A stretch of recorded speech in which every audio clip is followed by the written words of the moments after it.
Pois boa tarde. Imos ir comezando porque creo que nos teñen moito que contar, entón vou facer unha breve presentación, simplemente para enmarcar un pouquiño do que imos a falar na xornada de hoxe. Antes de nada, agradecervos a vosa asistencia. Pazo de Meirás, Casa Cornide, columnas de antealtares, esculturas do Mosteiro de Carboeiro, as propias estatuas do mestre Mateo, non, que son as que nos traen a estas xornadas. Se mencionamos todos estes bens artísticos, a todo o mundo nos ven o mesmo á cabeza. Espolio, estas pezas están ou estaban onde non deberían estar, ou estes bens non están en mans de quen deberían estar. Nesta segunda sesión das xornadas Arte e Espolio, queríamos poñer o foco no patrimonio galego espoliado, centrándonos en casos especialmente representativos do que supuxo a usurpación fraudulenta e os posteriores intentos de oficializar esas propiedades igualmente de forma fraudulenta. Xa na primeira sesión, quen puidestes estar e se non, pois xa sabedes que tamén están aí na canle de YouTube do Concello de Santiago para poder lembrala, pois como dicía nesa primeira sesión, contextualizamos o marco internacional a través do espolio por parte dos nazis e tamén pois ese espolio do réxime franquista. E falamos de combater a imposición dun discurso e dunha forma de contar a historia que non se corresponde nin coa verdade nin coa xustiza. Hoxe queremos profundar nesta idea, pero con casos que nos tocan máis de cerca, que nos tocan directamente o corazón, que nos interpelan, non? Como galegos e galegas. A investigación, a procura de documentación determinante, o rigor e o coñecemento son absolutamente fundamentais no camiño de regreso do patrimonio espoliado ao seu lugar de orixe ou á propiedade lexítima. Por iso este auditorio estes días estáse convertendo nun epicentro de voces de referencia en cada un dos asuntos que imos tratando pormenorizadamente. Hoxe imos comezar falando de dúas pezas recuperadas para o pobo galego, as dúas esculturas románicas espoliadas do Mosteiro de Carboeiro en Silleda, adquiridas ilegalmente polo Museo Frederic Marés de Barcelona e que agora poden verse no Museo das Peregrinacións, e tamén as columnas de antealtares que polo momento aínda non fixeron ese camiño, ese tan ansiado camiño de regreso a Compostela. Para falarmos destes dous casos, temos con nós ao profesor de Historia da Arte da USC e investigador do CISPAC, Francisco Prado Vilar, a quen lle quero agradecer especialmente pois que este hoxe aquí con nós e tamén que nos axudara moito en todo o proceso de recuperación das estatuas e tamén en toda a organización destas xornadas. Prado Vilar, despois de licenciarse en Historia da Arte pola USC co premio extraordinario, obtivo o mestrado e doutoramento na Universidade de Harvard e posteriormente ocupou cargos docentes e de investigación nas universidades de Princeton, Londres, a Complutense e Stanford. Antes de incorporarse como profesor á USC, foi director de proxectos do Real Colexio Complutense en Harvard e recentemente profesor visitante na Escola de Estudos Superiores en Ciencias Sociais en París. Durante as últimas décadas participou en diversos proxectos centrados no estudo e conservación do patrimonio, sendo membro do Comité do Selo de Patrimonio Europeo da Comisión Europea e coordinador do Comité Científico da Restauración do Pórtico da Gloria, no marco do cal liderou un equipo multidisciplinar de historiadores da arte, arquitectos e científicos da conservación. Actualmente é o investigador principal do proxecto Cosmotec 1200, Experiencia, Cognición e Tecnoloxía da USC e Fundación Catedral de Santiago, no marco do cal se está levando a cabo o estudo e reconstrución integral da obra do mestre Mateo na Catedral de Santiago, incluído o coro pétreo. Deste proxecto, precisamente, temos un audiovisual na sala onde podedes ver onde están expostas as estatuas do mestre Mateo e eu quero aproveitar tamén para agradecerlle a Francisco pois a súa disposición e a súa dilixencia para que puderamos contar tamén con ese audiovisual que ven completar de forma tan maravillosa a visita á exposición das estatuas. Entre os seus traballos de investigación orientados á recuperación do patrimonio disperso, compre salientar a publicación de documentación inédita que contribuiu a impulsar a creación da Comisión de Expertos para a Recuperación das Estatuas do mestre Mateo e a súa reintegración no patrimonio público. Pero de todo isto pois poderemos falar na vindeira xornada. E tamén as súas investigacións sobre o espolio do Mosteiro de Carboeiro resultaron determinantes para a restitución a Galiza das esculturas románicas, como dicía antes, ilegalmente adquiridas polo Museo Frederic Marés de Barcelona. Entón, sen máis, eu agora voulle pasar a palabra a Francisco porque creo que ten unha longa exposición. Se nos dá tempo despois, pois, por suposto, queda o voso dispor para todas as preguntas que irades facer, agradecendo moi de novo tamén pois, a alcaldesa, a concelleira da corporación, a directora en funcións do museo, a todas as persoas que aquí estades e que nos quixestes acompañar, que estedes hoxe aquí con nós. Moitas grazas. Moitas gracias. Isto está encendido. Sí. Moitas gracias, Miriam, alcaldesa, membros da corporación, membros do Padroado do Museo do Pobo Galego por invitarme. É realmente un honor estar aquí. Vou a empezar xa a primeira parte da introducción vai a ser un pouco máis compacta, lida, porque quería deixar claras unhas certas ideas e despois xa avanzaremos na visión e análisis da documentación un pouco de forma máis informal, porque o importante é ver a documentación nas imaxes. Teño moitísimo material, a última conferencia que din sobre Carboeiro solo foi hora e media, entonces a ver se non vamos chegar ante altares. Vou a ir rápido, teño aquí un reloj, pero o vou, inda que vaya rápido, ver toda a documentación e a xente da que quero falar. Quixera comenzar falando dos arquivos, non como simples depósitos documentais asépticos, senón como espazos de traballo, de pensamento e ás veces de revelación. Quen pasou horas neles sabe que a investigación histórica se construe no silencio e na paciencia. Un pode consultar legaxos durante días sen atopar apenas nada, papéis administrativos, expedientes incompletos, datos aparentemente irrelevantes. Pero outras veces aparece unha anotación, unha carta ou unha fotografía capaz de transformar por completo a comprensión dun episodio histórico. En ocasións excepcionais, como as que celebramos nestas xornadas, eses achados van máis alá de modificar unha interpretación académica.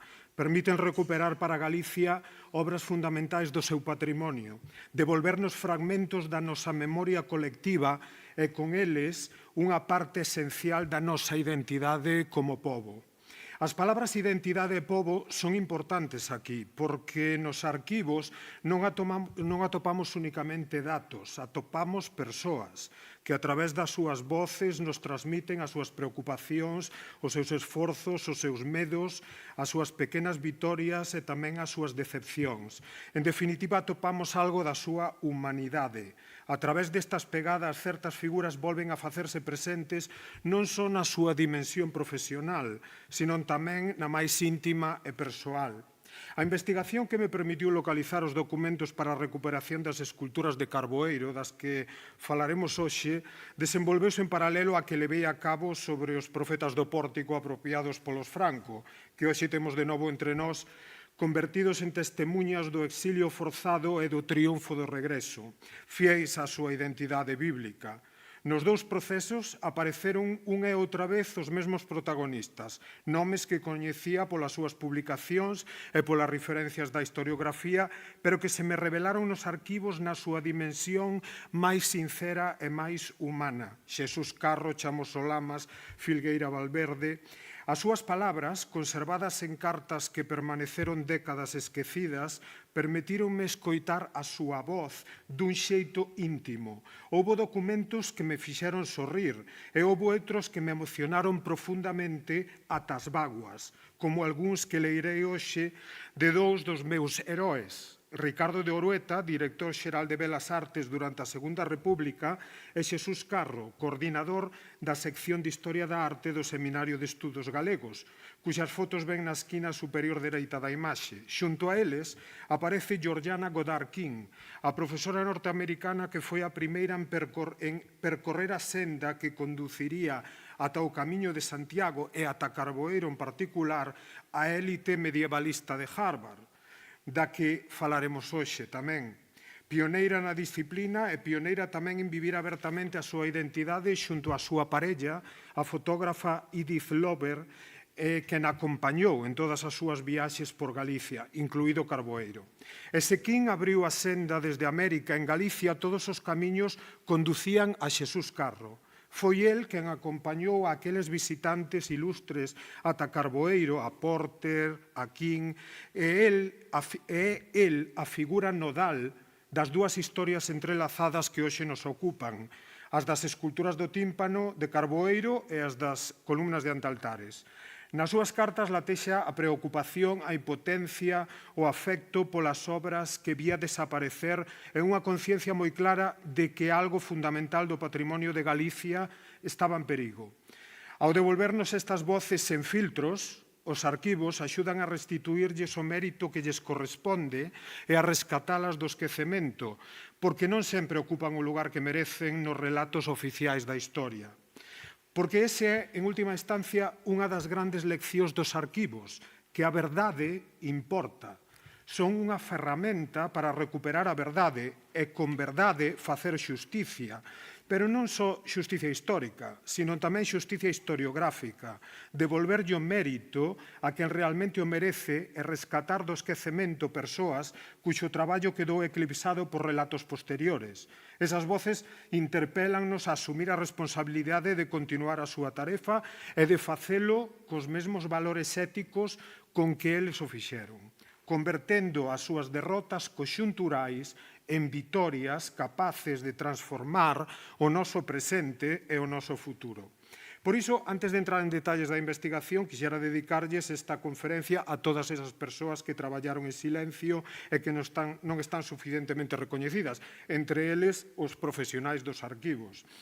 E importa sinalar que todo o que ocorreu en Galicia durante aquelas décadas non foi un fenómeno aillado nin periférico. Formada parte dun contexto internacional marcado por guerras, exilios e espolios, no que o patrimonio cultural, a súa apropiación, a súa destrucción, se usaban como arma, como botín e como propaganda, como vimos na primeira xornada. As historias que hoxe imos reconstruir conectan Santiago, Madrid, Barcelona, París, Nova York ou Harvard. Conectan arquivos locais con institucións internacionais e lembránnos que a historia do patrimonio galego sempre formou parte dunha historia moito máis amplia, que está na cerna das grandes loitas europeas entre a civilización e a barbarie. Ninguén pensou esa loita con máis lucidez, nin a padeceu con máis crueldade ca Walter Benjamin, a figura que teñen á esquerda da pantalla. Por iso, quixera que nos acompañase nesta viaxe como noso particular anxo da historia, por evocar a súa célebre alegoría formulada na tesis novena sobre o concepto da historia, ese anxo que avanza cara ao futuro co rostro virado cara ao pasado, vendo amontonarse ruína sobre ruína e que quixera deterse para espertar os mortos e recompoñer o destruído, pero non pode, porque un furacán, o que chamamos progreso, o empurra sen remedio cara adiante. Nesta fotografía que vemos aí aparece traballando na Biblioteca Nacional de París, da que acabo eu de regresar, que estou ali nunha estancia de investigación para estas xornadas. Foi el quen deixou escrito que non hai documento da cultura que non sexa a vez documento da barbarie, a frase que mellor resume as historias que hoxe imos contar. Naquelas mesmas salas pasou os últimos anos da súa vida, exiliado, fuxido dun nazismo que acababa de someter a Alemanha, copiando fichas e reunindo materiais para o seu libro dos pasaxes, un proxecto inmenso no que o París do século XIX servía de escenario para unha pregunta moito maior: como se construía a modernidade capitalista, a mercadoría, a moda, a multitude, o soño colectivo de progreso, é dicir, un mundo que aínda hoxe habitamos, consumo, imaxe, fantasmagoría.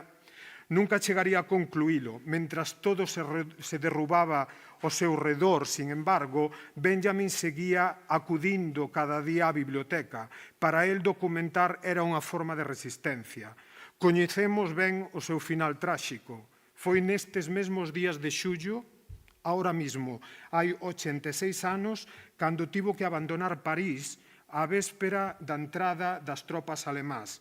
Antes de partir, confiou o seu manuscrito dos pasaxes a outro dos meus heróis, George Bataille, medievalista, bibliotecario da Biblioteca Nacional, que o agochou nos depósitos da propia biblioteca. O seu plan era o mesmo dos amigos que xa o precederan no exilio, atravesar España para embarcar nun porto atlántico rumbo a América. Pero en setembro daquel mesmo ano cruzou os Pirineos a pé, cargado cunha maleta cos seus papéis de traballo, pero en Porvou, esgotado, vendo como a escuridade comenzaba a ocupalo todo, quitouse a vida. Ali está a súa tumba, fronte ao mar. A maleta desapareceu para sempre. O manuscrito que deixara no arquivo, sin embargo, sobreviviu á guerra e acabaría publicándose décadas máis tarde, tal e como quedou, inacabado, fragmentario, como unha ruína maravillosa da civilización. Neste dobre destino, o dos documentos perdidos e o dos documentos salvados, está condensada boa parte do que hoxe nos reúne aquí. O arquivo como refuxio, o arquivo como resistencia e o arquivo como instrumento de restitución. Falábamos antes de transformar derrotas en vitorias e de recompoñer o destruído. Unha desas vitorias, para min, acadouse nas dúas imaxes que vamos a ver agora e que me levaron a elas percorrendo algúns destes arquivos que ven na pantalla dos que falaremos en detalle. Esta vitoria para min está condensada nos dous artigos que ven na pantalla. No primeiro publiquei a documentación que iniciou a reclamación das esculturas de Carboeiro, no segundo, 3 anos despois, celebrei o seu retorno. Titulábao dicindo que Galicia recuperaba o sorriso de Carboeiro, unha metáfora, pero tamén literal, porque o trazo máis singular destas obras recuperadas é ese sorriso único. A pedra esculpida para intuir a faciana de Deus cunha dimensión profundamente humana, unha versión popular única da arte do mestre Mateo, conseguida dun xeito perfecto. Porque o que regresa non só son artefactos patrimoniales, son obras de arte e hai que aprecialas tamén na súa dimensión estética. E os artigos que publiquei, os documentos fundamentais que publiquei, vamos a recorrelos agora de forma moi sumaria. Un veno aquí, que é a denuncia cursada por Xosé Filgueira Valverde, entonces apoderado do Servicio de Defensa do Patrimonio Artístico da provincia de Pontevedra, ante a Dirección Xeral de Belas Artes o 29 de outubro de 1957.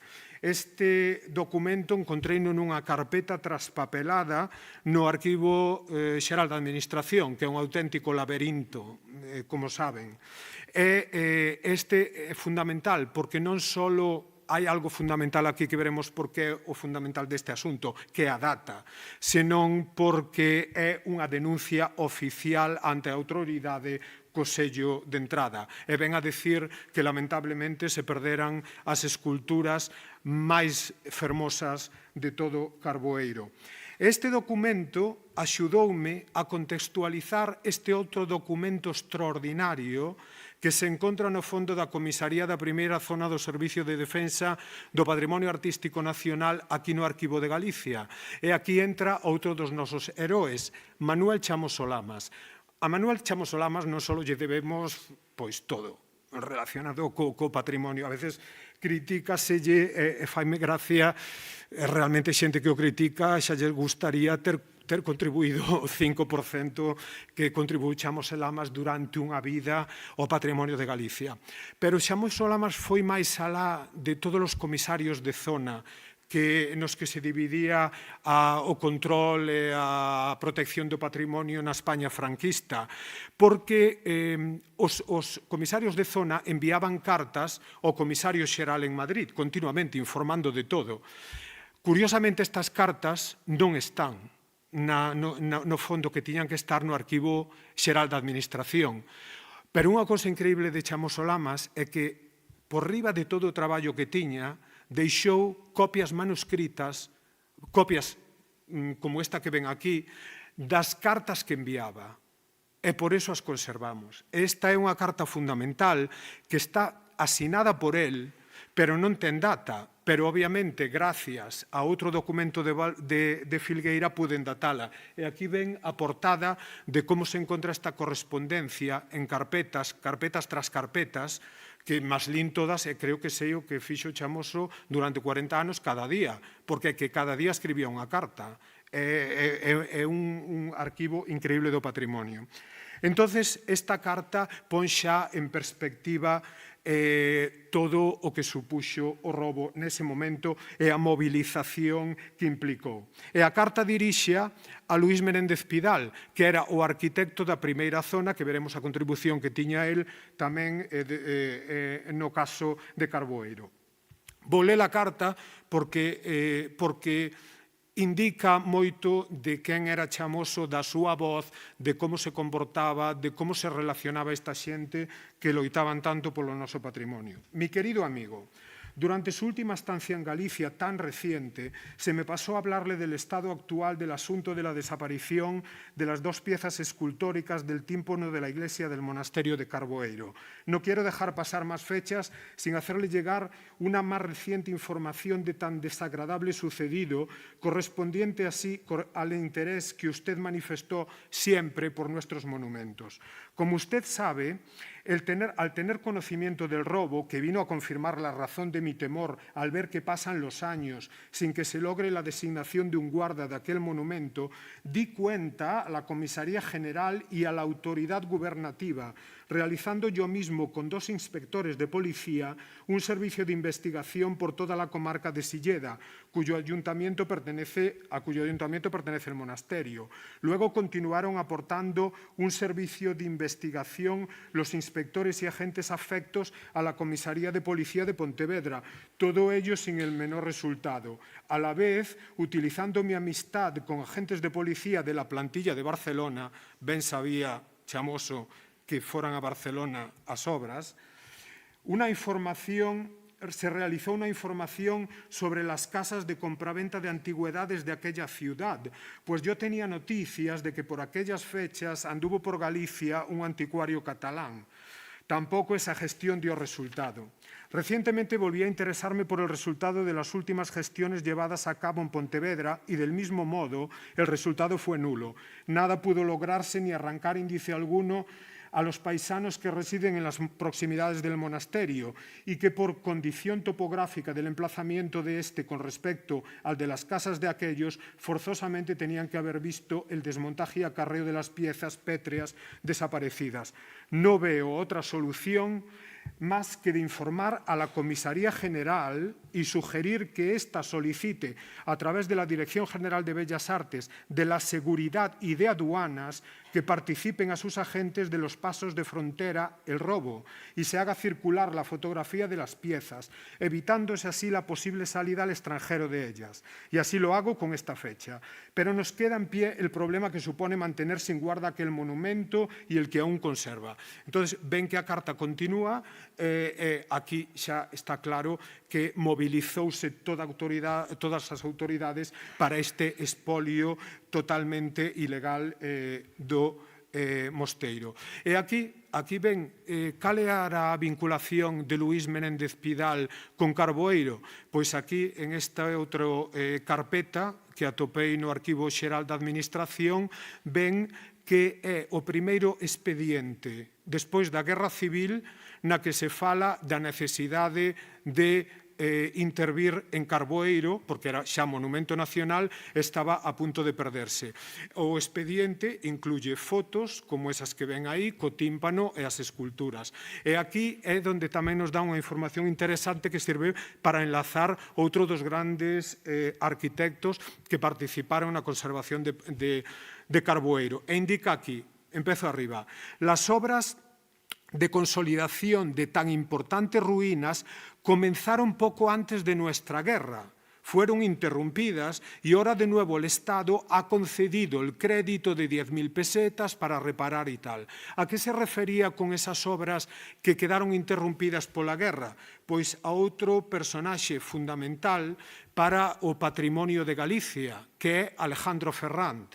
E Alejandro Ferrand era o equivalente anterior a Luís Menéndez Pidal, o arquitecto de zona, da primeira zona da Comisaría de Patrimonio. Este señor interviu por todos os monumentos de Galicia e as súas fotografías consérvanse no Colegio de Arquitectos de Lleida e ven fotografías increíbles como a súa intervención completa no Pazo de Xelmírez. O Pazo de Xelmírez, as bóvedas totalmente intervidas por Ferrand. E aí ven a Ferrand con noso heroe que é o nodo de todo. Xesús Carro, pousando aí en Platerías.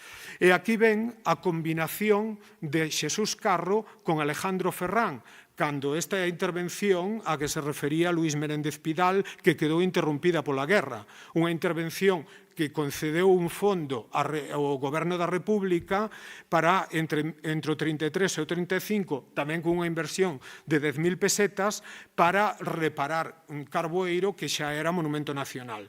E esa foto que ven aí de Xesús Carro subido a ese montón de pedras é durante a intervención de Ferrán. E aquí ven as fotos da intervención de Ferrán. Como ven ali no ábside, reparouse todos os tellados do ábside, a portada, e fixéronse obras de consolidación porque eso era un bosque. Antes de Ferrán, houve outro arquitecto famoso, fundamental, para que vexamos o importante que é Carboeiro para o patrimonio de Galicia en todos os sentidos, como un símbolo, foi Antonio Palacios. E Antonio Palacios escribe, o noso arquitecto máis importante, escribe esta carta a Casto San Pedro, outro personaxe fundamental na conservación de patrimonio, porque foi o primeiro director do Museo de Pontevedra, que nos foron a Carboeiro para sacar fotos a finales do século XIX, principios do XX. E aquí, en 1931, antes xa na República, como ven aquí polos meses que está escrita a carta, pois dille que ven así a decir que Carboeiro, que está moi preocupado, porque un dos nosos monumentos máis importantes é que é unha poética catedral verde, pero esa poesía la está amolando de verdad. E di que moita poesía, como ven aquí en estas fotos, isto era Carboeiro, pero eso estaba destrozando a arquitectura. Entonces, Palacios ofrécese, cito, para ir allí unos días y haciendo vida salvaje a cometer un salvamento que creo cuestión de honor para Galicia. E aquí enseñolles algunhas fotografías dese momento, a selva, que era o interior de Carboeiro, que tiñan que entrar con fouciños porque non se podía andar, que é onde foron ali Xesús Carro tamén e os membros do seminario. A data da Carta de Palacios é importante, xullo do 31. E, bueno, en estas fotos ven outras partes de Carboeiro hoxe perdidas, que están documentadas, non chegarei a eso, que se perderon ao longo do século, da mitade do século XX, como a chimenea, esta inscripción tan increíble de un tímpano, unha das inscripcións fundacionais, pero isto é importante porque escribe Palacios en xullo do 31. Este é o dato fundamental para recuperar as esculturas de Carboeiro. É que un dos primeiros BOEs, que se chamaba Gaceta de Madrid da República, foi nombrar varios monumentos de toda España elevalos á denominación de monumento nacional, con todas as implicacións que eso tiña para a legislación de patrimonio, xa integrada na Constitución da República, pero despois expandida na lei que vamos a ver agora. E aquí está isto. Isto é a indicación que calquera peza que se extraxera de Carboeiro en calquera momento e que se fixera unha transacción entre persoas privadas sería declarada absolutamente nula, porque non se podía extraer ningún anaco de un monumento nacional. En este caso, ni siquiera era un ben moble, era unha parte integral do edificio. Entonces, dá igual que alguén dentro de 50 anos presente un contrato de compraventa de adquisición desa escultura. Ese contrato quedaría anulado directamente tan pronto se lle poña unha demanda ao Museo Marés. E sobre eso iremos en un momento. E o que lle demos todo da legislación é a Ricardo de Orueta, da que mantuvo a protección do noso patrimonio e do patrimonio en xeral de toda España. Foi director xeral de Bellas Artes en dúas tandas, entre o 31 e o 33, entre febreiro e setembro do 36. E el fixo o que é a obra mestra legislativa da Segunda República. Xa solo por esta lei valeu a pena a Segunda República, porque foi unha lei pioneira a nivel internacional unha lei increíblemente restrictiva para o control e a protección do patrimonio, evitar espolios, evitar que entrara no mercado na especulación, e en ese momento convertiuse en un modelo internacional. Todas as asociacións internacionais de museos, legislativas,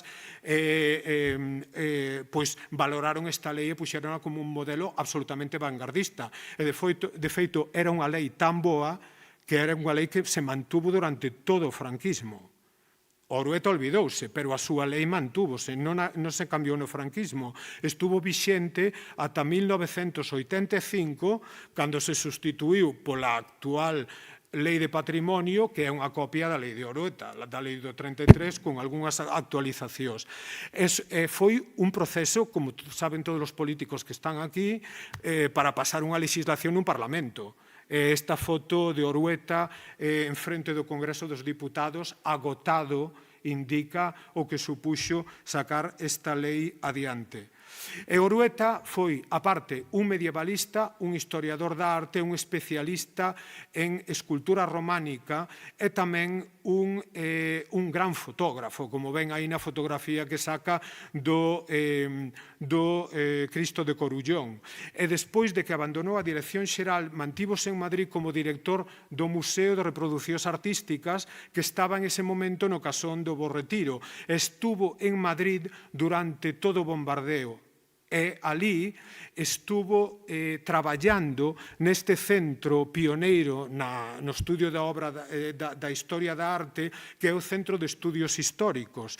E ali ven que está xunto con outro personaxe fundamental do noso patrimonio ao que lle debemos moito a pesar do que se lle critica, que é Sánchez Cantón, porque a élite da historia da arte durante todo o século XX eran galegos.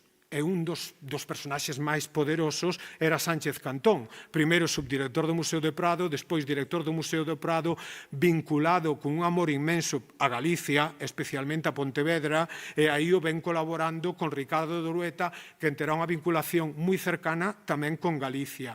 E porque Orueta, cando se marcha o goberno republicano a Valencia, non quere irse a Valencia? Pois por esta carta que lle escribe a Tomás Navarro Tomás, que di: un historiador del arte no puede dar un solo paso ni escribir un solo renglón si no tiene a mano libros y revistas españoles y extranjeros y fotografías, cosa que me faltan ahí en absoluto. No olvide que tengo 70 años y muchísimas ganas de trabajar, más todavía que en mi juventud, y que el centro y con él a la República les conviene que yo trabaje y que publique 1 o 2 libros más antes de morirme, que es lo que yo quisiera, y que una temporada en Valencia, en holganza forzosa, me harían perder un tiempo que me va siendo muy necesario y me desmoralizarían ante mí mismo. Entonces quédase no Madrid bombardeado acabando o seu último libro, no que de novo o patrimonio galego é protagonista, porque é o seu libro sobre a escultura románica, que tiña todo anotado en estas fichas que ven aquí, e a culmen do libro é o Pórtico da Gloria, un monumento que el visitou varias veces e que fotografiou. E o único que temía el nos bombardeos de Madrid era que acabase destruíndose o seu manuscrito, unha cousa que parecida a que pasaba con Walter Benjamin. E de feito, tamén tiña un problema porque non había papel en Madrid para imprimir, e inda que tiña o manuscrito acabado non podía ver impreso o seu libro. E hai partes de cartas, como esta que ven aquí, de outubro do 36, cando di el: sería terrible que todas las ilusiones y entusiasmos que yo he puesto en este trabajo se desvanecieran ahora como el humo. Tan es así que yo, que no siento temor por mi persona, me lo he hecho llevar al sótano do Centro de Estudios Históricos para que a él no lleguen los obuses, este manuscrito que ven en pantalla, mientras que yo sigo trabajando en mi despacho durante los bombardeos. O manuscrito conservouse, como ven aquí, e publicouse hai poucos anos. É realmente conmovedor ler partes, imaginar que estas partes que escribiu sobre o Pórtico da Gloria, refuxábase el na súa imaxe do Pórtico da Gloria escribindo neste centro, mentras Madrid e o seu patrimonio estaban sendo destruídos por obuses. e di do Pórtico da Gloria. Allí se está muy bien. La visita al Pórtico de Compostela, por muy poco que interese la escultura, complace y admira, y a los de arriba y a los de abajo, a todos. No conozco a nadie que haya sufrido una decepción. A esto contribuye bastante el perfecto estado de conservación, la policromía, que a pesar de los vaciados del 19 todavía se conserva suficientemente como para reintegrarla e imaginarla.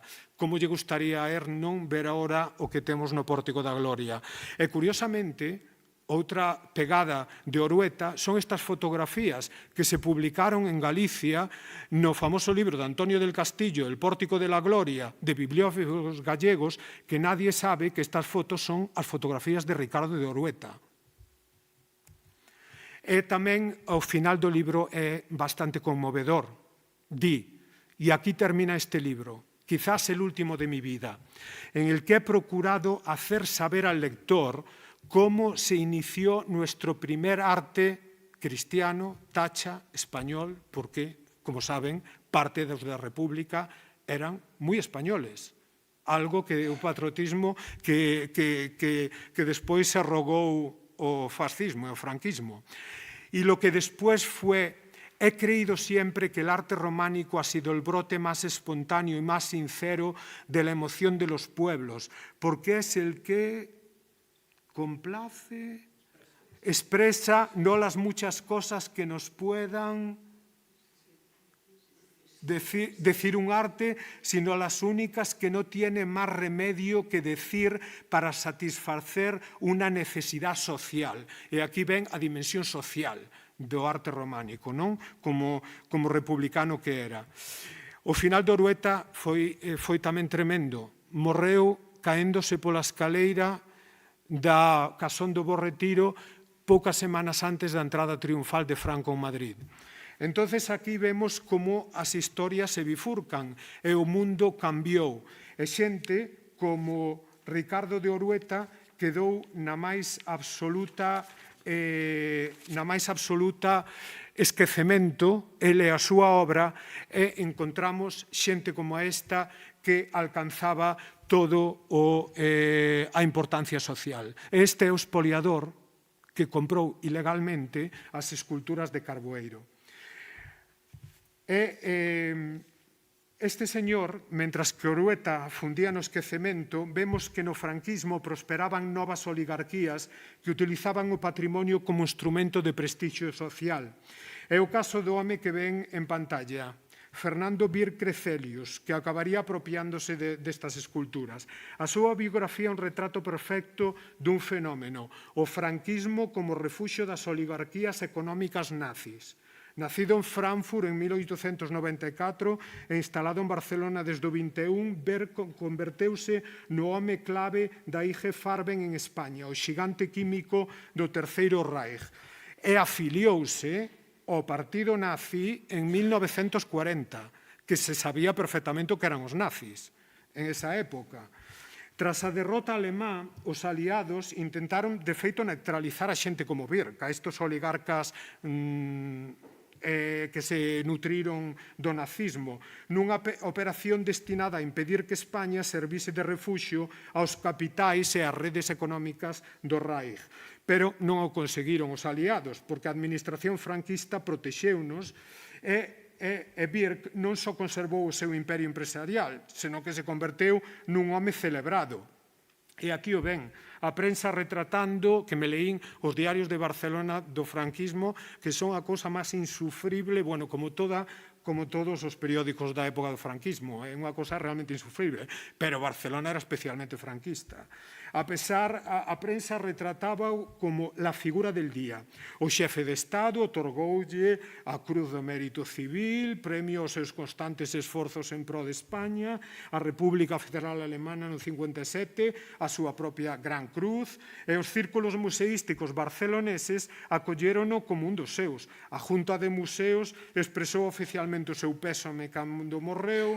O patrimonio artístico foi peza fundamental desta respectabilidade destas oligarquías. No palacete que ven aí, que é o seu palacete da Avenida de Tibidado de Barcelona, onde estuveron seguramente as esculturas de Carboeiro, Birch acumulou unha notable colección de pintura e de escultura, construída en parte sen ningún escrúpulo no mercado negro. Ali foron a parar as pezas de Carboeiro e ven aquí que a hemeroteca mostra ata que punto a operación de prestixio funcionou.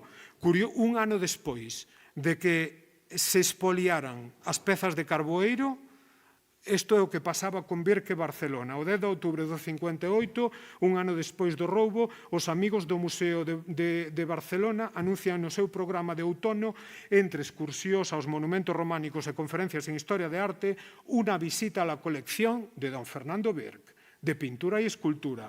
Entre as pinturas famosas que tamén emerxeron, afloraron ao mercado despois da morte de Birch, está esta da Virxen de Tobet, que acabou sendo comprada por Várez Fisa, está hoxe no Museo do Prado. Entonces vemos como a sociedade barcelonesa visitaba como un acto cultural a colección deste señor que prácticamente convierte o espolio en distinción social. Birch morreu en 1977. E a esquela que ven na pantalla indica que o celebra toda a sociedade barcelonesa, murió cristianamente, celebro tamén a súa viúda. E aquí é onde aflora o espolio das esculturas de Carboeiro, porque en ese momento a viúda empeza a vender pezas e véndellas as esculturas ao coleccionista Frédéric Marès, que é curioso que el non as comprara antes, porque era un ávido coleccionista de todo o que fora escultura románica, como saben se visitan o Museo de Barcelona, pero creo que Marès tiña máis escrúpulos que Birch, porque a Marès seguro que lle ofreceron as esculturas de Carboeiro, pero agora compras con venta da viúda. Claro, cando nos puxemos en contacto co Museo de Marès de Barcelona, despois de que eu publiquei os documentos, nos que o importante era a data da extracción e do espolio, fixen no artículo as bases legais polas que, se se iba a un pleito, iban a perder a propiedade, o museo eu xa sabía que quedaba igual a documentación que tuveran, que xa sabía que non tiñan nada porque estuve no arquivo. Pero vamos, quedaba igual que tuveran calquer tipo de compra-venta das esculturas legal, porque esas esculturas estaban legalmente extra commercium e non podían ser transaccionadas. Se se vai a un pleito, sería moi claro. Simplemente o xuez ou a xuiza declararía nula a transacción pola que a viúda de Birch vendera as esculturas a Marès e retornaríanse ao seu monumento do que foron expoliadas. Pero claro, a documentación que presentaron é todavía máis vergonzosa do que un se podía supoñer. Encima, mandárona pensando, dicindo, no, é que temos esta documentación de que isto todo é legal. Bueno, pois a única documentación que teñen da transacción é este recibo manuscrito asinado pola viúda de Birch, no que pon: he percibido del Museo Marès 700.000 pesetas, cantidad convenida por la adquisición del tímpano de Carboeira. E a anotación en lápiz que ven aí de Marès que di: he pagadles 3 peces del timpa de escultura gallega del meu peculi particular. Peculio, que é o seu carto privado. O sea, é un xustificante dun pagamento en negro, sen contrato, sen factura, sen verificación de procedencia, que carecería de validez xurídica, mesmo se as pezas non fosen expoliadas dun monumento nacional. O sea, isto, menos mal que prescribiu para a Hacienda, pero vamos, que isto non ten validez ni siquiera que estuveran transaccionando con pezas legales do mercado. A manifesta ilegalidade da compra sumábase ademais á escura procedencia das pezas, que pasaran evidentemente do mercado negro á colección dun empresario alemán con vínculos nazis. Sorprendentemente, para o Museo Marès todo estaba ben, non? Entonces, a miña posición, pois foi advertirlles que se non restituían inmediatamente a propiedade destas pezas, pola vía xudicial perderían a propiedade e pola vía social perderían a reputación. Porque, vamos, este caso situaríaos nun estándar impropio dun museo dun país civilizado. A práctica internacional vai, como sabemos todos, na dirección contraria. Os grandes museos crean departamentos de provenance para depurar as súas coleccións e proceden á devolución voluntaria das pezas de procedencia ilícita tras informárselles dela. Fixeron o Metropolitan, o Getty e mesmo o Museo de Pontevedra. É que realmente o que esperaba do Museo Marés é dar máis gracias por depurarlle a colección e que viñera aquí a restituílas. Pero, bueno, alargáronse as cousas porque hubo eleccións en todas partes, entonces non había representantes políticos cos que negociar. E o problema daqui é que había a cuestión da política catalana, porque o Museo Marés pertenece ao Concello de Barcelona. Entonces, co caso de Sigena, ningún concelleiro de Barcelona quería que isto pareciera unha rendición, cando os casos son completamente diferentes. Entonces, bueno, intentouse unha vía de concordia. Evidentemente, mandaron as pezas non por el amor de su corazón hacia Galicia, mandáronas porque saben que tan pronto se lles poña unha demanda van a perder as pezas e porque isto acabaría denunciándose. Entonces, no que eu penso desto é que temos as pezas aquí. Isto é unha prórroga para o Museo Marés para que restitúa completamente a propiedade como debe de facer. O sea, están con unha prórroga. Estas esculturas nunca salirán de Galicia, porque tan pronto o Museo Marés, estos son delitos imprescriptibles, tan pronto o Museo Marés se lle poña unha demanda, perden as pezas. Ademais, que isto non ten sentido ninguno. Pero, bueno, temos as pezas aquí e estamos contentos. Entonces, temos esta documentación para conseguir a propiedade completa. Pero, vamos, é insostible a posición actual do Museo Marés. Moi rápido, pois, Carboeiro é fundamental para Galicia. É unha icona de Galicia por onde pasaron todos. Aquí ven como pasou da desamortización. Outro caso interesante é que a iglesia de Carboeiro nunca, inda que se privatizaron todos os edificios do entorno do mosteiro, a iglesia, incluso hoxe, que o saben ben, pertenece ao Obispado de Lugo. Entonces, como sería a demanda contra o Museo Marés? Pois como foi a demanda de Sigena, Arzobispado Barbastro Monzón e a Consellería de Cultura da Junta de Aragón. A demanda aquí sería Obispado de Lugo, Consellería da Xunta. Entonces ganaríase así, porque é os que teñen a propiedade. A propiedade, claro, o espolio da Iglesia, aparte de ser monumento nacional, é que a propiedade continua desde a desamortización de Mendizábal. E como saben, Carboeiro é esencial ata unha das nosas obras pioneiras de literatura, que é O Niño de Pombas, donde Carboeiro, con este gran historiador López Ferreiro, é o espacio fundamental desta novela e, de feito, prácticamente é un estudo de Carboeiro. Describe partes de Carboeiro que non se conservan, incluídas unhas pinturas posiblemente barrocas que había no ábside. Tamén, en ese momento, gracias a López Ferreiro, este colaborador, o fotógrafo José Limia, fotografiou Carboeiro por segunda vez. Os primeiros foron os de Pontevedra, cas fotografías de Zagala, en fotografías que ora están no arquivo do Museo da Catedral, no arquivo da Catedral de Santiago, que acaba de adquirir o Fondo de Limia, unhas placas de vidrio increíbles. E tamén, como non, no 26 é fundamental desde o punto de vista de Castelao, nada máis e nada menos que nunhas das súas obras máis transgresoras, nas que el empeñou máis esforzo, que son os famosos telós que fixo para a Sociedade Coral Polifónica de Pontevedra, que se inspirou no que vira en París, non? E aquí ven, por exemplo, como un dos telós que era precioso, porque eran uns telós que, por exemplo, en este concretamente, onde está reproducidas esculturas espoliadas de Carboeiro e a portada, estaba pensado para que taparan o coro, de forma que o coro estaba cantando e os espectadores escoitaban o coro como se estuveran escoitando algo que pasaba no interior dunha iglesia, non? E aquí eu fixen, como ven, encántame colorear fotografías. O sea, entonces aquí coloreei, hai xente que lle horroriza, a min encántame. O sea, aquí coloreei a fotografía e vemos máis cerca porque este telón está perdido, algún conserva, senón, e despois claramente está o noso heroe que xa cando estaba constituído o Seminario de Estudos Galegos, empezaron ca documentación dos monumentos, incluído Carboeiro. E aquí, no ano 27, prodúcese este elemento nodal no que Carro ensina Carboeiro a toda a élite histórico-artística internacional, fundamentalmente os profesores de Harvard, que veremos agora.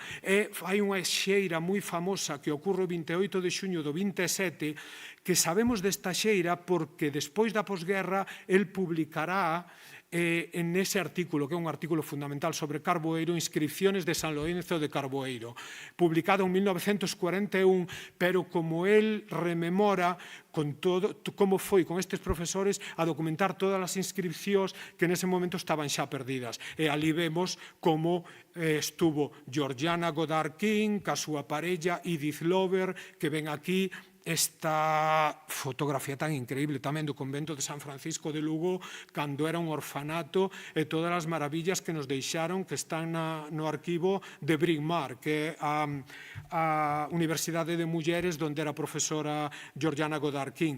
Ali tamén foi con Arthur Kingsley Porter, o estudoso máis profesor de Harvard, especialista en románico, que publicou a súa monumental obra no 23 de todas as fotografías do Camiño de Santiago. E como ven, isto non era un nicho para especialistas, non. A obra de Porter foi reseñada no New York Times Review of Books como se fora un bestseller nese momento, e con unha foto do Pórtico da Gloria, e como non, o amigo de por vida de Xesús Carro, a quen lle debe a Xesús Carro todo, que é Kenneth Conant, un estudante de Porter que fixo a súa tese e despois a súa monografía fundamental sobre a arquitectura románica da Catedral de Santiago, e iniciaron unha amizade que se continuaría hasta que morreron os dous, porque en Harvard, no archivo de Conant, hai cartas de Xesús Carro hasta os anos 60. En esta correspondencia. Por eso que o que estaba facendo en Galicia estaba conectado directamente con toda a élite internacional en humanidades. E, por suposto, Walter Muir Whitehill, que ven aí, outro discípulo de Conan, que tamén vese a implicación directa con todo do Seminario de Estudios Galegos e con Carboeiro, porque foi un dos que participaron no último gran proxecto interrompido pola guerra, este monumento que despois se publicou en ruínas, que é a gran estudo do Códice Calistino, non? Que Muir Whitehill fixo a transcripción. E como saben, aquí empeza tamén a traxedia o que lle debemos a Carro, que como se sabe, como se chama isto antes de publicar? As probas estaban almacenadas todas na imprenta Nós, e evidentemente temían que tan pronto despois do asesinato de Ángel Casal, que queimaran todo ca propaganda política que había do estatuto na imprenta Nós, e que queimaran tamén a obra monumental do Códice Calistino. E foi Carro que, usando a súa sotana para envolver, foi sacando todo, e realmente consérvase algunhas das obras. Temos un cuarto de hora para Antaltares, verdad? Entonces, as columnas de Antaltares, pois tamén está moi relacionado con todo isto.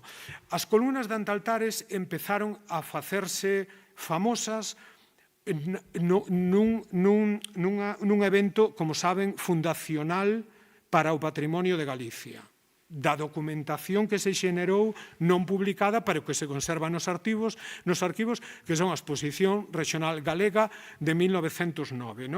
Aí, na sección arqueolóxica, expuxéronse algunhas das obras máis icónicas que todavía coñecemos do noso patrimonio. E as estrelas foron, como ven aí, no Pazo de San Clemente, no claustro, as columnas de Antaltares. E as columnas de Antaltares saliran en ese momento do mosteiro, porque as monxas tiñas almacenadas, e o problema ca exposición regional galega é que era un mercado para marchantes de arte, que en ese momento estaba xa explotando o mercado e sabían que había moitos monasterios, como é o caso de San Paio, que tiñan uns problemas económicos inmensos. Por certo, tamén é moi importante a fotografía, os arquivos fotográficos para o patrimonio durante esta época, porque hai un fondo fundamental que pertenecía ao Seminario de Estudos Galegos e que hoxe está no Instituto Padre Sarmiento, que é o de Chicharro Bisi, que ven aí, que fixo as fotos de Carboeiro, das columnas de Antaltares.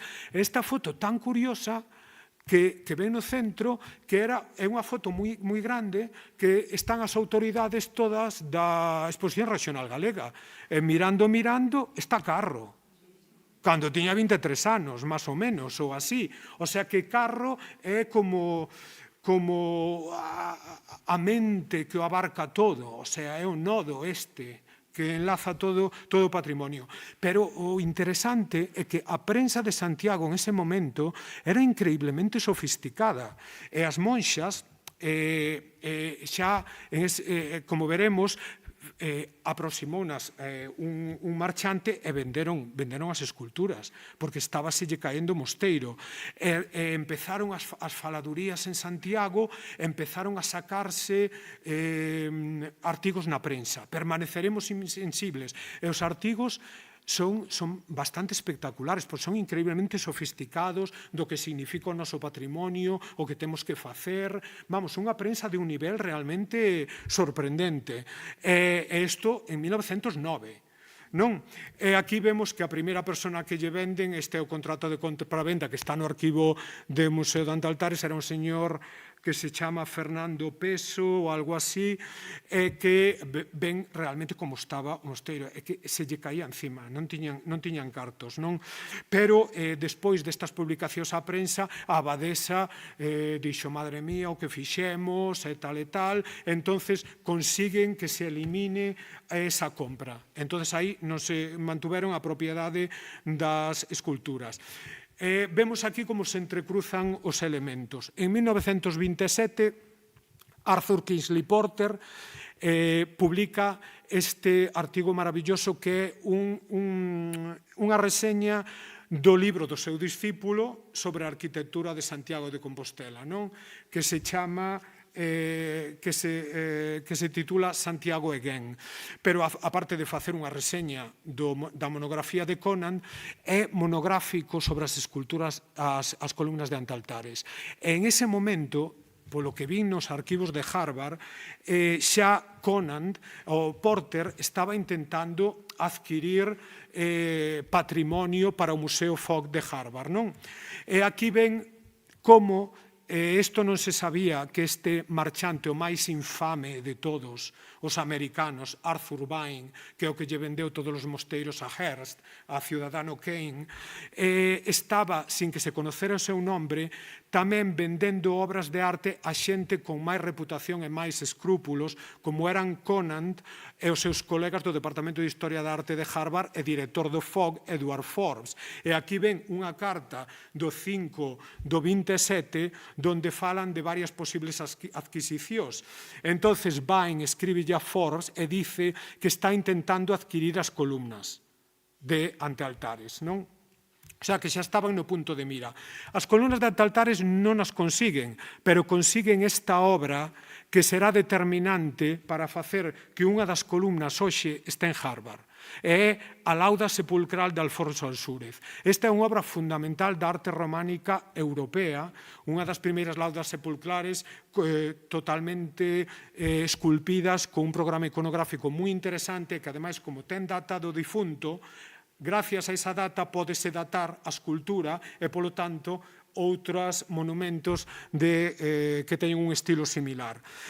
Arthur Vine adquiriu no 26, que estaba abandonada, como ven aí nesa foto increíble de Ricardo de Orueta, que se ven os pés de Orueta, por iso Orueta estaría tan obsesionado en recuperar a lauda, adquírea e vende ya a Kingsley Porter, e Porter dona ao Museo Fogg de Harvard. Cando Orueta se entera de que a lauda de Alfonso Ansúrez estaba en Harvard, hubo unha movilización de todo. O Duque de Alba, que era, creo, embaixador en América, movilizaron todas as autoridades do goberno para recuperar a lauda de Alfonso Ansúrez. Non?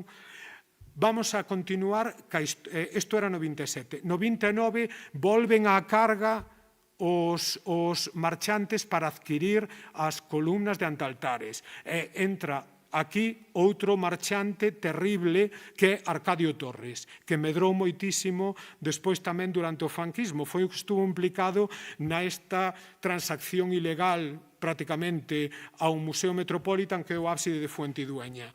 Bueno, aquí hai cartas que son fascinantes no arquivo do museo, no arquivo do Mosteiro de Antaltares, donde está Arcadio Torres presionando as monxas para que vendan. E as monxas fixeron unha labor increíble, porque as monxas non querían vender se non tuveran a expresa permiso do arzobispado, do gobernador civil da Coruña e do Vaticano. Entonces, Arcadio Torres hubo un momento en que firmou a compraventa, pero desesperouse. E incluso en esta carta dille ás monxas, mire, mándolle a unha persona ustedes envolvan en papel de periódico as columnas e nadie se vai a enterar de que non están ali. Entonces, este era Arcadio Torres, non? Pero ao final as monxas, e pola presión tamén de xente como Carro, non as venden. E aquí ven que o Arzobispado de Santiago dou o permiso para vendelas. E isto acusará os Carro desto. Non só dou o permiso, senón que as monxas dixeronlle ao Arzobispado por que non adquiría as columnas. E dixeron que non tiñan fondos en ese momento, non? Entón, que pasa? Pois a movilización fixo que grazas a todos os eruditos galegos, incluído Xesús Carro, o Estado adquirise as columnas para evitar que saliran de España. E aquí ven o expediente de compra, donde hai documentos interesantísimos como esta carta, donde lle di Carro, o director do Museo Arqueolóxico, que mandou as columnas no tren número 247 ás 2 da tarde e hai seguimiento de como van as esculturas. Pero que non sabía Carro é que todos os galegos, incluído el, estábamos sendo traicionados polo Estado. E este é un documento esencial do arquivo, un dos bastantes documentos do arquivo de Harvard. Carro pensaba que pasara o que di aquí, que publica un ano despois da venta ao Estado ao seu estudo sobre as columnas de Antaltares e indica ao final. É indudável que os piares que estiveron tanto tempo no mosteiro de San Paio de Antaltares encerran un enorme interés na historia, na arte e na liturxia. Son uns exemplares moi raros. Para Compostela representa un dos movimentos máis antigos do culto do apóstol Santiago na catedral. Era unha xoia que o cabildo compostelán debera recuperar. Entendeu outra cousa. O Estado non tivo máis remedio que mercala. Iban para o estranxeiro. Ali están no Museo Arqueolóxico Nacional sintindo saudades. E a prensa galega en ese momento, como este artículo tan interesante, di que por que se o Estado adquire un ben con todos os nosos impostos, ten que ir para o Museo de Madrid.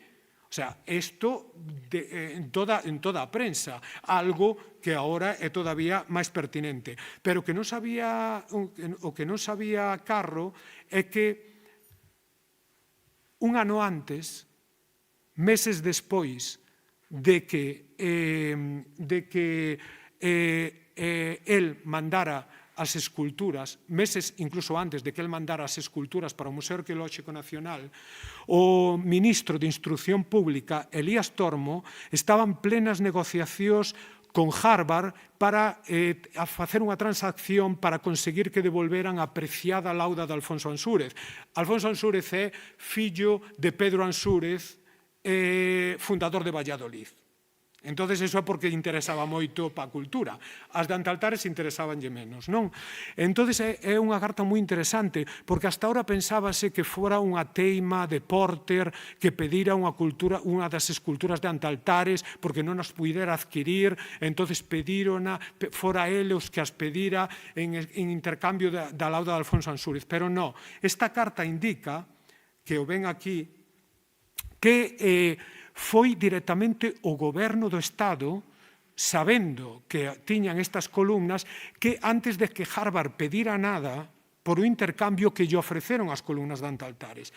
Pero ello, no obstante, deseando unha solución práctica al asunto y que en manera alguna perjudique el prestigio universal del Museo Fogg de la Universidad de Harvard y a la rectitud y caballerosidad del señor director del Consejo del Museo y del profesor Porter, hemos pensado ofrecer un cambio del sepulcro románico de Sahagún en acto de gratitud por su devolución y con destino al Museo Fogg, una de las 3 ricas y escultóricas columnas románicas de Sampayo, de la ciudad de Santiago de Compostela, que el Estado español ha acordado comprar a las monjas de Sampayo. O sea, incluso antes de formalizar esta compra, ya estaban usando como moneda de cambio. Son de primer orden, proceden de procedencia del altar del apóstol y ejemplares de gran belleza y de la suficiente importancia arqueológica para compensación del sepulcro románico de Sahagún.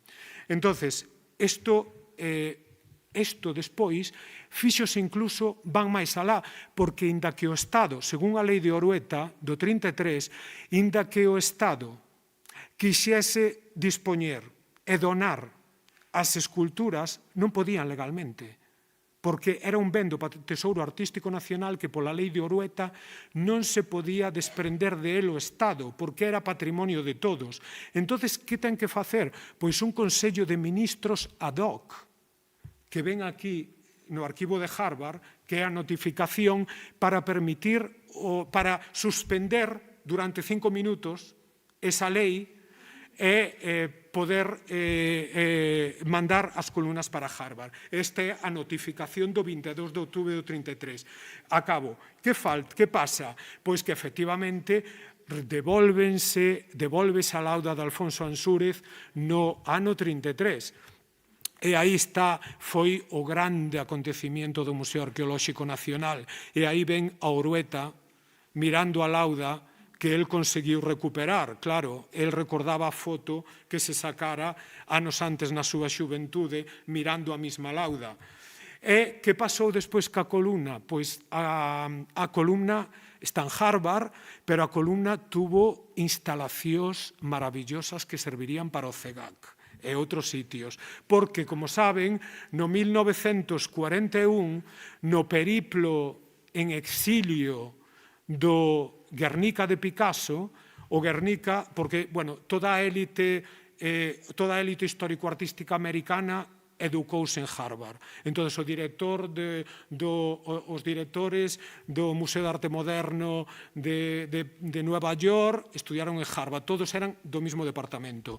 O famoso Monument Man, Rorimer, director do Metropolitan do Cloister, todos do mesmo departamento.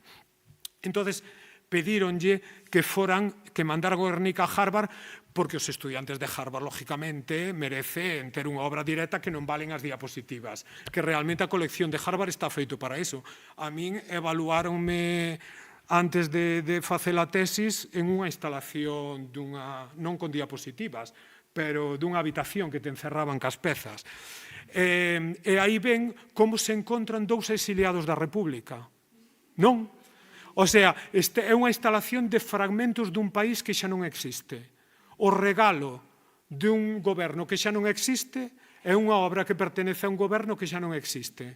E, ademais, non só eso, pero é que en Harvard hai as fotos do montaxe do Guernica nesta habitación que se chama o Barbour Hall, que ven que aí ven o Guernica que está montado nun panel, pero é que debaixo hai capitais románicos procedentes da fragmentación dos monasterios da Primeira Guerra Mundial que comprou Harvard. E encima son cubistas, o sea, están dialogando estilísticamente co Guernica. E dous deles, incluso a iconografía dialoga co Guernica, porque son demos que desde os tellados lanzan pedras destruindo todo. O sea, é unha cousa increíble a instalación latente que se crea en Harvard. O ano que o Guernica e a columna de Antaltares se encontran en Harvard, xa acabo, prodúcese como cambiaban as cousas en Galicia a destrucción total do legado, do legado do Seminario de Estudos Galegos. E foi, como saben, xusto antes da Guerra Civil, Otero Pedrallo foi o último presidente do Seminario de Estudos Galegos, intentaron salvalo por todas as medidas posibles, pero non o conseguiron e finiquitarono directamente o 25 de novembro de 1941, cando prácticamente xa lle dan a biblioteca á Catedral de Santiago. E en ese momento Xesús Carro escribe a Otero Pedrallo: tempos de dor e sofremento. Se non fora Cristián Bello, era mesmamente para tolear. Imaginen o mundo de outro planeta del año 3 de la Victoria no que estaban vivindo agora. Mais hai que saber sofrer, ter piedade dos que nos fan mal e amor aos nosos inimigos. Entón é cando un síntese grande para ter caridade distos pobres cegos que non fixeron máis que mal. O do seminario non pode esquecerse, e realmente non se esquece nada porque está nos arquivos, non? É simplemente, ahora acabo, claro, eu, ca escultura de Harvard está legalmente ali.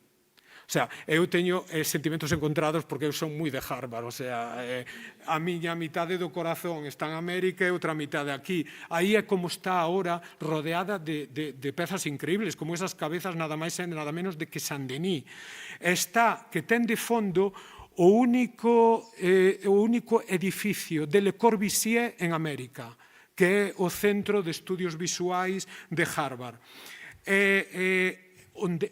Pero hai unha que deberíamos de recuperar como mínimo. É das dúas esculturas que ten o Museo Arqueolóxico Nacional, é infame que as teñan como as teñen, con unha museografía que é un amontonamiento lapidario, donde non se aprecia o únicas que son estas obras para o noso patrimonio e para a nosa identidade, por todo o que significaron orixinalmente, o que significaron no século XX, e como mínimo que non poden alegar como na Dama de Elche perdemos representatividade en la colección. Teñen dúas. E argumentaron precisamente que precisamente porque tiñan tres podían mandar unha para Harvard. Pois teñen dúas e realmente unha, como mínimo, debería de estar xa aquí. Pero as dúas como o que sería de xusticia, non? Bueno, simplemente acabo, claro, Harvard neva moitísimo, non? E claro, eu estou un pouco para... A mí fíxome moita compañía en Harvard esta escultura, non? Encima, o museo é precioso agora, é unha renovación feita por Renzo Piano, é impresionante o museo. En unha destas nevadas de Harvard, que despois sale o sol, corre polos cristais a chuvia, eu tuven auténticas epifanías teofánicas. Como dixo Rocío Sánchez Ameixeiras, este apostolado é como un pentecostés, non? É como había lámparas colgadas encima dos apóstoles, eran como os apóstoles de Pentecostés. Eu tuven o meu propio Pentecostés tamén en Harvard. Bueno, moitas gracias.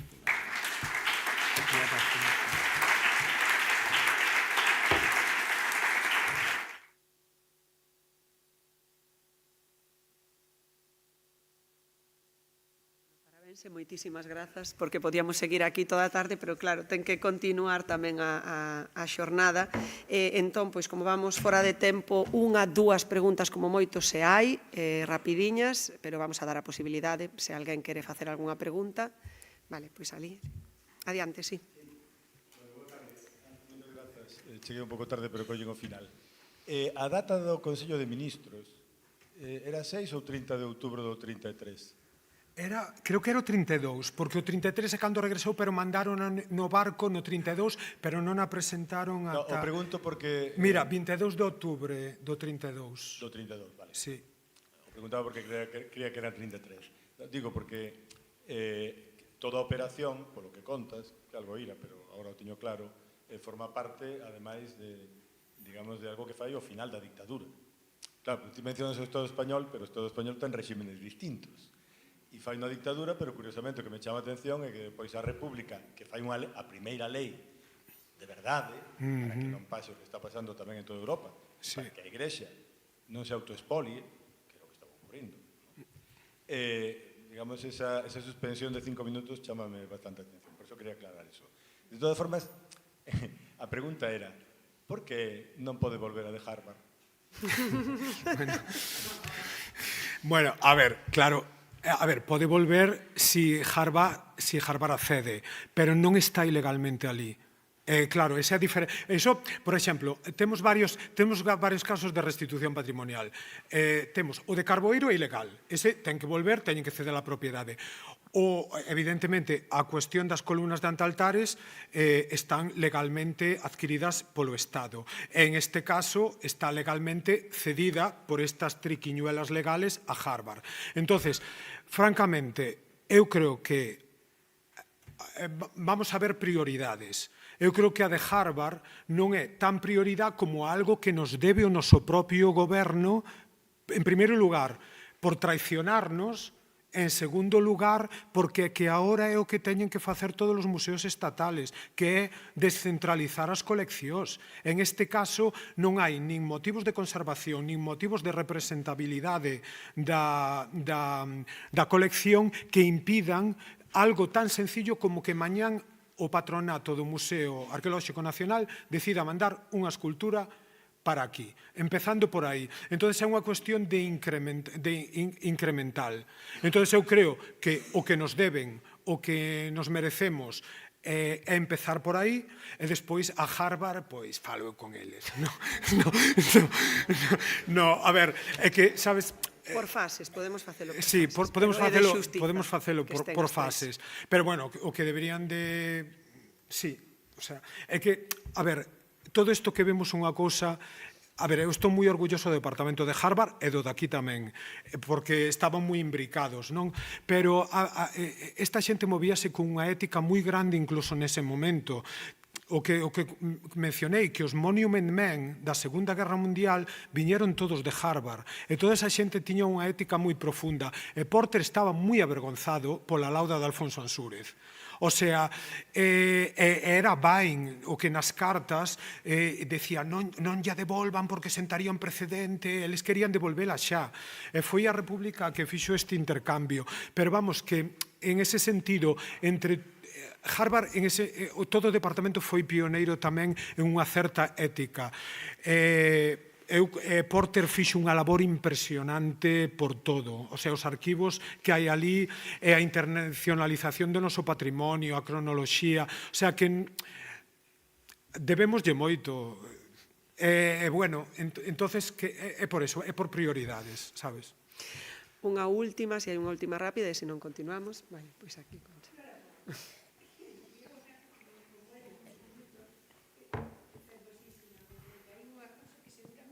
Tamén te poderás permitir. Eu creo, cando, como citas tantísimas cousas, unha que ten que ver con esta casa, o libro de Conan foi un libro que traduciu Beramendi. Que tal? Que traduciu Beramendi. Ah, maravilloso, non o sabía. Pois para a próxima, digo...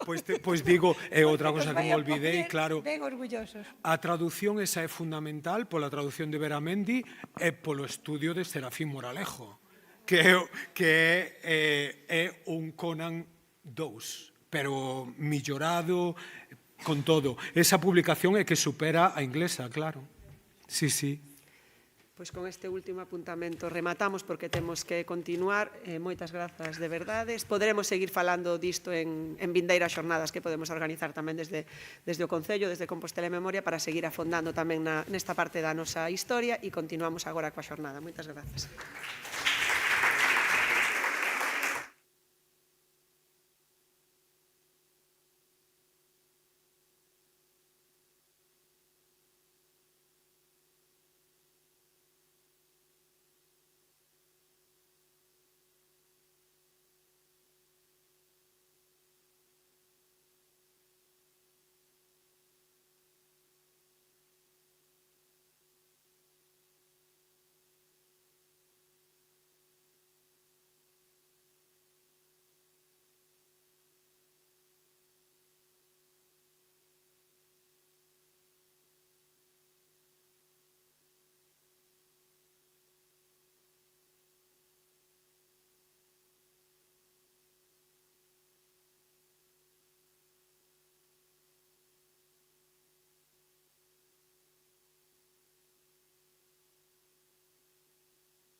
Boa tarde. Encarando xa a penúltima das conferencias de hoxe, ven a falar da Casa Cornide o profesor Alfredo Vigo Trasancos. Como se sabe, a memoria histórica relativa á ditadura franquista aínda lle quedan chanzos que salvar, porque en moitos casos segue adoecendo dunha reflexión crítica intencionadamente amnésica da que en gran parte só nos pode redimir o traballo dos historiadores. A rapiña da política patrimonial dos Franco, ademais de obras de arte, tamén se levantou con bens inmobles, terreos, parcelas e casas. Unha delas é a Casa Cornide, chamada así porque no seu día foi propiedade e residencia particular do recoñecido polígrafo José Cornide, sen dúbida unha das personalidades máis salientables da Ilustración galega. Nesta conferencia, o historiador Alfredo Vigo vainos descubrir o gran valor artístico, arquitectónico e cultural desta casa señorial coruñesa. Tamén revelará as artimañas que en 1962 fixeron que pasase a mans da familia do ditador e igualmente como no 2023, despois dun documentado informe feito por el para o Concello de A Coruña, a Casa Cornide foi declarada ben de interese cultural pola Xunta de Galicia. Con todo, ao contrario que o Pazo de Meirás, aínda segue en posesión dos herdeiros da familia Franco. Quedan, pois, chanzos que subir. O noso conferenciante é catedrático de Historia da Arte e profesor emérito da Universidade de Santiago de Compostela.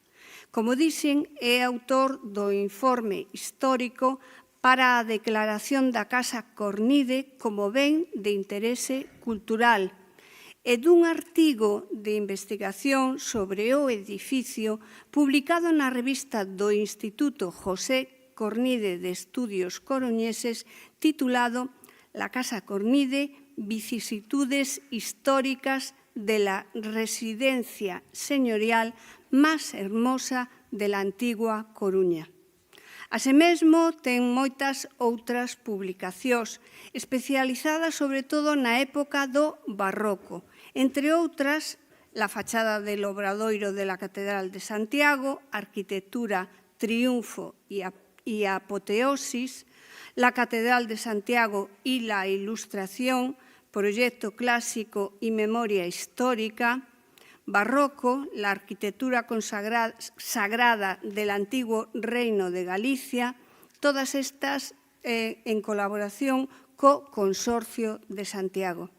Tamén ten escrito A Coruña y el siglo de las luces, la construcción de una ciudad de comercio, editado por o Servicio de Publicacións da Universidade de Santiago e de Coruña. Galicia tamén, Galicia y el siglo XVIII, planos y dibujos de arquitectura y urbanismo. Esta edición como director, editado por a Fundación Barrié de la Maza. Bueno, dito isto, damoslle a benvida ao profesor Vigo Trasancos e quedamos para o debate. Grazas.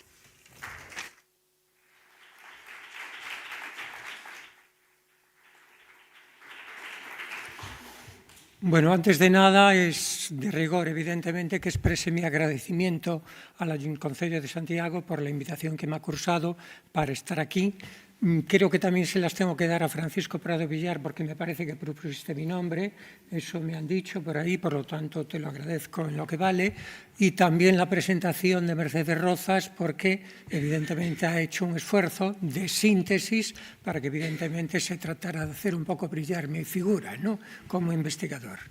Evidentemente supongo que estoy aquí porque fui un informante de la casa, ¿no? El Ayuntamiento de Coruña me lo pidió. Yo lo acepté de sumo grado porque había estudiado la casa brevemente en un libro sobre la ciudad de La Coruña en el siglo XVIII y en ese sentido me parece interesante. Pero tengo que decir que cuando hice el informe lo planteé de una manera global. No solo hacer un informe artístico de la casa, sino hacer un informe de la historia de la casa con todos sus valores, ¿no?, materiales e inmateriales, e incluso con todo, diríamos, el proceso de transmisión que fue muy elaborado, muy complejo, casi una obra maestra de refinamiento burocrático y que llevó que la casa de los Cornide en el siglo XVIII pasara a los Franco en la mitad del XX, ¿no? Es decir, quería que fuera todo un todo para que de alguna manera no se pudiera poner ningún pero a la consecución de que la casa fuera considerado un bien de interés cultural, que era en definitiva lo que yo quería, ¿no?, que estuvieran allí todos los argumentos puestos y expuestos.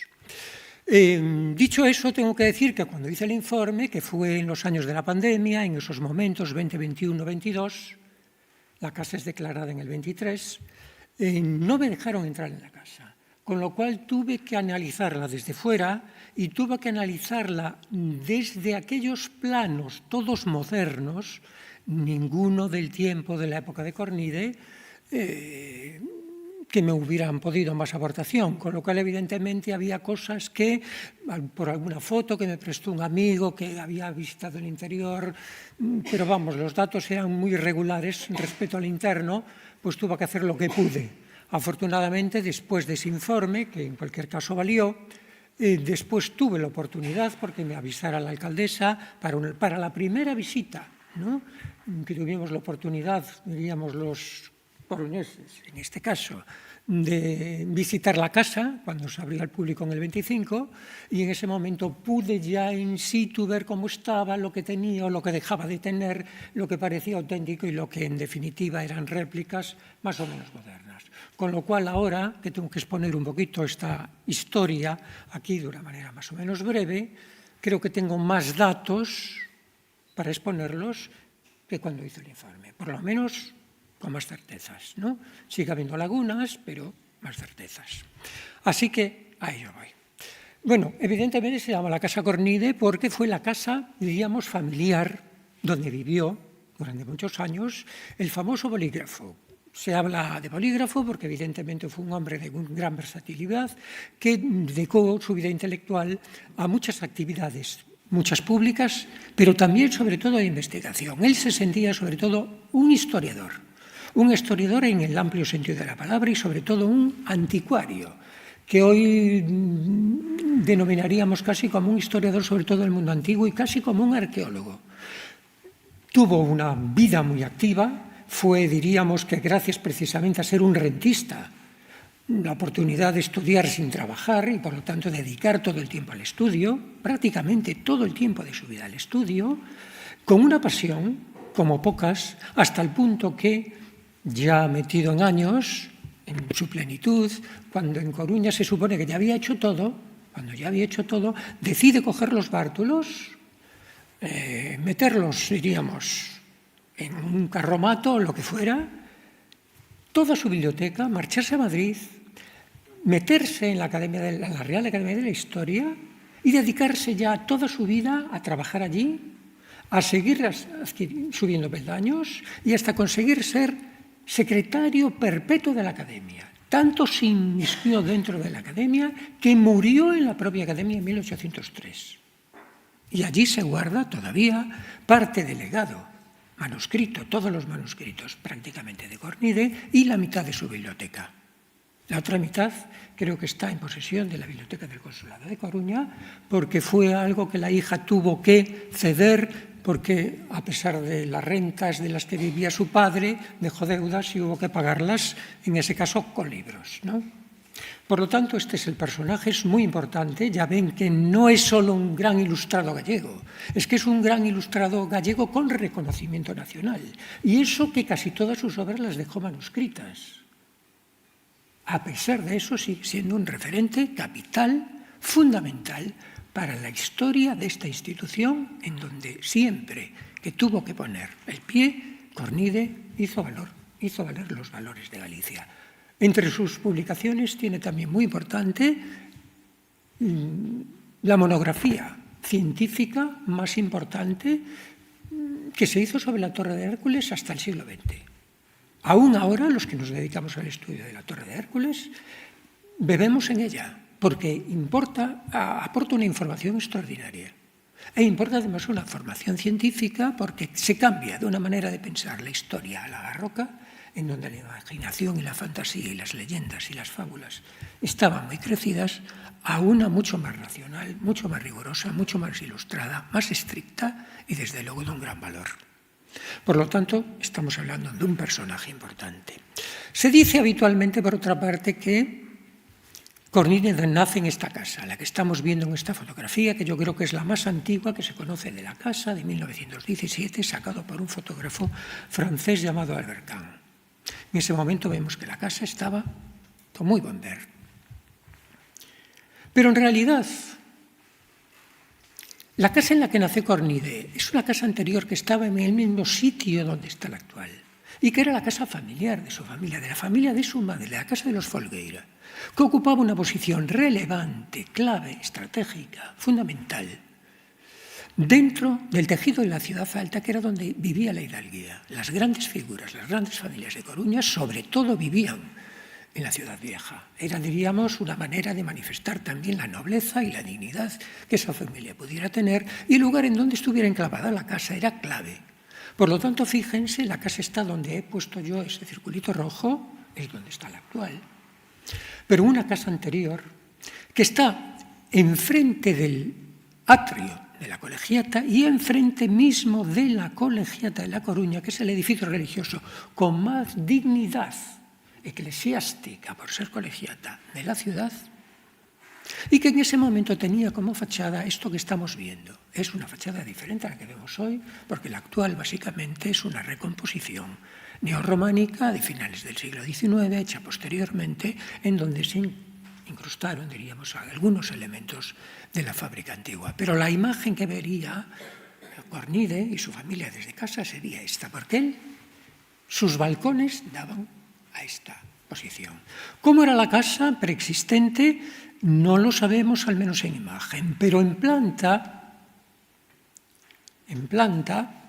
sí sabemos cómo va a ser, gracias precisamente a un plano que pondré de inmediato. Antes me interesa sobre todo destacar que vean que si la casa Cornide anterior, la casa de los Folgueira, estaba en una posición excelente, lo demuestra que los edificios oficiales coruñeses, que están aquí todos marcados en azul, y que presiden todos plazas, y que son edificios importantes, la Intendencia, el Ayuntamiento, la Real Casa de Artillería, la Capitanía y la Real Audiencia, y la Cárcel Real, copresiden también plazas.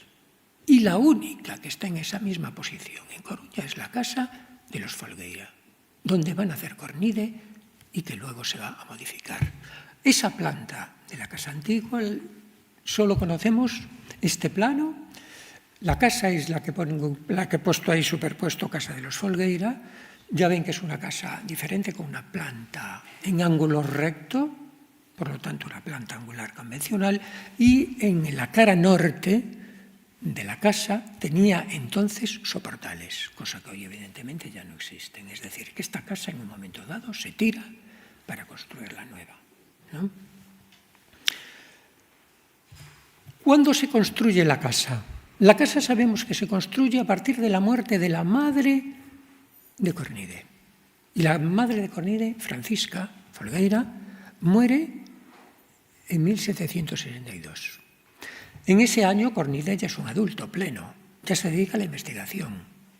Ya es arquitecto supernumerario, ya es académico supernumerario de la Real Academia de la Historia. Se fue a Madrid años antes con un manuscrito para que reconocieran sus valores sobre algo relacionado con la historia antigua de Galicia.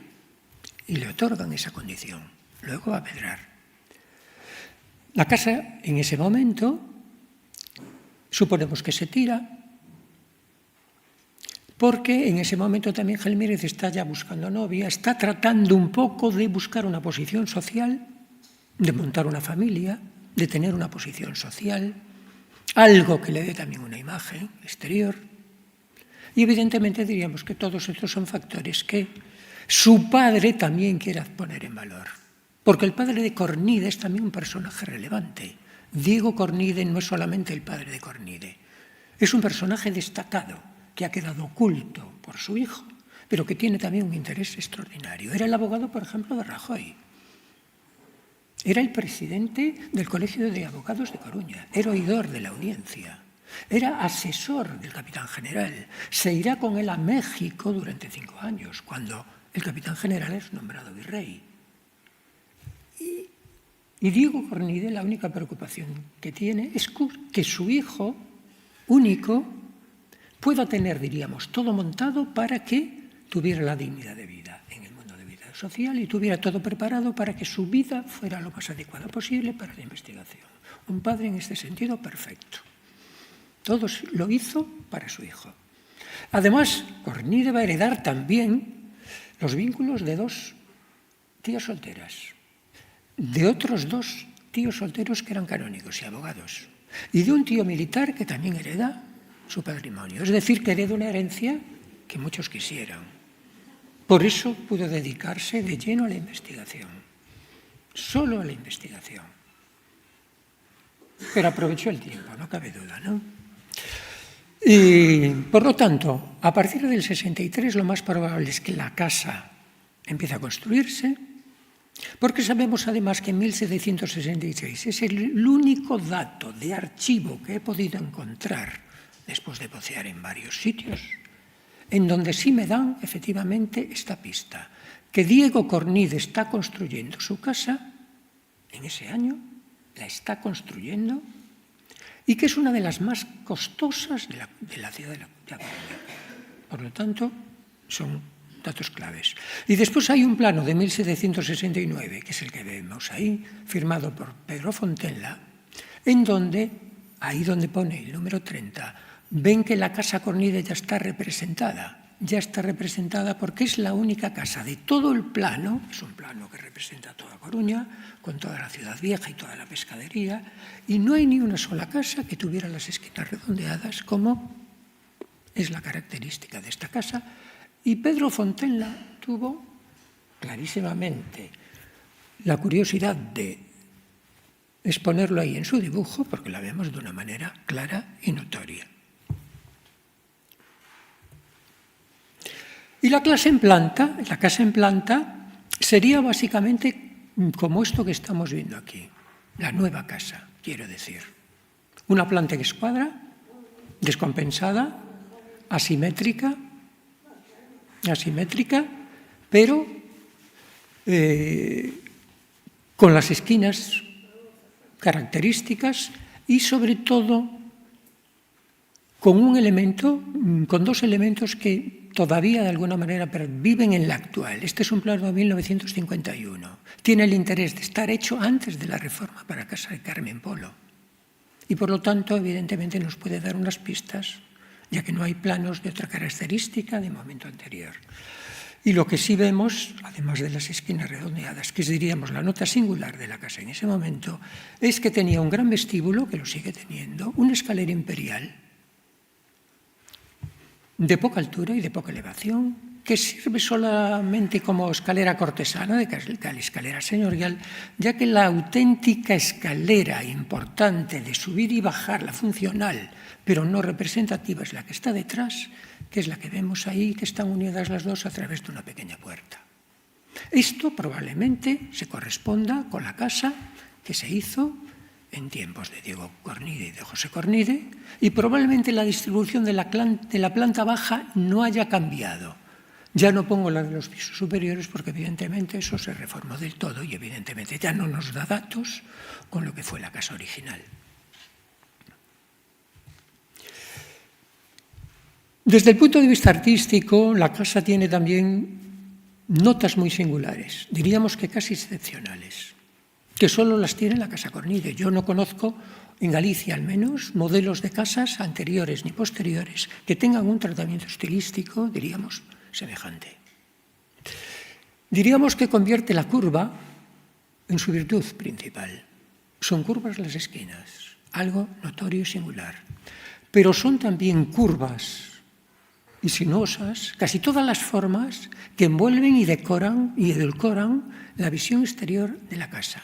La cornisa, los guardapolvos, todos los vanos con arcos segmentados, incluso los tragaluces de la zona inferior. Un tipo de vano que no se estilaba en ese momento en la arquitectura civil más convencional del tiempo. Y no digamos ya cuando nos metemos también en esas balconadas de gran empaque, con esas repisas complicadísimas, complejas. Fíjense la del balcón pequeño, vista desde abajo, las formas arrillonadas y curvas que tienen, que se completan también con unas balaustradas de hierro forjado, que también fueron en su momento una gran novedad en la arquitectura, por lo menos coruñesa, pero gallega casi también, porque estamos hablando de en torno a 1765-66. No sabemos de dónde vinieron esos hierros que aquí nos estilaban, nuestros herreros no estaban acostumbrados a estos dibujos. Sabemos que unos anteriores, pero más sencillos, de la casa que está al lado, que era la intendencia, se traen de Bayona de Francia, se importan desde allí en el año 58, pudieron haber servido de modelo para aquí, pero también pudieron haber sido importados de alguna ciudad francesa. En cualquier caso, diríamos que esto es lo que forma, diríamos, la nota más característica de la singularidad de la casa, que le da unos rasgos muy singulares, yo diría casi únicos, vinculados con una estética foránea.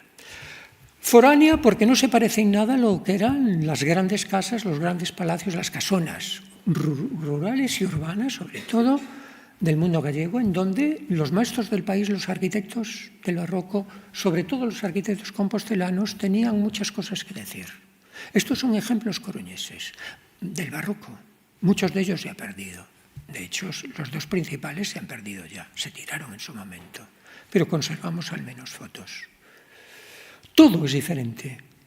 No hay arcos, hay ventanas rectilíneas. Están también, diríamos, la representación de todos los marcos de las ventanas, las orejeras. Es una tipología distinta.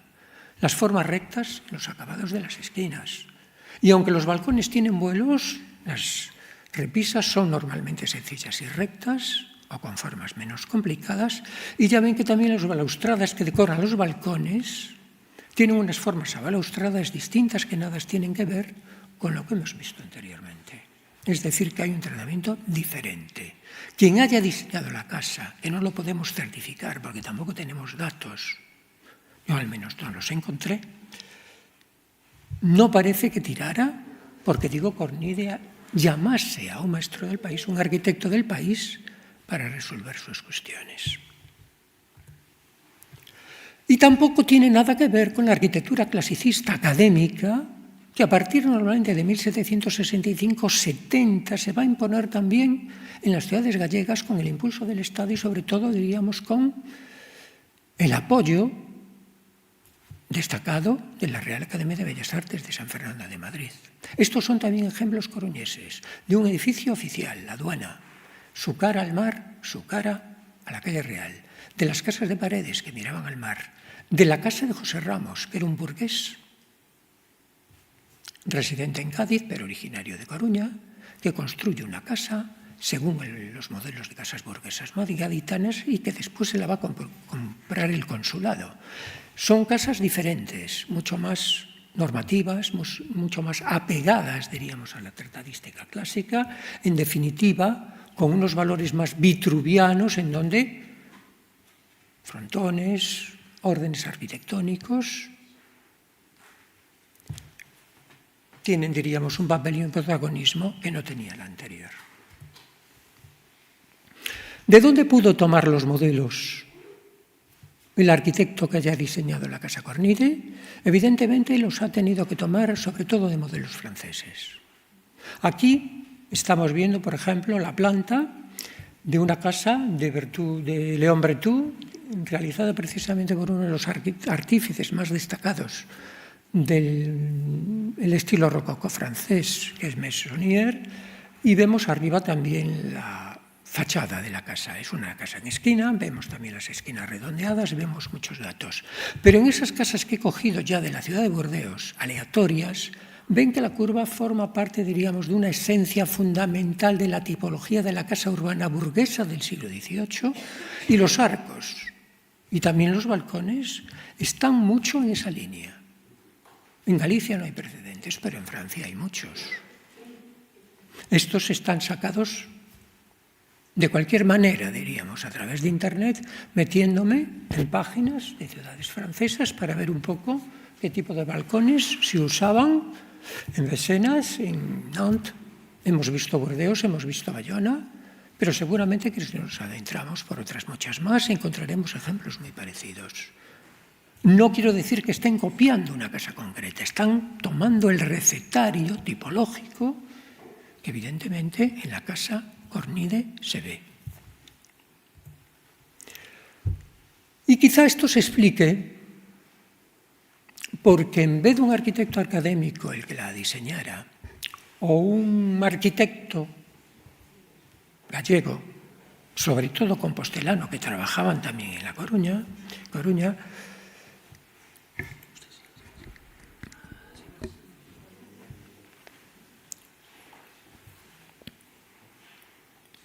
probablemente a quien se lo encargaron fue a un ingeniero militar, porque los ingenieros militares sí estaban en conocimiento de la tratadística francesa y algunos de ellos incluso eran oriundos de Francia. Les recuerdo que Diego Cornide era oidor de la audiencia y asesor en tareas administrativas y de derecho del propio capitán general, el marqués de Croix, que en este momento es un francés al servicio de la corona española. Por lo tanto, esto es un dato interesante. Y probablemente el conocimiento directo y el entrar en contacto con quien era jefe de todos los ingenieros militares del Estado que trabajaban en el Reino de Galicia, que tenía su sede en Coruña, explica que probablemente uno de ellos pudiera haber dado los planos base para la realización, al menos, de la fachada de la casa. Y entre los arquitectos y entre los ingenieros militares que en este momento están en acción, hay dos que tienen más posibilidades que otros por las fechas en las que estamos manejándonos. Uno de ellos, Francisco Llobet, que había trabajado en toda la década de los 50 en Galicia y que se marcha de Galicia en el año 63, es decir, justamente en esos años en donde el diseño de la casa pudo realizarse, antes de pasar después a la construcción. He puesto este rostro anónimo porque no conocemos, no tenemos retratos. Lo he vestido de ingeniero militar y tenemos que conformarnos. Afortunadamente conocemos, sin embargo, el rostro del otro, que pudo intervenir también en la casa. Carlos Lemort, un arquitecto, un ingeniero militar que lo trae en Senada y que viene a Galicia en el año 62. Viene a trabajar en el Camino Real, pero de paso le van cayendo otras obras. Y Carlos Lemort no solo está formado en lo francés, sino que además es que está formado en lo francés porque es francés, como el capitán general mismo. Y también el intendente, que vivía al lado de la Casa Cornide, era también un francés. Es decir, que en este momento, diríamos, hay una sociedad francesa al servicio de la monarquía española potente que pueda justificar, diríamos, estas galas galicistas que la casa tiene, ¿no? Este es un retrato de Carlos Lemort a través de un grabado de Goya, ni más ni menos, tuvo esa suerte y por lo tanto creo que son los dos candidatos más serios. Más serios, entre otras cosas, porque conocemos obra de ellos. De Llobet, por ejemplo, sabemos que hace la reforma más adornada de la parte superior del Palacio de la Real Audiencia, de lo que es el edificio que representa el Palacio Real en Coruña, porque aquí es donde vivía el virrey, el gobernador, el capitán general, que era también presidente de la Real Audiencia, asumía todos los cargos, el marqués de Croix. También porque realiza muchos planos para la ciudad nueva de Ferrol, que está en ese momento de construcción, la ciudad nueva y el Arsenal. Ahí tenemos un modelo de casas, con arcos todos segmentados, pero son casas corrientes, no tienen, digamos, especial notoriedad. Y son casas seriadas. En teoría, el barrio de la Magdalena de Ferrol tendría que haber sido, en principio, como una barriada militar, de tipología arquitectónica de casas todas iguales. Tenemos también una puerta que no se hizo para el arsenal militar. Sigue modelos de puertas francesas. Pero tenemos también, quizás, su obra maestra en Galicia, que es la escalera de honor de la sala de armas del Arsenal de Ferrol, que ya ven en una vista elevada. Llama la atención porque probablemente sea una de las escaleras afrancesadas más importantes y espectaculares levantada en nuestro territorio, y aún me atrevería a decir que en la propia península. Es decir, que la trayectoria afrancesada de Llobet no puede ponerse en duda, menos aún, lógicamente, la de Lemort, al que debemos ni más ni menos que el seminario de confesores, con una parte, cuando se construye, dedicada también al consistorio, y que hoy conocemos como Palacio de Rajoy, porque lo construye, evidentemente, el arzobispo. El arzobispo se lo había encargado un arquitecto de aquí, pero al final, por una serie de problemas que tuvo de tipo administrativo, se metió la cuña del capitán general, y el capitán general impuso a su ingeniero. Y de ahí que, evidentemente, el edificio tenga tantas sintonías, no con la Casa Cornide, pero sí con otros edificios franceses que podemos conocer en Nancy o, por ejemplo, en la propia ciudad de Toulouse, ¿no? Y ya ven que aquí todo es afrancesado, absolutamente todo es afrancesado. Como es afrancesado también el modelo que propone Lemort para la capilla mayor de la Catedral de Lugo, en donde también el rey, que va a contribuir con un dinero, en este momento Carlos III, al dar dinero, impone también al ingeniero, con la intención, además, de que cambie un poco la estética visual que hasta ese momento había dominado en las capillas mayores de las grandes catedrales gallegas, en donde era el barroco de la región, el barroco nuestro, el barroco compostelano. Es decir, que hay también una intención política de cambiar el look que tenga la capilla mayor, sobre todo porque era una capilla mayor que para el Reino de Galicia tenía una enorme relevancia, porque es allí donde se hacía y se sigue haciendo la ofrenda del Reino de Galicia al Santísimo. Santísimo que preside, por otra parte, el escudo de Galicia. Es decir, que hay unas conexiones muy importantes. Todo eso sigue modelos franceses. No sé si los he convencido, al menos esta es mi opinión. Pero a partir de esto ya sabemos que la casa está construida, que ya Diego Cornide y José Cornide pueden vivir en ella, y sabemos que efectivamente en ella viven, al menos hasta 1789, José, hasta que decide marcharse con su biblioteca y sus manuscritos a Madrid. Y en ese momento la casa queda, diríamos, un poco en vacío, atendida, diríamos, por los criados que tendría la familia. Él estaría, evidentemente, supervisando desde Madrid que la casa estuviera en buenas condiciones, pero no sabemos mucho más, ¿no? Lo que sí sabemos es que muere Cornide en el 1803, y tras la muerte de Cornide pasa a manos de su hija, María Hermitas, su única hija. Tuvo más, pero le murieron todos al hacer. Por lo tanto, al final solo se quedó con esta hija, que a su vez muere en 1820. Ella vive en la casa.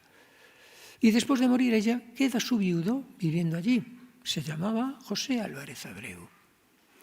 Pero, aunque era el viudo, no era el heredero directo de la familia, de los descendientes. Eso tendría que volver a los descendientes naturales de la familia. Por eso, en un momento dado, los auténticos herederos la reclaman, y después de un proceso judicial en 1835 la hereda un descendiente directo y permanece en manos de esta familia que ya va a residir no en Coruña sino en Lugo, que era donde vivían, hasta el año 1949. Es decir, que la casa sigue permaneciendo en manos de esa familia pues más de un siglo, ¿no?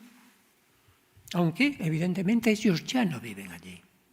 En este tiempo, ¿qué sabemos que le pasa a la casa? Pues sabemos que en 1864, por ejemplo, durante la noche, un fragmento de la repisa que sostenía un balcón volado, que tenía la fachada que estamos viendo, y que hoy no lo tiene, hacia la calle de Puerta de Aires, que es esa ventana que vemos ahí, se cae al suelo. Y entonces queda, diríamos, el balcón a medias, ¿no? En estado de peligro. Con lo cual el ayuntamiento obliga a la propietaria, que está en Lugo, pero que tiene un administrador en Coruña, a que tire todo el balcón y construya una ventana a paño, porque hay que adaptarlo a las nuevas normativas de policía urbana que obligaban a estas cuestiones. Con lo cual se perdió evidentemente un balcón de unas características semejantes al que tiene la casa en el otro lado, que es el que estamos viendo en la fotografía. Una pérdida sin duda patrimonial que hay que lamentar, pero bueno, que son las circunstancias históricas las que nos marcan. Durante ese tiempo la casa estuvo alquilada a gente más o menos desconocida, al menos que no dejan restos en la documentación oficial. Pero sí sabemos que en torno a 1910 la casa estuvo ocupada en régimen de alquiler por el Centro Jaimista, que estaba vinculado a la facción carlista, seguidora de Jaime de Borbón, que tenía en Coruña también, diríamos, un núcleo más o menos importante y que tuvieron durante un tiempo su sede aquí. Pero ya más tarde, en torno a la década de los 20, sabemos que la casa, en cambio, estaba alquilada al Centro Cultural de Santo Tomás de Aquino, llamado Los Tomasinos, que era una especie de sociedad cultural que entretenía, diríamos, a los niños, estaba vinculada con la Orden de los Dominicos y en donde había pues, cine, donde había un teatro, bueno, un local social para que los niños estuvieran entretenidos y en donde también se daba estudios de primeras letras a los más pequeños, ¿no? Y como Casa de los Tomasinos es como se la va a conocer casi hasta que pasa a manos de los Franco. Es el nombre oficial que va a tener la casa, no de Cornide. Siempre se habla de la Casa de los Tomasinos, ¿no? Como si se hubieran comido al Ilustrado, ¿no? También sabemos que en 1947, estamos ya acercándonos a unas fechas fatídicas, la entonces propietaria de la casa, que se llamaba Carmen Vázquez Pardo, que residía en Lugo y era soltera, pide permiso al ayuntamiento para construir 2 casas de planta baja para industria en el solar anejo, que era también propiedad de ella. Había sido anteriormente también propiedad de Cornide. Allí Cornide había tenido 2 casas que tuvo que tirar por un problema de voladizos y de soportales que empezaron a ser totalmente prohibidos con las normativas ilustradas y entonces seguramente estaría cerrado con una valla o con un muro. La nueva propietaria en el año 47 pide construir una casa y el ayuntamiento le da permiso conforme a el proyecto de un arquitecto, Leoncio Vescanza, que en la ciudad de Coruña tuvo mucha actividad, y el proyecto de ese bajo doble, porque ya ven que son 2 puertas, 2 ventanas, estarían divididas los 2 por un tabique interno, era el que se construiría en ese solar que ya ven que está justo detrás del metido que hace la Casa Cornide original. Pero en principio son solares independientes y tienen direcciones independientes. Este concretamente da a la calle Veduría, a la calle Veduría 7, ¿no? Pero la señora no llega a construir el edificio, porque ya en ese momento se deben de empezar a mover las fichas para que algo de fuera compre la casa, ¿no? De hecho, hay una propuesta, ¿no?, del pintor Seijo Rubio, que se le hace a la Comisión Permanente Municipal, para que implique al ayuntamiento en la compra de la casa para convertir la casa en biblioteca municipal. Lo que hubiera sido excelente, una buena solución, no cabe duda, ¿no? Pero al final se va a meter por medio el Ministerio de Educación Nacional y en el año 49 lo compra el Ministerio de Educación Nacional. Compra la Casa Cornide y compra también el solar anejo, es decir, compra el pack completo, todo el conjunto. En principio, al menos así dice la documentación, para instalar allí el Conservatorio de Música que la ciudad de La Coruña necesita. Un edificio entendible perfectamente, ¿no? Pero lo curioso, y esto es algo que yo no acabo de entender, si alguien tiene una pista que me la dé, porque se la agradezco, entre el año 49 y 51, quizá 49-50 mejor, el Ayuntamiento de Coruña, con permiso del Ministerio de Educación, construye esa casa de planta baja que hemos comentado al lado, no sabemos para qué, ni tampoco se detecta la compra en la documentación municipal que yo he conseguido estudiar, conforme al proyecto que había solicitado Carmen Vázquez Pardo.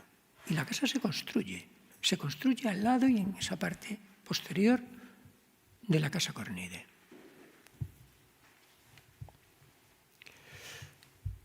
Es curioso porque en 1950, es decir, en los momentos que se está construyendo eso, el Ministerio de Educación Nacional le solicita a un arquitecto de Coruña, Peregrín Estellés, que diseñe para la casa, incorporando ya también ese solar, con lo cual habría que tirar esa casa, en teoría, recién construida,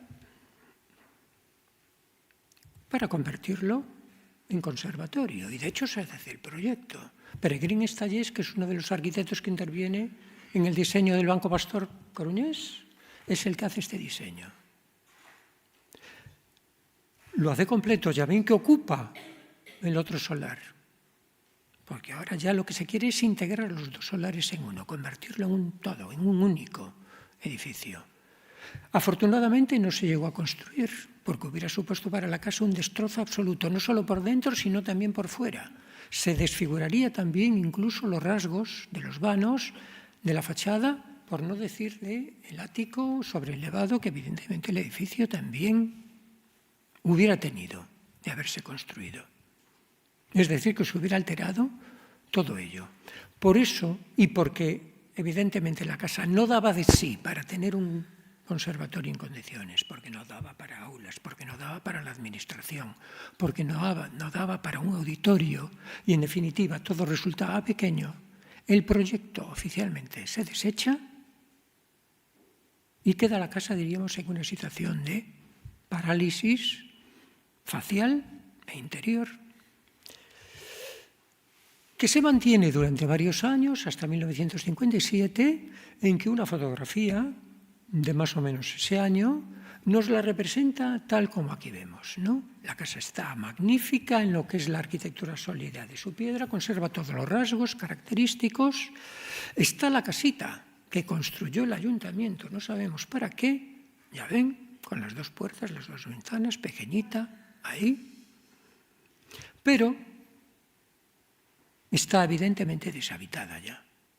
Se ven que las carpinterías y los cristales están todos rotos. E incluso la documentación indica, y lo indica claramente, que había gente del vecindario que tiraba la basura por entre las rejas y por entre los cristales rotos, y que se estaba convirtiendo la casa en un basurero, y que evidentemente una casa de tanta dignidad daba una imagen penosa para la ciudad. En torno al año 57. En este año empieza a asomar la patita, diríamos, el ayuntamiento. Porque es cuando el ayuntamiento propone al Estado permutar el edificio por un solar más espacioso en la ciudad escolar para que construya allí realmente un conservatorio en condiciones, amplio y despejado, y que se quede la casa para el ayuntamiento. No se dice para qué. Esto se hace en tiempos del alcalde Alfonso Molina, uno de los alcaldes más característicos, de más larga duración y más emblemáticos, diríamos, de la Coruña franquista, ¿no? las cosas empiezan a rodar, y empiezan a rodar con bastante rapidez.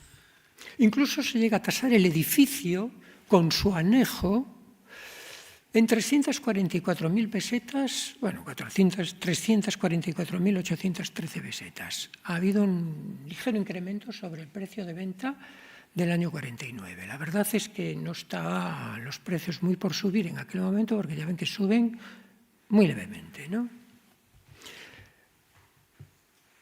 Pero muere Molina durante un viaje a Brasil, de un infarto, al parecer. Y entonces las cosas se paralizan. Hay que nombrar un nuevo alcalde, el nuevo alcalde tiene que esperar a su nombramiento, empezar otra vez el papeleo desde el principio. Todo requiere un proceso que no siempre se puede apresurar demasiado. El caso es que hasta 1960 no volvemos a ver un nuevo gesto de acción, ¿no? Sin duda, empujado por el ayuntamiento nuevo, que en ese momento estaba capitaneado por el alcalde Sergio Peñamaría de Llano. ¿Qué se hace en el 60? Bueno, sabemos, por ejemplo, que el Ministerio de Educación, y esto creo que fue un dato que sacó Prado Villar en algún documento, yo lo he visto en prensa, hizo entrega al Ministerio de Hacienda de la Casa Cornide con su anejo, porque era un requisito especial para cualquier transmisión o cualquier traspaso, que del Ministerio pasase al Ministerio de Hacienda, que es, diríamos, el que lleva el control de todo lo que vale dinero, ¿no? Y evidentemente eso se hace, en ese momento por lo menos, empiezan a darse los pasos. Pero también hay aquí otra nueva parálisis de casi 2 años, en donde incluso llega a haber una propuesta por parte de Choma Solamas de que el edificio lo compre el ayuntamiento después de la verbuta, pero para convertirlo en museo arqueológico municipal. Y el ayuntamiento le dice que no, que en principio para eso no, que tiene otro destino para él, pero no dice qué destino es. El caso es que finalmente ya, el 22 de junio de 1962, se realiza oficialmente la permuta, siendo alcalde Peñamaría de Llano. Por lo tanto, la permuta está hecha. El propietario de los 2 solares y de los 2 edificios que existían son ya del Ayuntamiento de A Coruña. Lo curioso es que, fíjense, el 22 de junio es cuando se hace la permuta y solo unos días después, el 3 de julio, casi es un tiempo inmediato, el Ayuntamiento decide sacar a subasta la casa con su anejo, ya incluidos en un único solar, y el precio de partida es 297.238 pesetas con 43 céntimos. Es decir, la cosa va bajando de precio. Y ya días después tiene lugar la puja. En la puja actúa Pedro Barrié.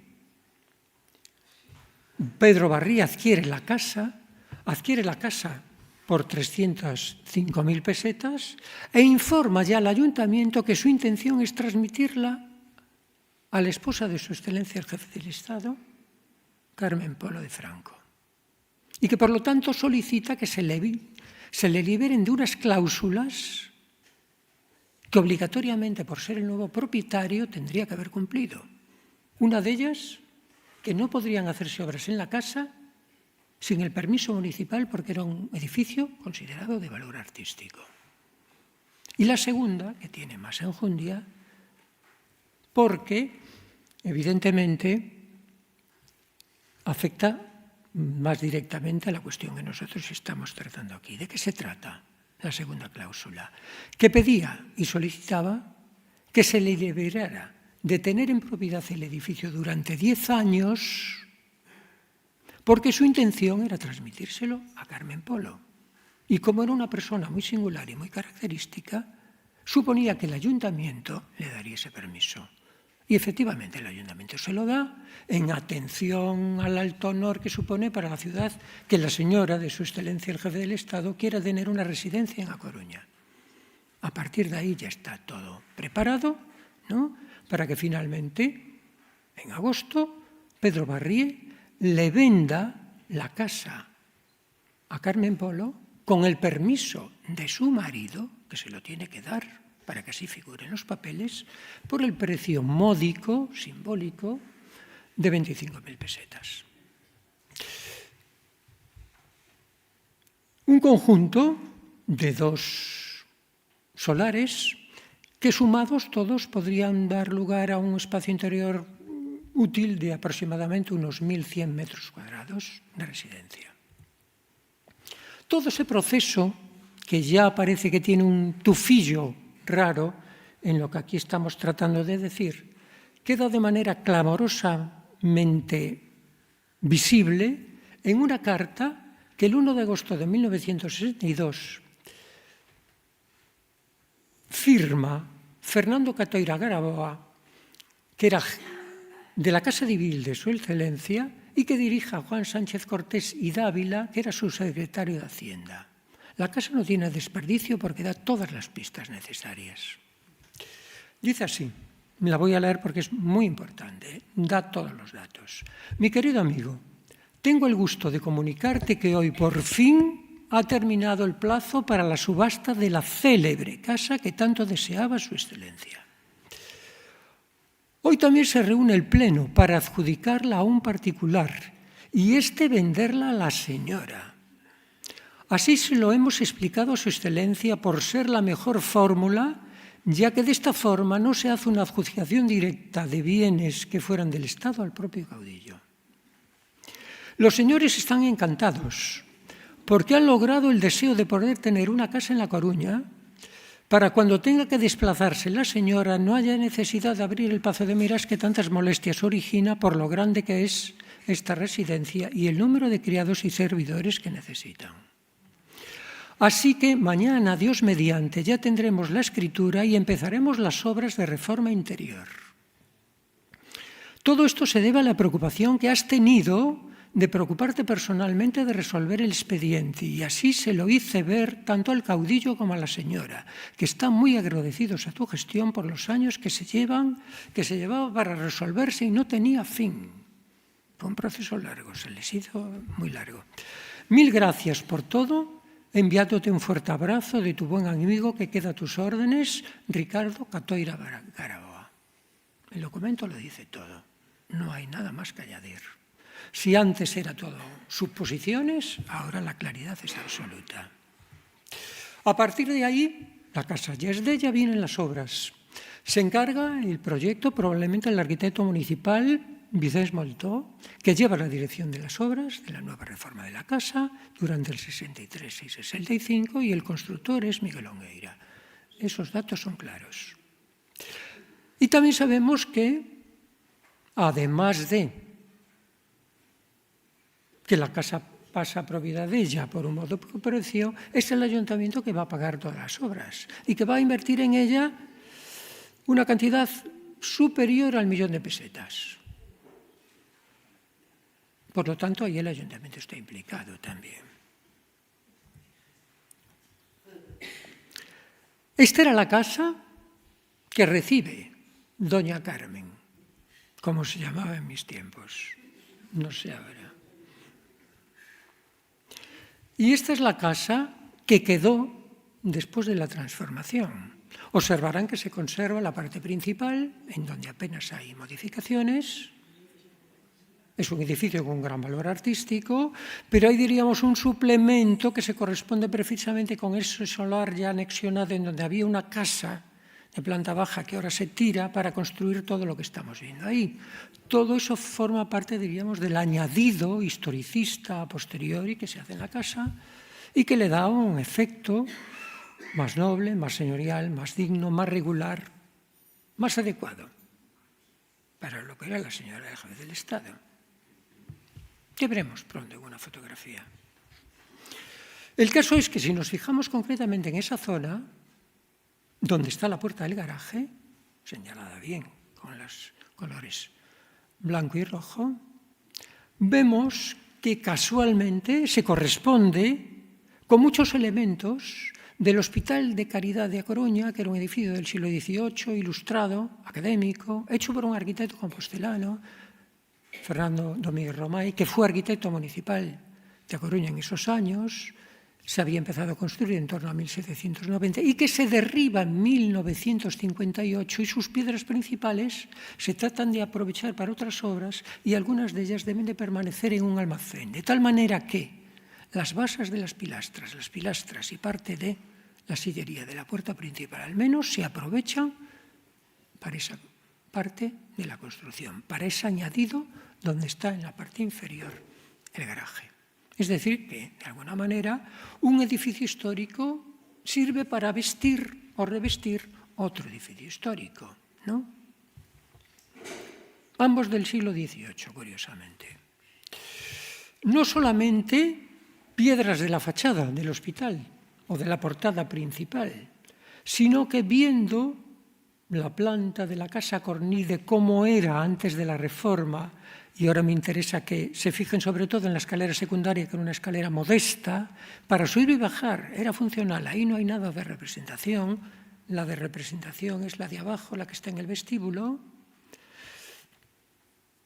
aunque parece mantenerse en el plano de la nueva Reforma, porque esta ya es un plano adaptado a la Reforma del 62, cuando ya va a ser la residencia multifamiliar de Carmen Polo, tenía diferentes apartamentos en los diferentes pisos, con muchos dormitorios, por si venía su hija, con su marido, con sus hijos, sus nietos. En definitiva, en ese momento ya era una familia numerosa. Les recuerdo que la hija de Carmen Polo tuvo 7 hijos, que todavía están vivos. Pero fíjense que ya la caja de la escalera no es la misma, se ha ampliado. Y que la escalera tampoco es la misma, porque el arquitecto representa bien todos los pasamanos, los peldaños, y se ve que hay una corpulencia material que no tiene la otra, que debía de ser de madera, probablemente con algunos elementos de hierro y poco más.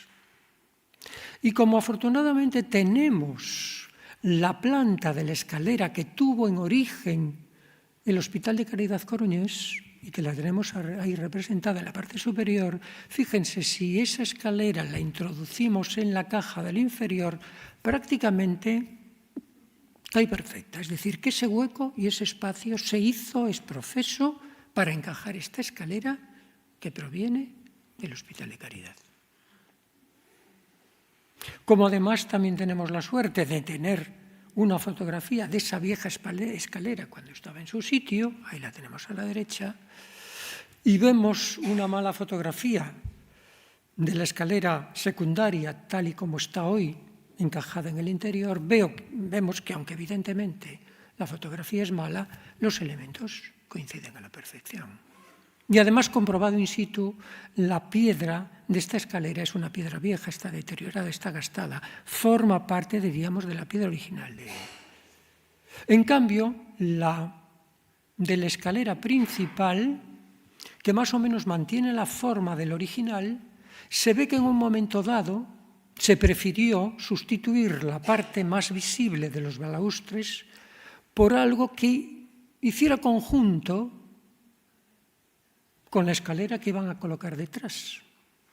Y por eso, que ya está tallado en piedra nueva, es algo moderno, es una réplica, aunque sigue los dictados de la escalera del hospital, es una escalera moderna. Pero en cualquier caso diríamos que el expolio también, diríamos, esas piedras históricas se manifiestan integradas en este conjunto arquitectónico. En la sala superior, en el piso principal, donde está el salón principal, cuya fotografía estamos viendo tal como estaba hace unos años, había 2 salas a los lados, una destinada a la biblioteca y otra a salida de estar, ¿no? Un poquito elegante, pero no tanto. Y ya ven que tiene 2 puertas colaterales que se comunican entre sí. Tiene puertas correderas, de tal manera que en unas veces se puede cerrar y el espacio se acota, y otras veces se puede ver una perspectiva más amplia, de tal manera que estamos viendo interconectados 3 espacios diferentes de muy diferente funcionalidad, ¿no? En cualquier caso, bastante atractivos. Y aparecen esas 2 puertas de piedra. Yo cuando hice el informe, al verlas, evidentemente me quedé extrañado. Solo vi esta fotografía que me pasó un amigo. Y claro, a la vista de una fotografía no puedes saber si esto está tallado hoy o si fue tallado ayer. Y esto tendría que haber sido tallado muy anteayer, porque estas no son puertas del siglo XVIII, ni mucho que se le parece. Además, tan pronto las vi, me trajeron a la imagen puertas que sí conocía y que forman parte del patrimonio arquitectónico del Hospital Real de los Reyes Católicos de Santiago. Aquí tienen una fotografía de una de ellas, es idéntica. O sea, que cabía la posibilidad de que, puesto que en los años 50 piedras de un hospital se habían trasladado para allí por los gustos de la señora, piezas descontextualizadas del otro hospital en una gran reforma que se había realizado también en los 50, pudieran haber pasado para allá. Sin embargo, después de haberla visto al natural, puedo confirmar que son réplicas. Son valiosas porque son de piedra, están muy bien hechas, pero son réplicas historicistas de las del hospital. Están ahora allí. Hay otras también de arco conopial que me temo que son del mismo estilo, más o menos muy parecido. La casa, además, no solo vale por sus piedras, traídas de aquí o de allá. Tiene interés por los personajes también que la habitaron. Diego Cornide, José Cornide, por los arquitectos o ingenieros militares que la hayan diseñado, por el propio Pedro Barría, que fue un personaje destacado del franquismo, pero también de la industria en ese momento, e incluso por los propios últimos propietarios. También le dan su valor. Todo tiene su punto. Y los fantasmas hay que tenerlos en cuenta, ¿no? Pero también porque fue la casa depositaria de cosas que tuvieron un inusitado valor y que hoy ya no tiene, pero estuvieron allí. Nos constan, porque nos lo dice en un texto el propio Cornide, que se cuidó de guardar en el vestíbulo de su casa esta piedra con inscripción que había formado parte de la Torre de Hércules y que, de alguna manera, hablaba de la restauración que había tenido lugar en la Torre de Hércules en el siglo XVII durante la época del duque de Uceda y que andaba desperdigada, que se había tirado por ahí, que se encontró de manera milagrosa y que él tuvo el cuidado de guardarla en su vestíbulo para que no se perdiera. Y hoy, afortunadamente, gracias a eso y a otros avatares que ahora no voy a contar, está en el Museo Arqueológico Municipal de Coruña, en el Castillo de San Antón. Ahí estuvo también su famosa biblioteca, probablemente una de las más importantes privadas que hubo en Galicia. Bibliotecas públicas no había ninguna. Bibliotecas clericales sí, pero bibliotecas privadas probablemente pocas, como la de Cornide, y estuvo ahí durante mucho tiempo, hasta que se fue para Madrid.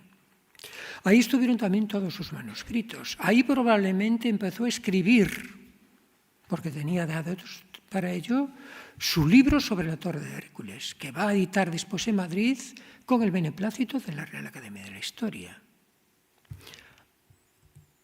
Ahí está todavía la placa que el ayuntamiento colocó en 1892 para indicar que en aquella casa o en una casa anterior había nacido José Cornide y que durante la Reforma se desplazó a una fachada lateral. Y ahí estuvieron también durante un tiempo, al menos creo que durante 10 años aproximadamente, desde que hace el arde el Pazo de Mirás hasta que tiene lugar la exposición del Pórtico de la Gloria del año 88, las figuras de las estatuas de Mateo, que son motivo de lo que aquí estamos hablando. En definitiva, todo esto, material, inmaterial, histórico, pétreo y no pétreo, es un poco lo que le da valor a la casa, porque es una casa que ya casi parecen dos, porque cuentan la historia del hospital y la casa de la propia casa, y que evidentemente creo que con toda razón justifica que en el 2023 fuera declarada bien de interés cultural, ¿no? ¿Cómo estaba la casa en ese momento? Lo sabemos por fotografías que salieron a la luz en 2020 en una inmobiliaria, porque los herederos, que son los 7 nietos de Francisco Franco,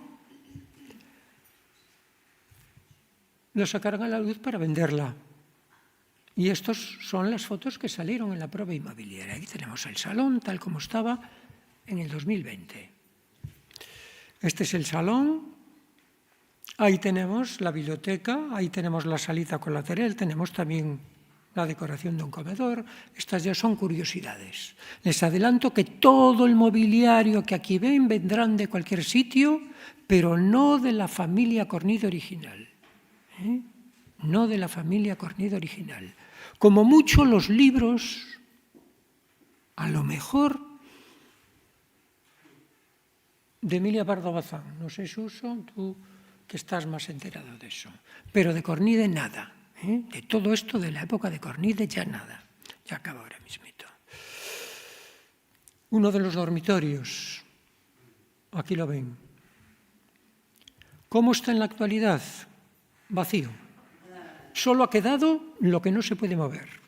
La lámpara, una araña de cristal de notables proporciones y notable calidad y de características palaciegas, que evidentemente no lo sacaron porque les debió de plantear un problema difícil de sacarlo por puertas y vericuetos complicados, ¿no?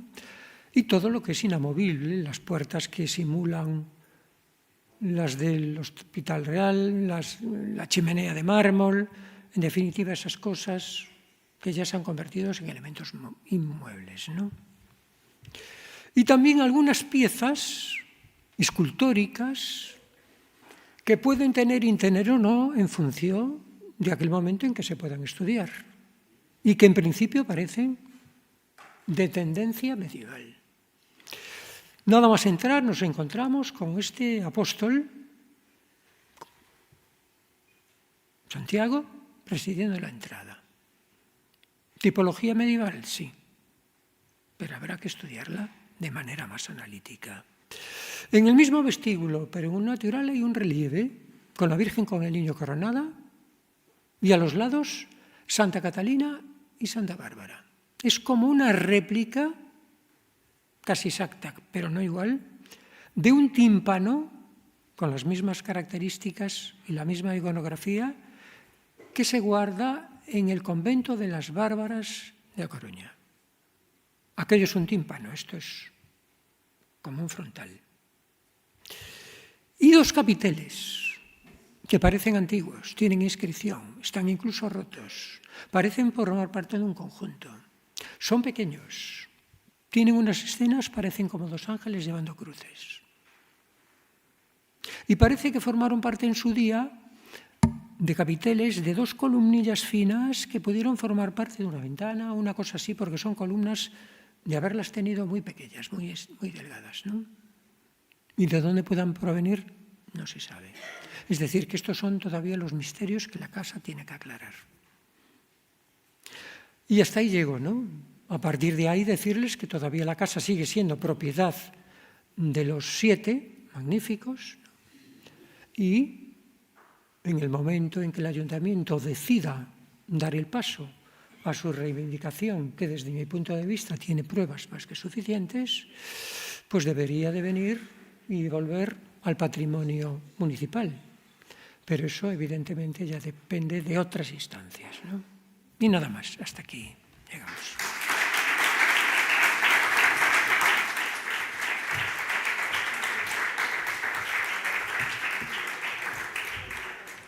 Moitas grazas, Alfredo, por a magnífica e documentada exposición da Casa Cornide. Moi extensa, así que temos tempo para unha pregunta, nada máis. Se alguén quere preguntar algo. Bueno, entonces, ímonos... ¿Cuál? La esta románica o neorrománica. Yo le estuve dando vueltas y es tan rara, pero bueno, no sé. ¿La de Santiago? La de Santiago, sí. Muy extraña. La otra sí que parece una copia, lo que comentaba. Puede ser. Sí. Desde luego el tímpano, que está sí. se puede ver perfectamente porque es de acceso público, en las Bárbaras, en Coruña, es prácticamente lo mismo, solo que es un tímpano semicircular y tiene la Virgen otra corona, pero también está coronada. Y diferencias mínimas. Podría ser una copia. Y los capiteles parecen originales. La verdad, los capiteles a mí me parecen originales. Los dos forman parte de la misma familia, de donde fueran sacados, parecen del mismo sitio. Tienen una inscripción que ahí incluso se ve parcialmente, habría que verla. Es que claro, son todas fotos robadas, ¿no? Estos son porque no nos dejaron ver y yo encima iba explicándole a casa a la alcaldesa, no podía, aparte que no nos dejaban sacar fotos, pero yo no podía llevar el móvil aún encima haciendo gestos, ¿no? Con lo cual, son todas fotos piratas, que a lo mejor acabamos por ahí, que me mandaron después. ¿Y documentación de quién pudo ser, quién intervino haciendo la copia de las puertas? Documentación no tengo, pero sí hay posibilidad de que esas puertas las pudiera ver un escultor cuyo nombre sé, pero ahora no recuerdo. Bueno, entonces facemos unha pausa hasta 7:30 e volvemos con outra conferencia, a do Pazo de Meiras.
Lo dejamos así.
Imos dar inicio a esta mesa redonda que, ao final, que lle pon o ramo a xornada de hoxe, unha xornada dedicada a espazos de recuperación patrimonial no conxunto de Galiza.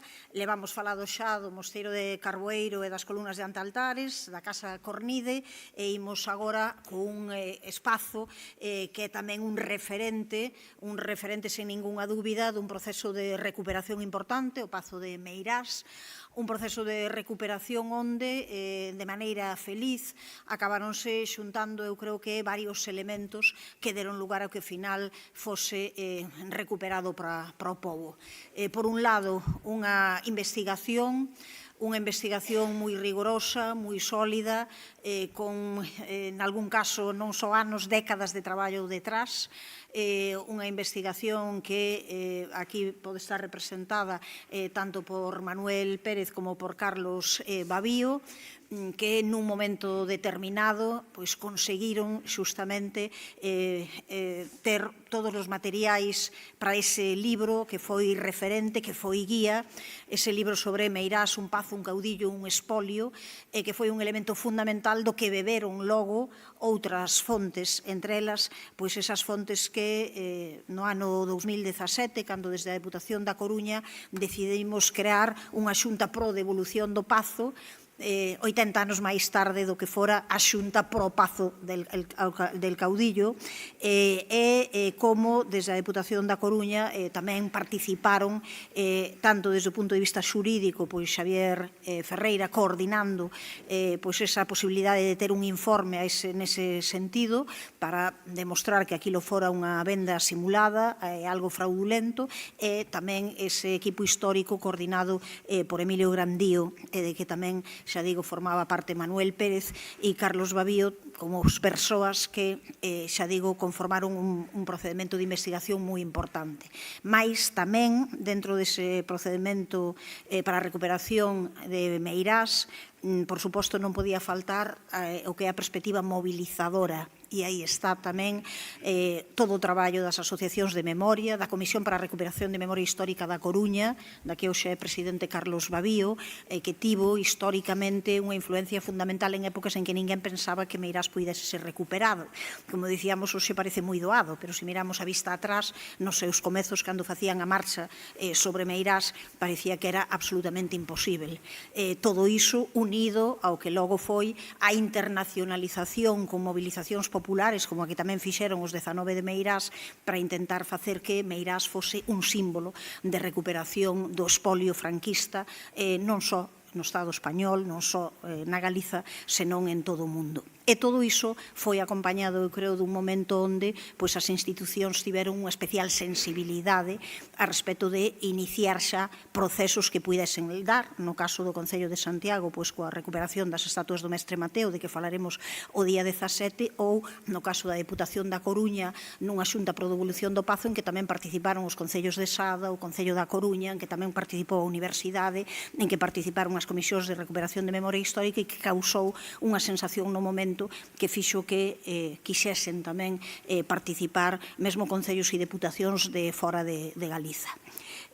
Mais queremos falar diso, falando de toda esta memoria, tamén falando de outras perspectivas sobre o que houbo, o que foi o Pazo de Meirás, e para iso, ademais de Manuel Pérez e de Carlos Babío, temos connosco a Jesús Sánchez García, Suso, que vai falar tamén do que significou como lugar, como espazo ligado a unha figura como foi Dona Emilia Pardo Bazán, e o espazo desas torres de Meirás, e o que significou na memoria persoal da escritora coñecida por todas nós.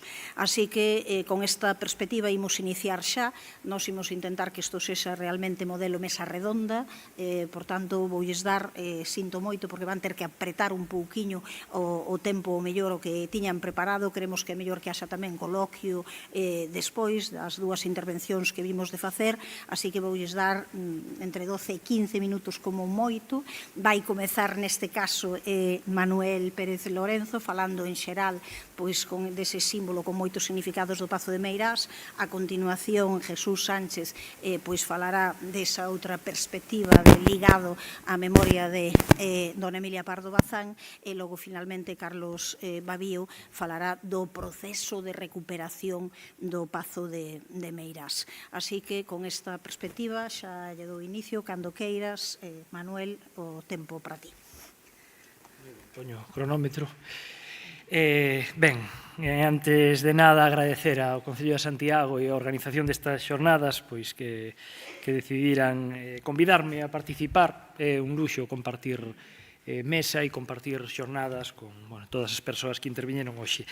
E como é un luxo tamén pois que nos presenta sexa Goretti, que foi peza fundamental en todo este proceso que deu que o Pazo de Meirás hoxe sexa patrimonio público, pois porque desde a Deputación da Coruña se institucionalizou por primeira vez esa vocación de recuperalo para o patrimonio público de forma efectiva e sólida. Ben, eu vou intentar dar unha perspectiva xeral de algunhas cuestións, porque despois creo que as outras dúas persoas que me acompañan poden afondar xa en aspectos máis concretos, como indicaba Goretti, pero todo en torno a algo. O Pazo de Meirás é un lugar de memoria democrática, non só porque poida estar recoñecido legalmente como tal, senón porque o é de facto. É dicir, un lugar que ten unha memoria cunhas singularidades, é un lugar de memorias solapadas no tempo, un lugar complexo pola súa historia, pero, como moitos. Que ten de singular? Que hai varios momentos nos que acada un protagonismo, unha relevancia especial, notable, unha proxección social que, ademais, está asociada a circunstancias e a diferentes, incluso contrapostas. E, por outra parte, hai moitos lugares de memoria que teñen memoria porque se construe desde o presente, é dicir, porque se resignifican, porque se memorializan de algún xeito. O Pazo de Meirás ten memoria porque se guardou memoria do Pazo de Meirás, de acontecementos ligados ao Pazo de Meirás, de persoas, etc. E que se transmitiu ata hoxe. E, ademais de todo iso, ten unha carga simbólica moi forte. Ten unha dimensión simbólica, ademais, moi complexa, que vai cambiando co tempo e que a sigue tendo, non só ativo no seu momento. Entón, como ese lugar, como ese espacio simbólico, de múltiples simbolismos e significados, vai mudando, un pouquiño sobre iso vou falar. Obviamente vinculado fundamentalmente a dúas etapas, unha na que se construe, na que se habita por Emilia Pardo Bazán, e outra que é a dictadura, cando o Pazo de Meirás chega a mans de Franco a través dos procedementos que coñecedes e acaba sendo residencia oficial de verán do xefe do Estado e, polo tanto, lugar no que se toman decisións que afectan a sociedade no seu conxunto e a moitas persoas de forma traumática. Este segundo significado simbólico, digamos, o que o paso do tempo acaba xenerando que o Pazo de Meirás sexa hoxe patrimonio público. Vale, pero, é dicir, poderíamos, e se tiveramos aquí 3-4 horas para falar, afondar en moitos momentos distintos, como digo, que se van solapando, nunhas orixes aí difusas na baixa Idade Media, un percorrido pola Idade Moderna como Pazo, residencia señorial, os antepasados de Emilia Pardo Bazán, poderíamos falar dese primeiro momento no que acada relevancia social, proxección cara á sociedade, que é o Pazo As Torres, a mansión que non é un pazo que construe Emilia Pardo Bazán, e aí é como un lugar que ten proxección pública asociado, por unha parte, ao mundo das letras, á intelectualidade, a Emilia Pardo Bazán como muller que rompe con determinadas convencións, pero, por outra parte, tamén asociado ás elites, á aristocracia, a un certo sentido do bo gusto, do refinamento, etc. Todo isto se proxecta a través da prensa da época en reportaxes que se publican con certa frecuencia, un pouco no estilo da prensa do corazón de hoxe, cando unha persoa ensina a súa casa, non? E proxecta esa imaxe que quere de si mesmo, bueno, pois, algo polo estilo ocurría nesa época. Pero iso xenerou tamén unha memoria e un simbolismo concreto, non? Nos anos 20, Pardo Bazán, unha vez que morre, a partir de aí vai ser un lugar asociado ao recordo de Pardo Bazán, pero tamén a outras cuestións. Por exemplo, o mundo da milicia, a través dos seus descendentes que están ligados, pois, fundamentalmente o seu xenro, o xeneral Cavalcanti, co exército, a monarquía, Alfonso XIII visita durante a dictadura de Primo de Rivera, non? E a propia dictadura de Primo, na que a familia xoga un papel relevante. E nos anos 30, durante a Segunda República, vai ser, sin embargo, un espacio que, si ben vai perdendo uso e sigue asociado a todas estas cousas, de repente aparece asociado a algo que ten unha dimensión completamente diferente, que é o movemento obreiro. E en Meirás se produce un conflicto agrario que aparece ocupando lugares sinalados na prensa galega e na prensa do Estado durante, entre o ano 1933 e 1936, cando un grupo de campesiños traballan, toman, incautan unhas terras que foran da familia Pardo Bazán, que se venderan e que o novo propietario decidira duplicarlle o seu lugar de forma abusiva. Campesiños que estaban nese momento asociados a un sindicato agrario da CNT e que van padecer despois todo o peso do aparello represivo do réxime a partir de 1936. Non? E así chegamos á ditadura, ao franquismo, que cando o Pazo de Meirás volve a recuperar a súa proxección, agora multiplicada. Como un espacio, primeiro, digo, a nivel simbólico, asociado á figura do dictador, a figura de Franco. Probablemente sexa o espacio físico, xunto co Valle de los Caídos, pero incluso cunha dimensión diferente que máis se asocia á figura de Franco, porque o Palacio del Pardo ten un carácter máis institucional.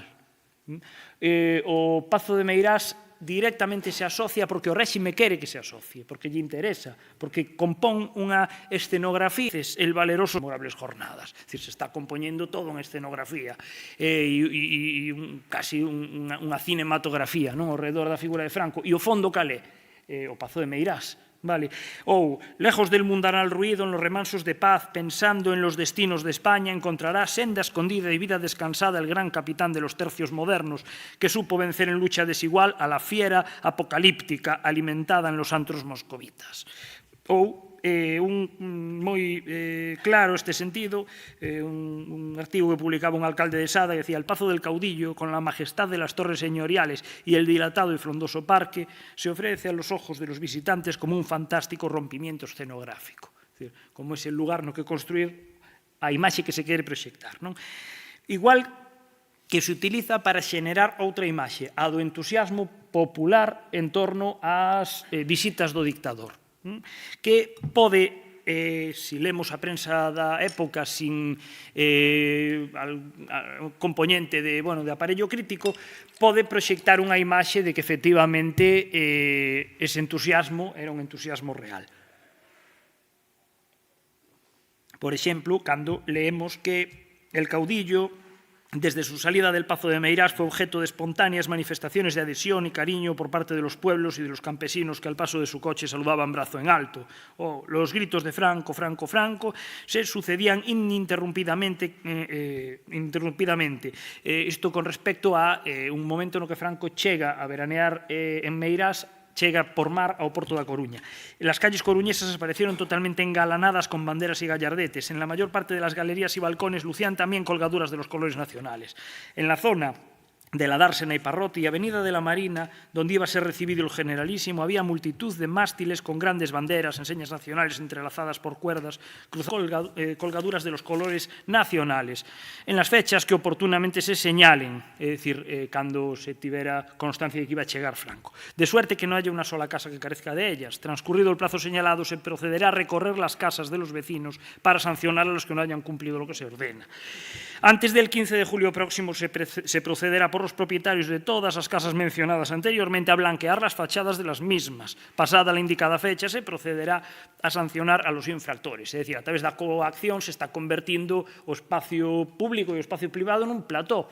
no que poder sacar fotografías que salgan en prensa e que nos amosen primeiro a imaxe dunha Galicia ideal e, en segundo lugar, dun entusiasmo popular que, en realidade, pois necesitaba de coaccións para ser efectivo. Vale. O nodo, que é, digamos, un instrumento de propaganda máis potente a nivel audiovisual do momento, vai utilizar Meirás en reiteradas ocasións e o vai facer para amosar varias cousas, non? Aquí temos algunhas imaxes dos actos de entrega.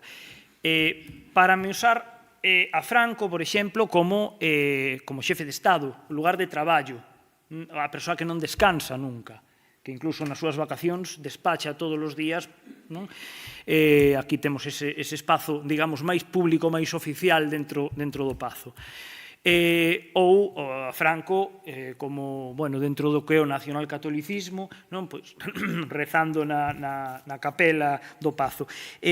O Franco que traballa, o Franco institucional, pero tamén o Franco humano, intentar humanizar a figura do ditador. Esas imaxes de Franco cos seus netos, por exemplo, nos xardíns, que intentan legitimar de alguna forma a esa figura que goberna en base a unha victoria militar a través das armas.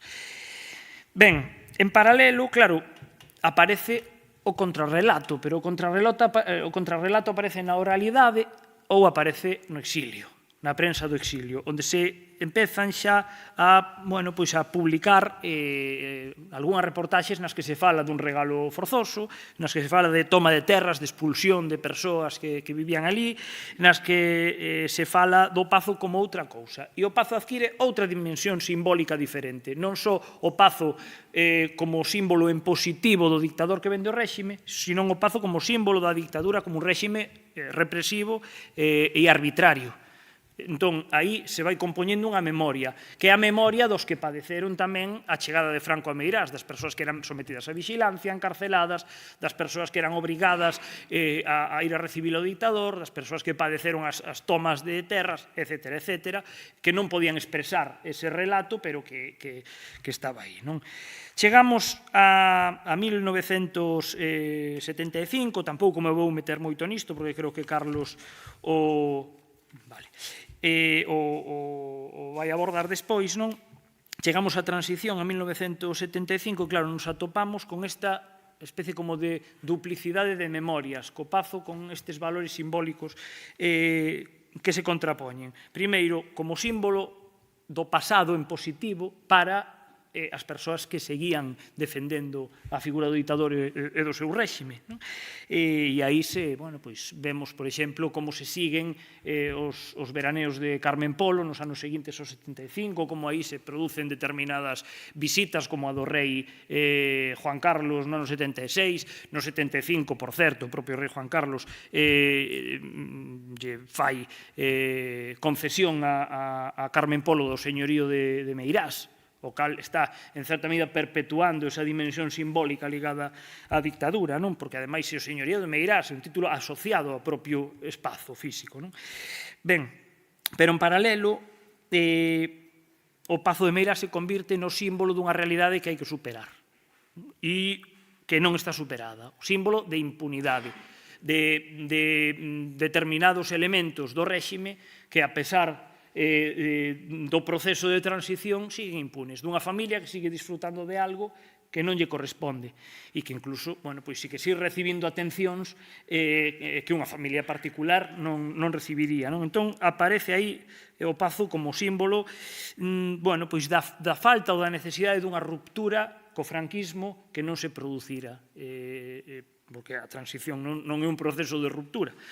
E en paralelo, claro, ademais estamos no momento no que saltan á prensa a celebración de bodas, de eventos, a prensa rosa volve outra vez a Meirás e a familia Franco volve a proxectar unha imaxe do Pazo de Meirás. En paralelo, xa desde moi cedo, desde pouco despois de morrer Franco, aparece outra vez o contrarrelato, pero que agora sí que se pode expresar. E aparece o debate en torno á propiedade do Pazo de Meirás. Agora o debate que xa se fai público e os argumentos que empezan a decir a través de organizacións políticas vinculadas fundamentalmente ao nacionalismo, de movementos sociais, veciñais e máis tarde, cando aparezcan movementos memorialistas, a idea de que foi un agasallo forzoso, de que foi residencia oficial do xefe de Estado e que, polo tanto, como elemento asociado á xefatura do Estado debería de permanecer en mans do Estado, etcétera, etcétera. Ábrese aquí a loita pola devolución na que non vou entrar agora, porque, como digo, o abordará Carlos. Chegamos a hoxe. Hoxe adquire unha dimensión simbólica nova, aparte de todas as cargas simbólicas que ten detrás, que é o Pazo de Meirás como símbolo de recuperación da memoria histórica democrática, como un símbolo moi potente de recuperación de memoria histórica democrática, do cambio dun relato que estaba moi asentado a través do traballo histórico e da súa socialización a través dos movementos sociais e da mobilización cívica. E, finalmente, unha victoria que consolida este espazo, este lugar como lugar de memoria democrática. Decía eu outro día nun acto que hai unha figura de Isaac Díaz Pardo, de Cerámicas do Castro, unha muller que ten unha lenda nun lateral que pon: estou tan afeita a perder sempre que non sei o que farei se un día gaño. A veces tamén nos pasa, decimos, gañamos, e agora que?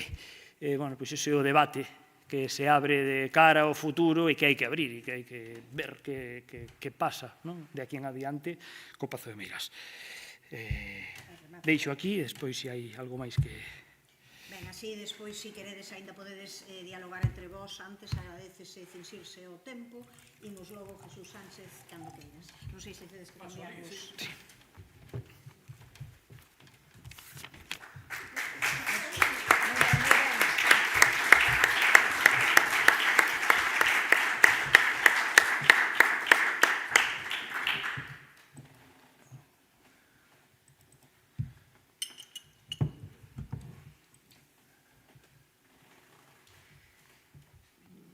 Ben, boa tarde, moitas grazas pola invitación a Goretti, en representación do Concello de Santiago, e a Fran Prado pola organización desta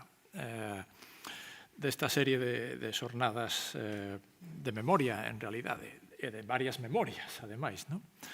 Eu vou falar das Torres de Meirás, ou de Meirás, centrando na etapa da Emilia Pardo Bazán, por suposto,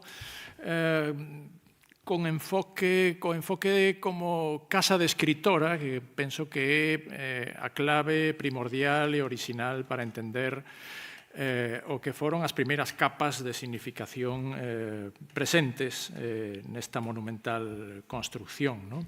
Monumental construcción nun dobre sentido, pola presencia arquitectónica, pero tamén porque foron concebidas pola propia Emilia Pardo Bazán como un monumento á súa persoa, no sentido de personalidade das letras, de gloria literaria, como xa estaba ela perfectamente asentada e recoñecida a partir dos anos 90, cando se empeza a concretar o proxecto e as obras de Meirás. Pero tamén un monumento concebido como mediador cara aos seus lectores. Algo moi importante nos escritores, cando acadan certo nivel de recoñecemento, e tamén preocuparse de como os perciben os lectores cando se converten en celebridades literarias que necesitan, efectivamente, proxectar unha imaxe completa e que reúna aqueles ingredientes que o autor considera que son fundamentais para perdurar, que é outro tema fundamental arredor da obra das Torres de Meirás. E, por suposto, nesta idea orixinal de Meirás como casa de escritora, tamén teño que facer mención e reivindicar todos os elementos materiais e inmateriais orixinais que quedaron sometidos ou ameazados durante a etapa franquista, pero que mostraron unha gran resistencia, como veremos despois, porque aínda están aí presentes en diferentes niveis. Vou arrincar cunha imaxe precisamente da etapa franquista. Falaba Lito da vertente máis humana que o dictador tentaba transmitir a través de reportaxes e fotografías. Esta é unha portada da revista AMA, a revista da muller española, creo que pon algo así, as amas de casa españolas, na que aparece a parella protagonista, claro, Franco e Carmen Polo. De feito, Carmen Polo é a primeira que pon o pé en Meirás, isto non se pode esquecer, no verán de 1938, é a primeira que fai os arranxos, a organización das reformas e da adaptación que vai ter como residencia para ela e para Franco. Franco pon o pé en Meirás en decembro de 1938, cando xa están feitas casi todas as reformas interiores e esa ocupación, apropiación en todos os niveis do que era a residencia de Emilia Pardo Bazán e da familia. Por curiosas coincidencias iconográficas, a min esta fotografía da revista AMA enseguida me deu outras resonancias, porque hai outra imaxe moi importante, moi potente, referida á etapa de Emilia Pardo Bazán, que é o retrato da propia Emilia no seu estudio da Torre da Quimera. Obviamente, cando Franco e Carmen Polo escollen o lugar para a fotografía da revista AMA, non elixen o estudio de Emilia, que tiña unha forte conexión coa primeira propietaria, senón que elixen este outro lugar, que está tamén na fachada principal de Meirás das Torres, pero que está no primeiro andar, que era o lugar que decide ocupar Franco como o seu despacho. Por certo, a fotografía que se publicou, que publicaron Lito e Carlos no seu libro do Espolio de Meirás, eu a rotei porque non sei que pasou coa difusión orixinal desta foto, pero non estaba correctamente orientada. A partir de esta referencia ao espazo que en todos os sentidos está máis ligado coa presencia de Emilia Pardo Bazán, aínda hoxe, teño que empregar tamén aquí esta outra fotografía que fixen en 2007, a primeira vez que entrei en Meirás, por unha casualidade. Eu estaba guiando a un grupo de propietarios de casas históricas francesas visitando Pazos de Galicia e por unha circunstancia casual que un dos propietarios coñecía a un familiar dos netos de Franco, pois nos abriron a posibilidade de acceder a Meirás. Unha visita moi rápida, pero me deu tempo para facer esta foto, porque daquela xa era consciente do potente significado que tiña este espazo. Non é nada científico decilo, pero eu sentín algo especial estando ali, algo moi especial estando ali no despacho estudio de Emilia original. Non me deu tempo a examinar nada con detalle, nada máis que percibir as pegadas do que fora o episodio do incendio, con ese volume afectado por o traballo dos bombeiros, libros, por suposto, mobiliario, en fin, non puiden entrar en detalles, pero sí me din conta de que aí había elementos sustanciais, aínda pervivían elementos sustanciais relacionados coa etapa de Emilia Pardo Bazán. E, efectivamente, cando anos despois tivemos a oportunidade, falo en plural porque fomos varios dos que estamos aquí, os que tivemos a encarga de facer un informe sobre os bens mobles de Meirás, repartido por etapas. Eu fixen o informe da etapa de Emilia Pardo Bazán, Miguel Anso, que estaba antes por alá, compañeiro marchou, fixo a etapa franquista, Lito tamén fixo o seu informe. Aí sí que xa tivemos todos a oportunidade de comprobar isto que foi unha intuición na miña primeira visita, pero que logo se demostrou que era real. A cantidade abrallante de pezas de mobiliario, pezas artísticas, pero sobre todo de mobiliario de diferentes calidades que pervivían en Meirás da etapa de Emilia Pardo Bazán. E sobre todo, nese espazo do estudio da Torre da Quimera, algo fundamental para amosar o oficio de escribir, o oficio de escritor, que era a mesa de traballo de Emilia, aínda estaba aí. Ese moble, ignorado probablemente, pero seguía aí despois de décadas, despois de 7 décadas. Outro elemento mobiliario moi importante, a cadeira.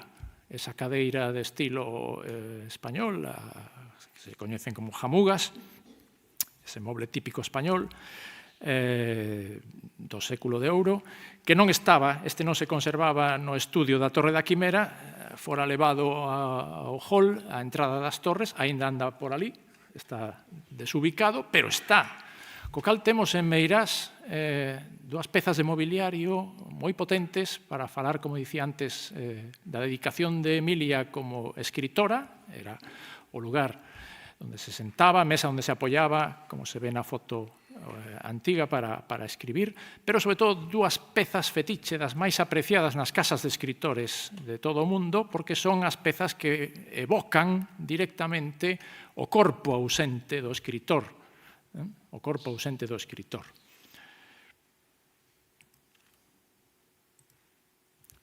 Eu non sei se cando se fixo a entrega das chaves de Meirás no ano 2020 eran conscientes disto, pero empregaron precisamente en primeiro plano da fotografía a mesa orixinal que empregaba tamén dona Emilia. Por certo, estes elementos de mobiliario foron recollidos no informe dos técnicos da Xunta do ano 2020 tamén, pero lamentablemente, hai que decilo, non foron inventariados no ano 2008 cando se fixo a declaración BIC do sitio histórico de Meirás. Eso foi unha gravísima omisión no seu momento, porque a Lei de Patrimonio de Galicia do ano 95 obrigaba a facer unha descripción exhaustiva dos inmobles declarados BIC e facer, ademais, unha relación pormenorizada de todos os elementos mobles que estiveran vinculados co inmoble. Eso non se fixo no ano 2008. Deixáronse pasar 12 anos hasta que os técnicos da Xunta poideron facer o inventario que está accesible e publicado. Ben, obviamente, por razóns de tempo, non podo estenderme moito nas cuestións históricas que teñen que ver co orixe do proxecto de Meirás, os antecedentes. Solo decir rapidamente, en Meirás nunca houbo unha fortaleza, un castelo, como, bueno, pregonaron en certos momentos a propia Emilia e o seu fillo Jaime. Tampouco houbo realmente un pazo. A documentación da época do barroco fala dunhas casas con adegas e con outras construcións accesorias. E o que máis relación directa ten coa granxa de Meirás, que isto sí que é coñecido por fotografías da etapa dos tempos dos pais de Emilia Pardo Bazán e logo da propia Pardo Bazán, antes de que en 1894 dera inicio a obra das Torres de Meirás, obra na que ela traballa como deseñadora, axudada pola súa nai, e como arquitecta. Eso escribe, é realmente singular. Emilia falaba ao comenzo, concibe Meirás como un monumento á súa dimensión como figura celebridade literaria e se preocupa da difusión destas imaxes en reportaxes de prensa na Voz de Galicia, no Noroeste, na revista, como se chamaba, Unión Iberoamericana, onde aparece esta outra fotografía do estudio, ou unha edición de postais que ela mesma encarga, na que é moi interesante que, xunto coa representación no estudio, o outro lugar especial, simbólico que ela escolle para retratarse é a entrada da capela. Isto é moi importante tamén porque Emilia Pardo Bazán foi unha adiantada en recoñecer xa a finais do século XIX que o románico era o estilo propio e diferencial de Galicia. Era algo que a nivel estético formaba parte da identidade cultural de Galicia. E cando ela traballa deseñando, xunto con Rafael Balsa de la Vega, outras amizades, Meirás, está escollendo deliberadamente moitos elementos do románico para facer esa evocación quizáis fantasiosa, moi romántica, en definitiva, que ten Meirás da estampa dun castelo feudal, pero entendendo, como pensaba ela, que era a maneira de integrar a súa morada e lugar de escribir na paisaxe das Mariñas. Aquí hai unha serie de concordancias, de inspiracións, de coincidencias con outras casas de escritores. O principal que quero destacar aquí é esa actitude que teñen os escritores nun momento xa de consagración, de buscar o seu sitio propio, a habitación propia, que dicía Virginia Woolf, con distintos recursos. Hai moitos que se implican mesmo no deseño, Alexandre Dumas, Víctor Hugo, isto é moi coñecido, xente que debuxaba moi ben, o poeta Lamartine, o escritor realista francés Zola, do que falarei un pouco máis a continuación. Todos eles escollen diferentes estilos de casas, pero hai unha preferencia moi marcada polo formato das torres. Por qué? Porque as torres lles permiten aillarse da vida doméstica, da vida familiar, atopar ese lugar, ese recanto propio, específico para escribir, e ao mesmo tempo marcar unha silueta especial conectada coas tradicións propias dos seus países. Ese é o caso tamén entre as mulleres escritoras de Vita Sackville-West, con esta mansión de Sessinghurst, que está inspirada polo estilo isabelino inglés. É un pouco a traslación. En Meirás escolle o románico predominantemente. En Inglaterra, o seu estilo máis glorioso ten que remitir ás épocas do gótico ou da etapa isabelina. Esta concordancia foi apuntada por Nicola Watson nun volume que publicamos hai un par de anos que coordinei. Facía referencia a Zola, Émile Zola, o escritor realista francés. Comparar as casas de Zola e de Emilia Pardo Bazán é moi revelador, aínda que os estilos parecen aparentemente opostos ou moi diferenciados. Zola, que era un escritor realista, naturalista, inspirador das obras literarias desa tendencia de Emilia, non deixa de chamarlle chateau, a súa morada situada ao oeste de París, e tamén adopta esa estampa castelada, a torre principal onde vai ubicar o seu estudio, e toda unha serie de elementos de decoración interior nos que non podo entrar porque sería moi extenso, pero curiosamente Zola se rodea de armaduras, vitrais medievais, pezas antiguas, o cal escandalizaba a todas as súas amizades que non entendían como un escritor tan moderno podía vivir rodeado de cacharros de outras épocas. Estas son claves, insisto, que teñen que ver ás veces con esa prosección dunha imaxe, pero sobre todo co mundo interior que é un gran misterio, porque ten tamén, no caso dos escritores, que ten que ver coa súa creatividade, de onde ven a súa inspiración, de onde ven a súa creatividade. En relación con isto, hai outra concordancia interesante entre Meirás e Medán, de Zola. As dúas mansións están entrecruzando o desenvolvemento das obras coa escritura de dúas novelas principais de cada un dos autores, a Naná, de Zola, e a Quimera, de Emilia Pardo Bazán. Pero é que, ademais, as respectivas torres das súas mansións levan os nomes desas novelas que se rematan prácticamente a vez que se están cumplindo tamén esas obras de construción nas que os autores volven a intervir como deseñadores e mestres de obras. Outra clave máis en relación con Meirás, o convencemento que ten Emilia, como decía ao comezo, de que as casas proxectan contidos significados que ten que ver coa personalidade, cos gustos, con esas facetas interiores. Digamos que hai unha serie de cuestións autorreferenciais que para Emilia están moi claras, que deben plasmarse, deben levarse ata as Pedras de Meirás.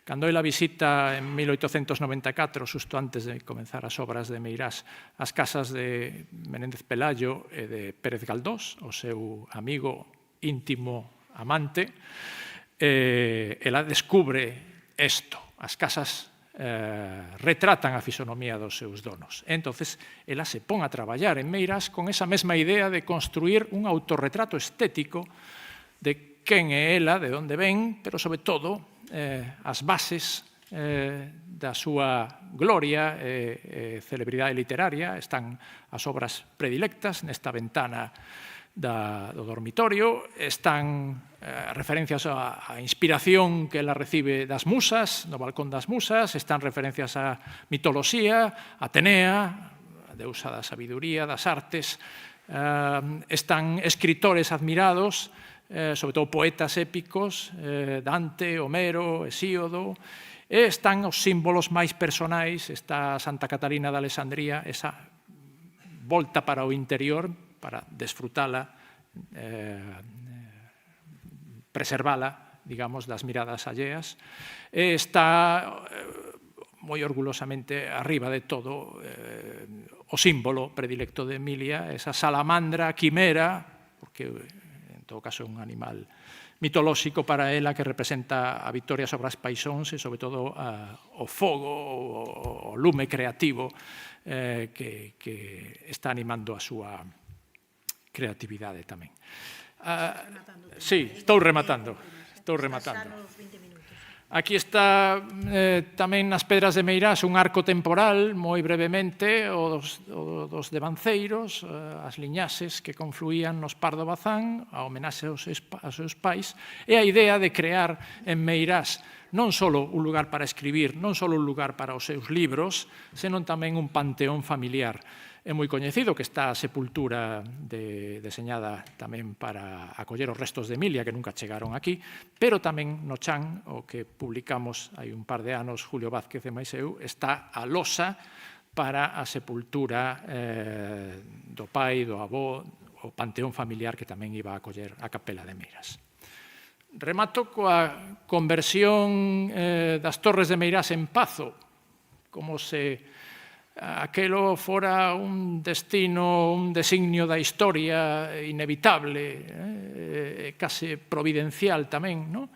Así se presentou despois, non, de arranxar todo ese proceso de apropiación para Franco a partir de 1938, non?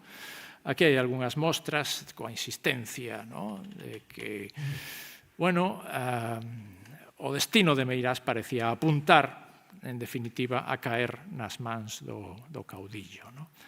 Algúns incómodos nunca deixaron de reivindicar que Meirás non era un pazo, sino que eran as torres tal como as concebira Emilia, caso de Isaac Díaz Pardo.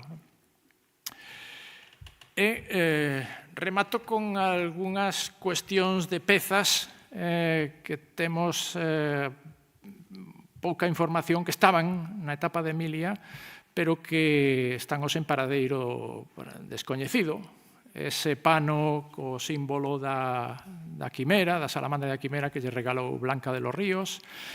A Virxe da Antigua, unha peza románica que estaba no retábulo da capela, sitiais de coro. A mesa primeira que utilizou Emilia para escribir, de estilo neogótico, xa nos tempos da Bella Granxa, que logo se levou ao despacho de Meirás. Más cousas perdidas, a colección de habanos de Emilia, que estaba no hall en varias vitrinas, as pezas da vaixela, tanto de prata como de porcelana, as pezas de maior valor material, que nunca apareceron nos inventarios definitivos de Meirás, que casualidade, ou de maior valor monetario. E logo cousas que, inexplicablemente, non se recolleron nin siquera no inventario do ano 2020 dos técnicos da Xunta. isto atopamos, ti tamén, o atopaches detrás, o anexo a Casa dos Caseiros, mobiliario, cadros, diferentes pertenencias, moitas delas outra vez, superviventes da época de Emilia e do incendio, están ali amontonadas, amoreadas, esperando a ver que pasa agora con elas. Remato con imaxes que falan desas memorias superpostas, das que falaba Lito. Efectivamente, Meirás é un caso de memoria superposta, doble memoria, fundamentalmente, a da etapa de Emilia, a etapa franquista. A min o que máis me preocupa é que a etapa de Emilia, os seus significados e coidado que ela puso nesta construción tan relevante para ela, que esa etapa de Emilia e as súas capas simbólicas queden escurecidas ou ocultas polo que veu despois. É un pouco a imaxe que tería o reflexo nesta presencia do busto de Franco e do pano co escudo franquista antepostos aos vitrais da etapa de Emilia coas referencias á nobreza dos Pardo Bazán. Ou tamén na fachada exterior esa bugambilla que foi crecendo, que sigue crecendo descontroladamente sobre a fachada principal das torres, incluso, isto se percibe moi ben desde dentro, rompendo os vitrais nos que Emilia deixou outra vez inscritos os nomes das súas novelas e símbolos referidos outra vez ao seu mundo literario e máis personal. Grazas, remato aquí.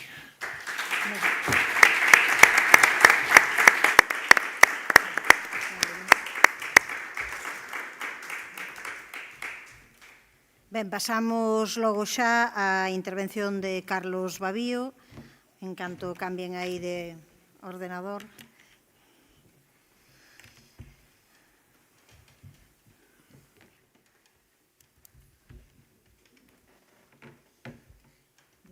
De posto, non de ordenador. Imos logo, comezamos xa, entón, cando queiras.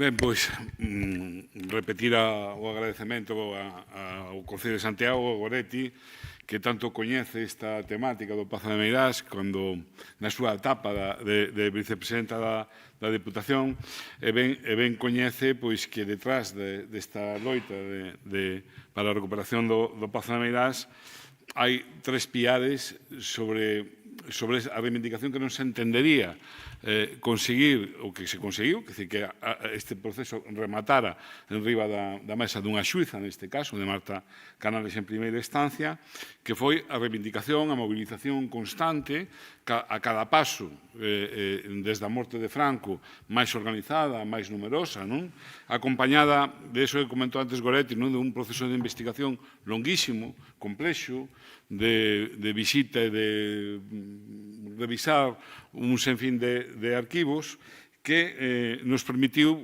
dar esa terceira característica, pasos na terceira característica que foi a divulgación da verdade histórica ao redor dos procesos que se deron no Pazo de Meirás. A comenzar pola reconstrucción do que fixo esa chamada Junta pro Pazo del Caudillo, da que vedes aí un dos impresos, que demostra a recadación que se facía a concello a concello, parroquia a parroquia, neste caso que vedes aí do Concello de Fene, vedes que eran estadillos realizados polo Goberno Civil da Coruña, remitidos aos concellos, enumerados cada un deles, donde figuraba a relación de persoas que se visitaba casa por casa, o que aportaba cada unha delas, e ademais se entregaba un recibo desa aportación. Tedes acompañando esa imaxe un recibo, neste caso, do Concello da Coruña, un recibo importante de 25 pesetas, porque vedes no listado que, 25 pesetas no ano 38 era unha pasta. No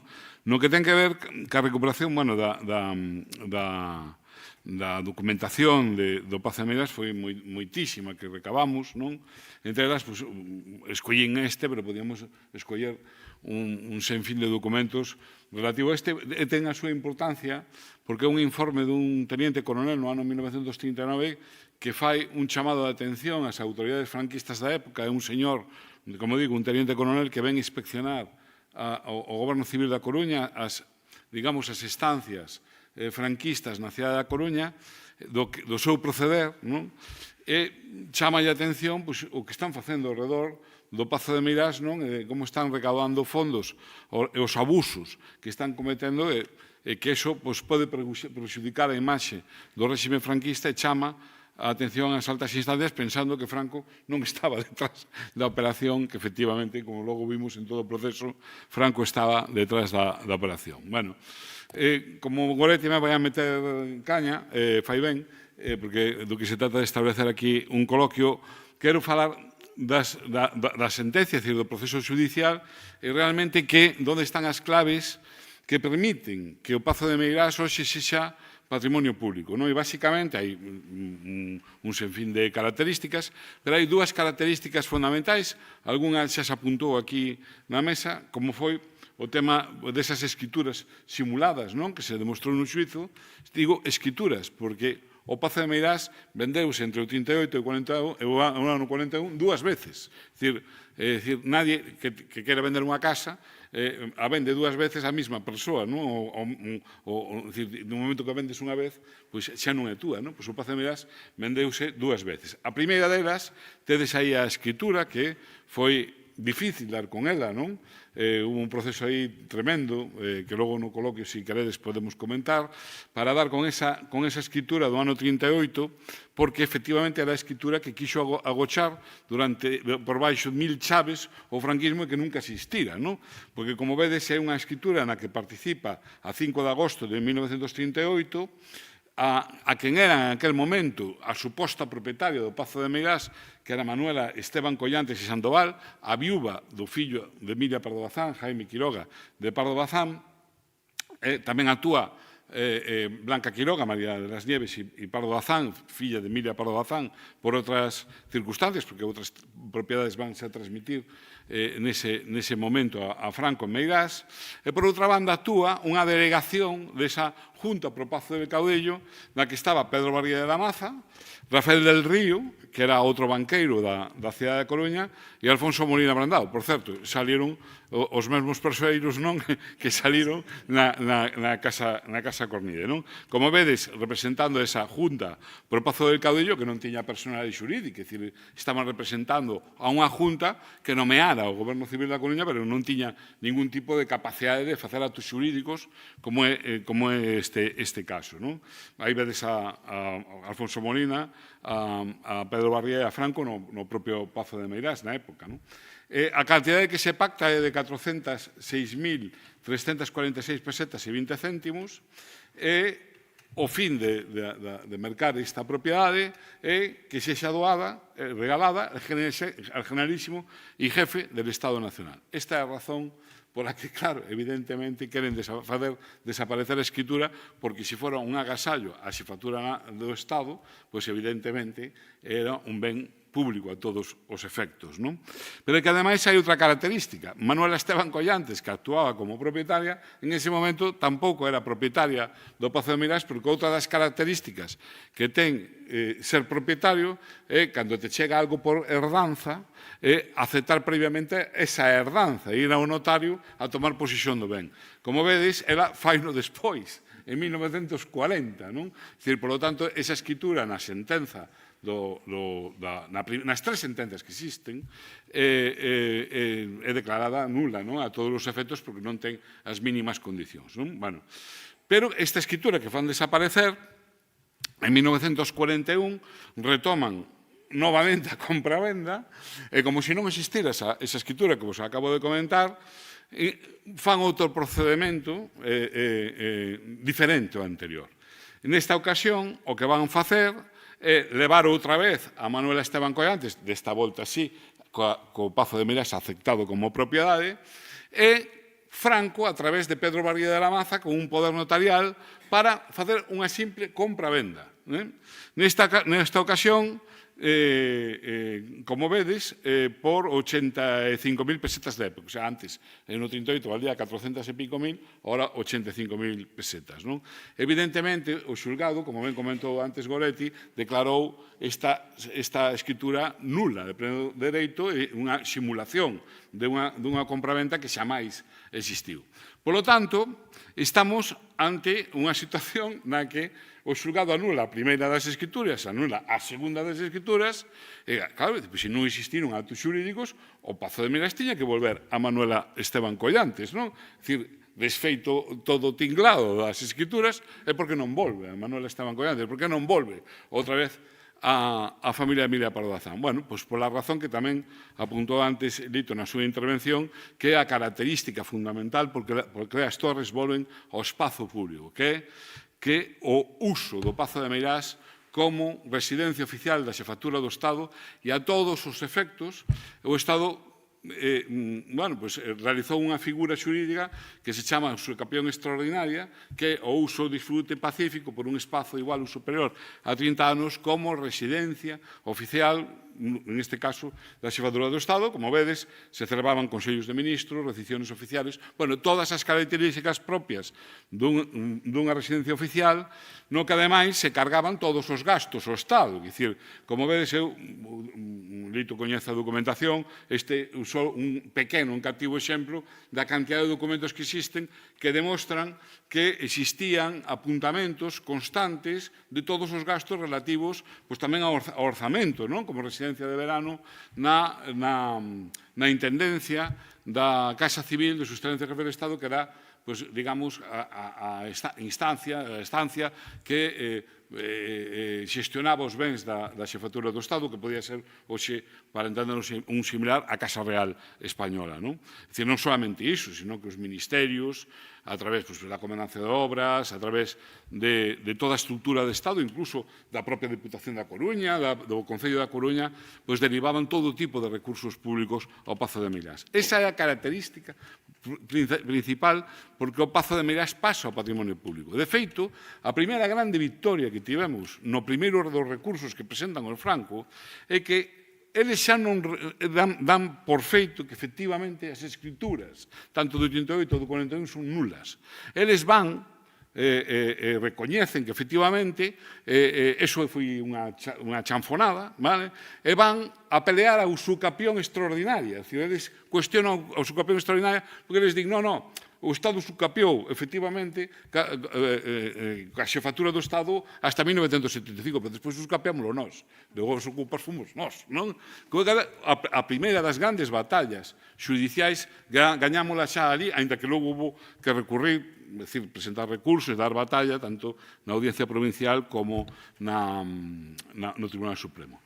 Que é o que volve ao espazo público? Cal é a propiedade que volve ao espazo público? Bueno, o que tedes dentro dese perímetro, non? Que é o que a contorna dos muros que ten hoxe o Pazo de Meirás como resultado das modificacións que hubo ao longo do tempo do Pazo, non? Era este o Pazo de Emilia Pardo Bazán? Eran as únicas propiedades que tiñan os Franco? Non. Nin era este o Pazo originario dos Pardo Bazán, nin eran as únicas propiedades dos Franco e Meirás, non? De feito, hai en esa primeira escritura que comentei, hai un plano, se adxunta un plano moi interesante, porque primeiro nos permite ver como era a finca dos Pardo Bazán no ano 1938, como se estructuraba esa finca, onde estaba o antigo Pazo de Meirás, esa casa dos caseiros, que logo, a partir do 38, desaparece e que forma parte desas fotos que se comentaron antes como da antigua Granxa de Meirás. Bueno, a estrutura desa finca que vedes que é diferente a esa que enseñei antes. De feito, superpoñendo, digamos, a propiedade que nos ofrece esa escritura, na contorna azul, creo que é, esa cola azul, sobreposta sobre a que logo van a facerse esos muros exteriores. Esas fincas e esa casa que se ve aí, esa casa da miña familia, do meu pai, da miña avoa, dos meus tíos, queda dentro do perímetro, que son as fincas que se toman os labregos da zona que comentou antes Lito na súa intervención. No ano 38, ca transmisión en esa escritura deses bens, Blanca Quiroga vai a transmitir outras propiedades ao Franco, que van a ser as que vedes aí nesa imaxe, nesas contornas azuis, sobrepostas no que sería hoxe unha fotografía actual de Meirás. Co paso do tempo, Franco vai a conseguir máis propiedades en Meirás, que son as que vedes aí sumadas nesas contornas amarelas. Esas fincas forman parte dun proceso de impunidade, que en moitos casos xa non teñen solución. Porque, claro, é dicir, nos falamos do éxito colectivo que supuxo a sentenza do Pazo de Meirás e que non ten ninguna dúbida de que foi un éxito colectivo e un éxito, por certo, sin parangón no conxunto do Estado español e que nos debe de facernos sentir orgullosos como sociedade. Pero tamén hai que ter en conta que todo isto ten unha cara B. E unha das caras B que ten isto é chegar 43 anos tarde. É dicir, Franco morre no ano 1975 e a demanda interponse no ano 2019. Hai 43 anos donde os Franco fan e desfan no plano patrimonial, pero tamén no plano das fincas, porque veremos agora, eu porei algúns exemplos de abusos e impunidades do Franco que, derivado do tempo que pasou, pois xa son irrecuperáveis. Esta foto, que é aproximadamente do ano 58, é unha foto aérea das torres, en este caso só podemos ver as torres do conxunto da propiedade de Meirás, vedes que ao fondo hai outra edificación. Ese é un cuartelamento de tropas que ordenou construir Franco nunha desas fincas que pasaron como transmisión no ano 38 a Franco. Un acuartelamento, evidentemente, que se fixo con fondos públicos, que se xestionaba desde o público, de feito, desde a Casa Militar, desde a Comandancia de Obras e desde o Ministerio do Exército. Pois os Franco, no ano 90-91, transmitiron esta propiedade previa a recalificación dos terreos para urbanizarse, co cal deron un pelotazo urbanístico e aí chegamos tarde. Tedes aí unhas fotos de como estaba o cuartelamento un ano antes aproximadamente de derrubarse e reconvertirse, además de vendeuse unha inmobiliaria como espazo para urbanizacións. Outro dos casos é a Casa das Cunchas, que non vou entrar na historia da casa, ten unha historia interesantísima, é unha casa que se fai o Franco, a época que se fai ca Casa Cornide, que está xusto enfrente das torres, pola parte exterior do muro, por onde iba a antigua estrada. Esa sigue aínda hoxe en mans da familia Franco. E tedes unha, porque lle chaman a Casa das Cunchas, que está forrada de cunchas e hórreo que supoñemos que veu da provincia de Pontevedra. Tamén no que ten que ver no plano artístico, os espolios da familia Franco ao Pazo de Meirás foron importantes. Tanto nese período dos 43 anos que se deu Meirás, claramente, incluso xusto antes da chegada do Estado a facerse co control da propiedade, por lo menos provisoriamente no ano 2020, desaparece, por exemplo, ese cuadro que vedes aí de Julia Menguillón, que estaba moi pouco antes de que o Estado chegara a Meirás no vestíbulo, na primeira planta do vestíbulo das Torres de Meirás.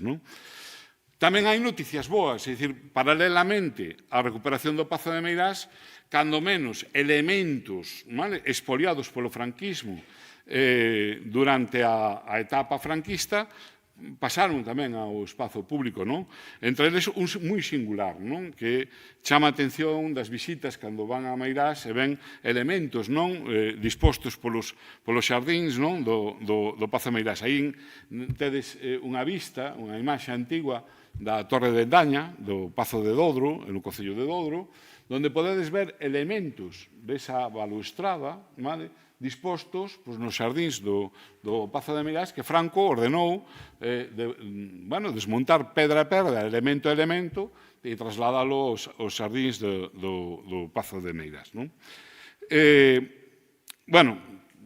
Evidentemente, había que citar aquí as estatuas de Isabel Abrán, aí as tedes na capela, cando estaban secuestradas na capela das Torres, non? Que, ainda que foi un proceso levado desde aquí, desde o Concello de Santiago de Compostela, non se incorporou a demanda, sí que temos que tamén falar da cara desto, non? É dicir, é unha cousa importante e relevante, non? Na cara tamén temos estes elementos que son as pías bautismais que Carmen Polo ordenou requisar da igrexa de Moraime no Concello de Muxía, aí as tedes, e incluso, a pesar de que o cura párroco de Moraime fora o notario a presentar unha denuncia, temos a acta notarial da denuncia do cura párroco contando como Carmen Polo, con total impunidade, mandou cargar nun camión as pías bautismais e levounas da igrexa de Moraime. Ali siguen nos xardíns das Torres. E logo, para rematar, falar tamén desa cara B que saiu nos diferentes medios de comunicación, foi motivo de debate estes días, que é esa declaración dos Franco, dos 7 magníficos que dixeron aquí antes na intervención que nos precedeu, como poseedores de boa fe do Pazo de Meirás. Algo que é difícil comprender, pero que ten unha explicación. A explicación está na propia sentencia. O que vos poño aí é o que di a sentenza definitiva, a última das sentenzas, que xa non cabe recurso, e que é firme, e que non cabe máis acción que executala, que é o feito de que o propio tribunal fai caso ao que lle pediu a Xunta de Galiza e o que lle pediu o Estado, que é o que se aportou no informe da Comisión de Expertos, donde se afirma que os Franco fon poseedores de boa fe. É dicir, cando se liquida, con isto remato, cando se liquida unha propiedade no ámbito civil, isto faise en todas as liquidacións de cando hai unha transmisión de propiedade, en este caso, da familia Franco ao Estado. A condición de boa fe ou de mala fe é unha cuestión que soborda a cuestión ética, é dicir, que hai algo máis que a cuestión ética e moral. É dicir, o que determina é como se liquida a propiedade, as condicións de como se liquida a propiedade do Estado posesorio. Tal é así que outro día, nunha charla, me preguntaban, pero cal é a diferencia? Bueno, a diferencia técnicamente é complexa de explicar, pero para que vos fagades unha idea, no caso do Pazo de Meirás, se a liquidación aos Franco, porque o Franco non é o poseedor de boa fe, son os seus heredeiros. Franco, na sentencia, está considerado como un poseedor de mala fe. Os que son poseedores de boa fe son os 7 magníficos. E desde o ano 1975, que morre Franco, hasta o 2019, que é cando se interpón a demanda. E, polo tanto, son esos 43 anos que hai que liquidar como Estado posesorio. Se foran declarados de mala fe, por exemplo, o Estado podría poñer como elemento a restar o deterioro patrimonial da propiedade, que é claro e evidente pola súa falta de mantemento. Pero como son poseedores de boa fe, non se pode facer. Como isto, outros elementos da cuestión. E isto, para nós, para as asociacións de memoria, non é unha cuestión menor. É unha cuestión que nos debe facer reflexionar.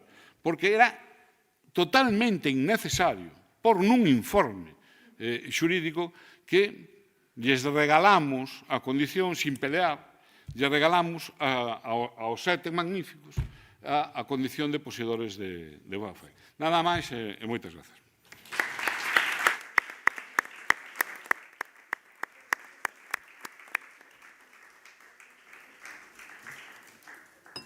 Ben, pois grazas, como dicíamos ao comezo, quizáis Meirás daba para dar unha xornada única, exclusiva, sobre Meirás, sin dúbida, porque quedaron aínda moitos fíos sin facer, como aquí neste caso Lito foi o que máis se axustou ao tempo, por si quere acrescentar algo, eu deixo algunhas cousas, tamén por si os outros membros da mesa queren ou queren intervir entre eles durante 5 ou 10 minutiños, e logo xa abrimos ao resto das persoas que estades aquí que queirades facer preguntas, non?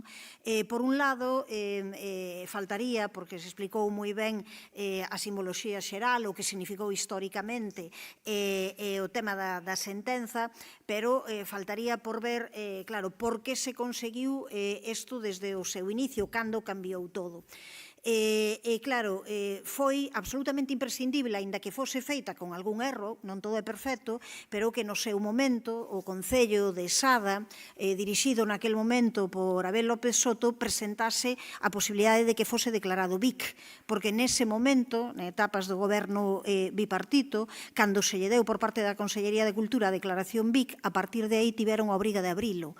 E foi esa obriga de abrilo que incumpriron de maneira sistemática os Franco e os que durante algún tempo non se quixeron poñer multas ao respecto, e cando se comezaron a poñer multas que a Fundación Franco decidiu abrila e utilizou o Pazo de Meirás para facer apoloxía do dictador e para dicir de maneira impune nestes momentos que agora estamos vivindo, pero que xa veñen de atrás, que xa levamos anos con eles, dicindo que, bueno, Franco fora un rexedor como tantos outros, unha persoa que simplemente fixo ben, que axudou a transformar e a modernizar España, cuestións polo estilo, que non houbera absolutamente ningún tema de ser un dictador, ni moito menos, e que non se cometeran abusos durante a súa etapa, fora da etapa concreta da guerra. E en todo iso estaba a Fundación Franco cando, para responder a esas provocacións dentro da Deputación da Coruña, decidimos iniciar o proceso. Pero claro, se non fose ese momento en que o Concello de Sada di que se declare BIC, que se abra, que tal e que se produce ese conflito, probablemente non estaríamos aquí hoxe. Entón, ás veces, feitos que parecen moi pequenos, moi circunstanciais, que parece que non abren ningunha porta, ábrenas, non?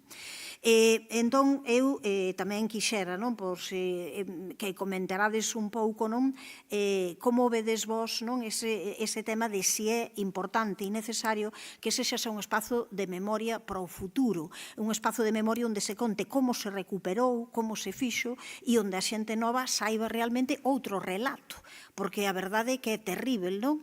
Insisto, nós hoxe pensámoslo despois do libro e das investigacións feitas, todo que houve unha venda simulada, unha obriga a contribuir á Xunta pro Pazo del Caudillo, pero durante moitísimo tempo o relato é que isto fora un agasallo, que fora querido, que a xente que estaba encantada con que Franco estivese ali. Entón, claro, todo isto non pode dar pé, creo eu, a que pasado o tempo agora o Pazo de Meirás deixe de ser ese lugar onde se conte cal é a verdade dos feitos, porque contar a historia segundo neste caso os vencedores ou contala segundo a realidade, eu creo que é unha cuestión de xustiza. Pero vamos, non sei se sobre isto ou sobre calquera cousa, Lito.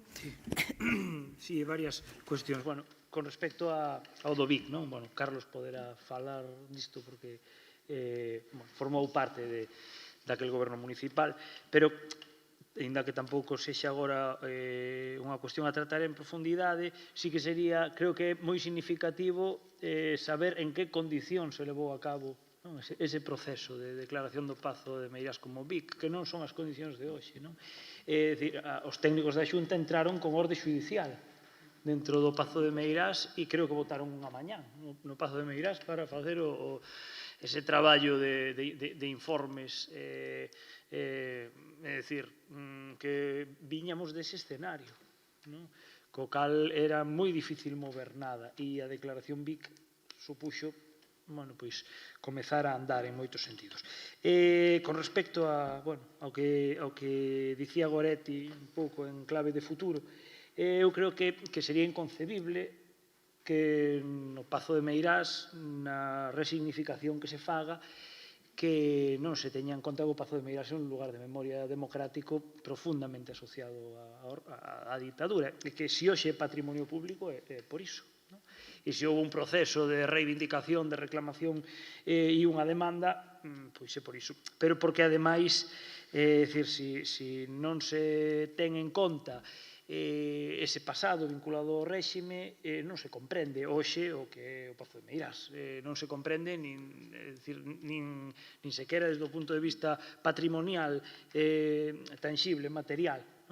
Igual que non se comprendería se non se aborda a figura de Emilia Pardo Bazán como persoa que o concebiu e que o construiu, pero que ademais eu creo que hai algo máis engadido. O Pazo de Meirás ten unha capacidade como escenario didáctica tremenda para explicar como funciona unha dictadura e como procede o poder de forma arbitraria nunha dictadura. E fundamentalmente para as persoas máis novas. Eu, nos últimos anos, levado a varios centros de estudantes de secundaria e de bacharelato, a facer visitas guiadas moi condicionadas aínda, porque o que se pode visitar é moi pouco e a ver se imos avanzando tamén nese terreo, pero que aínda así creo que resultan moi reveladoras. É dicir, estar no vestíbulo imaginando o que hai detrás das portas, porque de momento non podemos acceder, pero estando a uns metros do lugar no que se celebraban as reunións do Consello de Ministros, e saber e contarlle a rapazas de 14 ou 15 anos que ali, por exemplo, se modificou a legislación en 1975 para poder executar aos 5 últimos asasinados polo franquismo, que tiñan pouca máis idade da que teñen eles, entre eles a Humberto Baena, e lembrar, a primeira visita que fixemos, Carlos e eu, unha vez o Pazo foi propiedade do Estado, foi para vítimas da ditadura e familiares, e ali estivo Flor Baena, a súa irmá, relatándonos, coa emoción de estar nese espazo tan ligado á morte do seu irmán, eses últimos momentos nos que se notifica que finalmente van ser executados, a familia vai correndo ao lugar de execución e cando chegan escoitan os disparos, non lles dá tempo nin sequera a despedirse do seu fillo e irmán, e estar ali nesas paredes nas que iso ocurriu ten un potencial didáctico moi grande, ou explicarlles, por exemplo, como funcionaba a explotación agropecuaria xestionada polo Estado, pagada polo Estado, pero que vendía a súa produción e os beneficios os ingresaban ao ditador, co engadido de que unha parte desa produción adquiría o propio Estado e co engadido outra vez máis de que unha parte desa produción adquirida polo Estado iba destinada ás cociñas do Pazo de Meirás e, polo tanto, a Franco en última instancia, o que levaba a que Franco, cada ovo que comía, lle supuxera un ingreso. Isto, que pode parecer banal ou que pode parecer, en clave humorística casi, expresa moi ben a arbitrariedade, como nunha dictadura non existen límites, como o poder político actúa con impunidade e como se xeneran mecanismos de corrupción. E dunha forma moi didáctica. E todo isto nun momento no que vemos o que está pasando, no que vemos que a democracia está nun proceso de crise e que afloran ideas neofascistas, moi especialmente entre os sectores máis novos, que consumen un determinado discurso en redes sociais, etc., e aos que é moi importante poder chegar. E o Pazo de Meirás creo que ten ese valor esencial e iso habería que cuidalo de cara ao futuro. Suso e Carlos, se queredes moi breve ou damos paso a... Mellor dar paso. Veña. Sí. Aquí González Serrán primeiro. Sí, logo vas ti, Carme. Logo despois Carmen ali ao fondo. Case mellor facemos a quenda de preguntas, se vos parece, xuntas e anotades e logo respondedes vos los tres. Muchas gracias. Ante todo, enhorabuena al Concello por organizar este acto.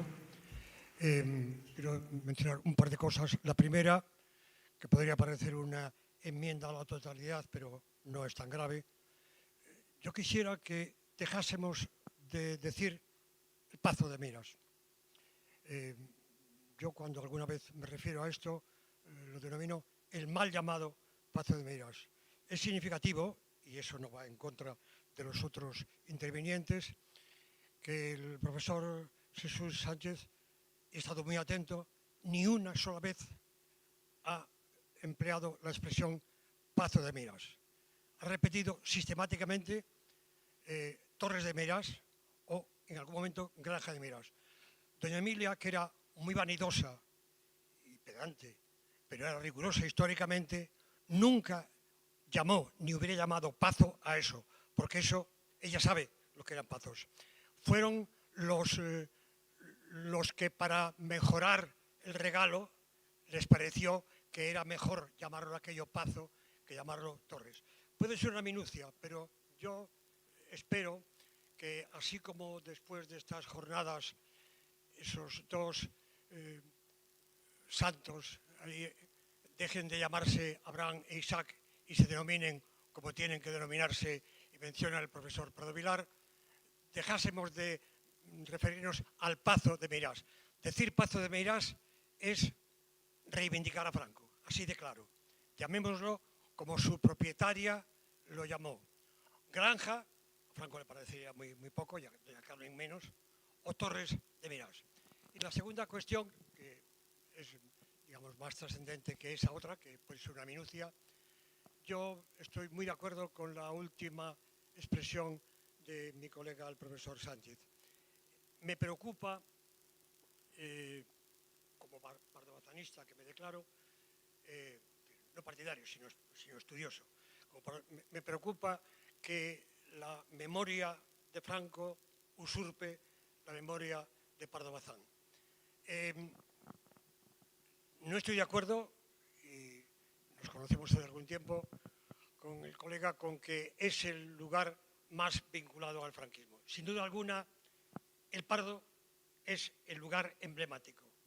El Pardo es el sitio de Franco. Si sumamos los días que Franco durmió en el Pardo y los que durmió en Meirás, la cuenta sería desmedida. Se ha olvidado, supongo que por razones evidentes, el Palacio de Ayete, que compartió con el de Meirás los veranos de Franco. Nadie parece recordar que en San Sebastián hay un lugar en el que Franco también veraneaba y probablemente también allí tomó alguna decisión grave. En suma, yo me preocupa que usurpemos la memoria de quien hizo, de quien heredó esa casa y la reconstruyó y la rehizo y lo convirtió en torres, y sobre ello se sobreponga la memoria de un dictador que lo usurpó, lo obtuvo de mala fe y sus herederos más todavía. Convertir ese lugar en el que más represente el franquismo no me parece acertado y sobre todo me parece injusto con quien hizo ese palacio, esas torres, y jamás, repito, lo hubiera llamado Pazo. En todo caso, quiero aprovechar también la ocasión para agradecer a Babío y a su compañero el esfuerzo que gracias a ellos y el movimiento que ellos encabezaron, hoy podemos considerar que ese lugar es de todos y no de una familia usurpadora.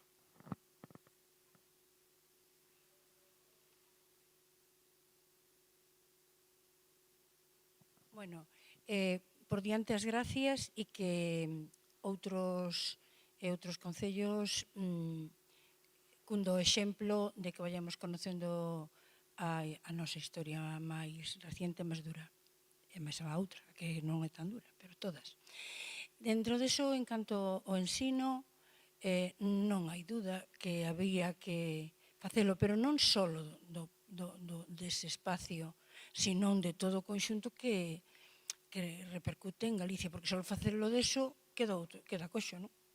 E non solamente paralelamente ao alumnado hai que facer algo de preparación para o profesorado, porque senón non, como facemos, non? Non sabemos. E despois, en canto á pregunta, querría saber si hai o inventariado que falachedes, si levaron cousas e encima, a raíz desa sentencia que citáchedes, e hai que pagar esos 43 anos algo.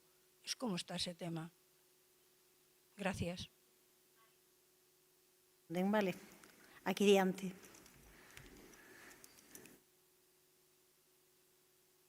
Gracias pola vosa intervención e, sobre todo, polo voso traballo durante tantos anos. E recoñecerlle a Gorete o impulso e a axuda que vos deu durante esos anos cando ela estaba na Deputación. Coido que é de xustiza facelo. Quero facer unha pregunta e unha consideración. A pregunta é a seguinte. Vos sabedes de sobra que Queipo de Llano ten un pazo en Andalucía, bueno, un cortixo, perdón, que tamén foi regalado polo pobo andaluz, sobre todo polo sevillano, polo mismo método que o de Franco. A miña pregunta é, puxéronse algunha vez en contacto con vos os andaluces que están, non sei como se chama a asociación, pero que están reivindicando ese pazo que ademais de moitísimas ganancias económicas, porque xa sabedes que ali foi unha gran plantación de arroz, un arroz super exquisito, como que hai en Portugal, en donde se firmou a sentencia de morte de Inés de Castro, bueno, se firmou, foi o sitio. É dicir, un arroz que vale o kilo, creo que a 300 euros, unha barbaridade. Teñen ese arroz e teñen outro normal. Entón, que deu moitos cartos para a familia Queipo de Llano. Puxéronse en contacto con vos algunha vez esa asociación, ese grupo, para saber como actuachedes, cal foi os vosos métodos o que vos deu máis resultado, porque parece ser que o PSOE andaluz se nega terminantemente, está pechado terminantemente ante a idea de recuperar o pazo de Queipo de Llano que ora teñen os herdeiros. En segundo lugar, hai unha cousa moi importante que ocorreu en Meirás e que non estamos dicindo, que é a seguinte: cando o embaixador que había aquí inglés, escríbese Joare, non sei como se pronuncia en inglés, porque o meu inglés é nefasto, o goberno británico mandou o embajador en Madrid a reunirse con Franco, e reuniuse en Meirás. Cando se reuneu, aí foi cando lle deu o ultimátum: ou vostede deixa de dar o wolframio aos alemáns, ou invadimos España. Senón, a ver como vamos facer. Chegaron a un acordo e Franco, teóricamente, daban igual wolframio a Inglaterra e despois que a Alemania. Eso, na práctica, non era así. Pero aí foi onde se dice que foi un dos grandes fitos para que os alemáns perderan a guerra, porque baixou o wolframio que iba de Galicia dunha maneira moi considerável. Entón, iso é algo moi importante que hai que decir que ocorreu en Meirás, porque é un fito da Segunda Guerra Mundial clave. Ben, agora para pechar imos en sentido contrario, entón, Carlos, Suso e logo Lito, cando queirades. Bueno, cousas interesantes que se plantexaron. A ver, a min chamame a atención que despois un pazo con moita historia, vale? Que agora que temos sentencia definitiva, cuestionemos o nome de como se chama o Pazo de Meirás. Chámame a atención. E ademais que vinculemos que o Pazo de Meirás é un invento de Franco. Oia, miña avoa naceu, quero lembrar, en 1898. Miña avoa chamáballe Pazo de Meirás. Lembrou que chamaba Pazo de Meirás. Non creo que Franco lle puxera unha pistola na cabeza para que dixera Pazo de Meirás. Pero de outras cousas, en Sada, que é onde está o Pazo, hai unha avenida que se chama Pedro Barriga da Maza, que quero lembrar desde 1923, por la chegada do tranvía, porque Barriga da Maza era presidente da Compañía de Tranvías. Bueno, a xente maior do lugar chamalle Pedregal, que era como se chamaba a avenida originalmente, de 1923. Non creo que a miña avoa estuvera influenciada por Franco para chamarlle Pazo de Meirás, pero que, ademais, había mundo pacego en Meirás, ligada a propia explotación e a estrutura desa. Non hai un pazo que case con outro, é dicir, cada un ten as súas características propias. Eu creo que de Meirás tiña unhas características que, ademais, van a facerse moi complexas desde o momento que Mira Pardo Bazán en 1907 abandona a antigua granxa, o antigo pazo de Meirás, do que existe documentación incluso do puño de letra, chamándolle a esa edificación pazo. Hai unha carta a Emilio Castelar, onde encabeza Pazo de Meirás, 1890, non lembro exactamente a data. Pero na propia prensa, na hemeroteca, se recolle a esa edificación como pazo, porque estaba vinculado a unha xestión tamén con uns caseiros, con un administrador, que levaban unha administración das fincas e das propiedades, con unha explotación agropecuaria ligada, bueno, ao que viña sendo o mundo pacego. Pero digo que esta discusión chámame a atención que se produza agora, non? É dicir, que ahora que temos sentencia, se cuestiona que é Franco que lle dá o nome de Pazo a Meirás cando eu nego a maior, porque, e así ligo ca seguinte cuestión que se trasladou, evidentemente en Meirás, como ben explicaba Lito, hai historia do franquismo, incluso, como ben decía Lito, o franquismo se pode explicar perfectamente como funcionaba estudiando o que se daba en Meirás, non? Igual que se pode estudiar a figura de Emilia Pardo Bazán vinculada a Meirás, porque as torres, evidentemente, nadie pode negar que é unha obra, neste caso arquitectónica, de Emilia Pardo Bazán. Pero iso forma parte da historia, do coñecemento da historia. Pero Meirás se recupera, porque hai memoria, e memoria vinculada á represión, e vinculada ás vítimas do franquismo. E son as verdadeiras protagonistas que teñen que estar en Meirás. Porque Meirás, a loita de Meirás, está relacionada ca memoria histórica antifranquista. Se Franco non pasara por Meirás e se dera o que se deu ali, o Pazo de Meirás sería unha propiedade como calquera outro pazo, con unha historia determinada ligada a persoeiros determinados e circunstancias determinadas, donde a propiedade non se reclama, porque eu creo que os pazos de Galicia están vinculados máis á propiedade privada que á propiedade pública. E a ningunha asociación cultural ni memorialista se lle ocorreu nunca reclamar outro pazo que non foro de Meirás. Foi o de Meirás o que se reclamou, ningún outro pazo. Por que se reclamou de Meirás? Non se reclama outros pazos que están en mans privadas e nunca se reclamarán. Se reclamou pola memoria, vinculadas á memoria. Iso non quita que sexan elementos fundamentais para o coñecemento e o estudio da historia vinculada a ese edificio en concreto. Pero a razón de por que volve o Pazo de Meirás ao espacio público é a memoria, é a represión, son as vítimas do franquismo e esas deben de formar parte e deben de ser o denominador común vinculado ao que recuperemos e ao que fagamos no Pazo de Meirás. Preguntaban, o tema do inventario, é dicir, é que, claro, é que hoxe en día falar do inventario no Pazo de Meirás que parece que xa hai normalidade, non? É dicir, a alturas do ano 2008, e que eu lembro, comentaba Lito, eu formaba parte do goberno municipal que impulsou, xunto ca Consellería de Cultura en aquel momento, pois a declaración BIC do Pazo de Meirás. Para facer unha declaración BIC había que facer informes técnicos da Consellería de Cultura. Bueno, os Franco, naquel momento a filla de Franco, porque estaba viva a filla de Franco, recorreu absolutamente todo, empezando pola resolución que ordenaba entrar os inspectores da Xunta de Galicia a facer os informes correspondentes. E iso, eu falo de memoria, pero eu creo que rematou no Tribunal Supremo hubo que pedir medidas cautelares. E, como ben comentaba Lito, as medidas cautelares que se meteron ali indicaban un día determinado con unhas horas determinadas.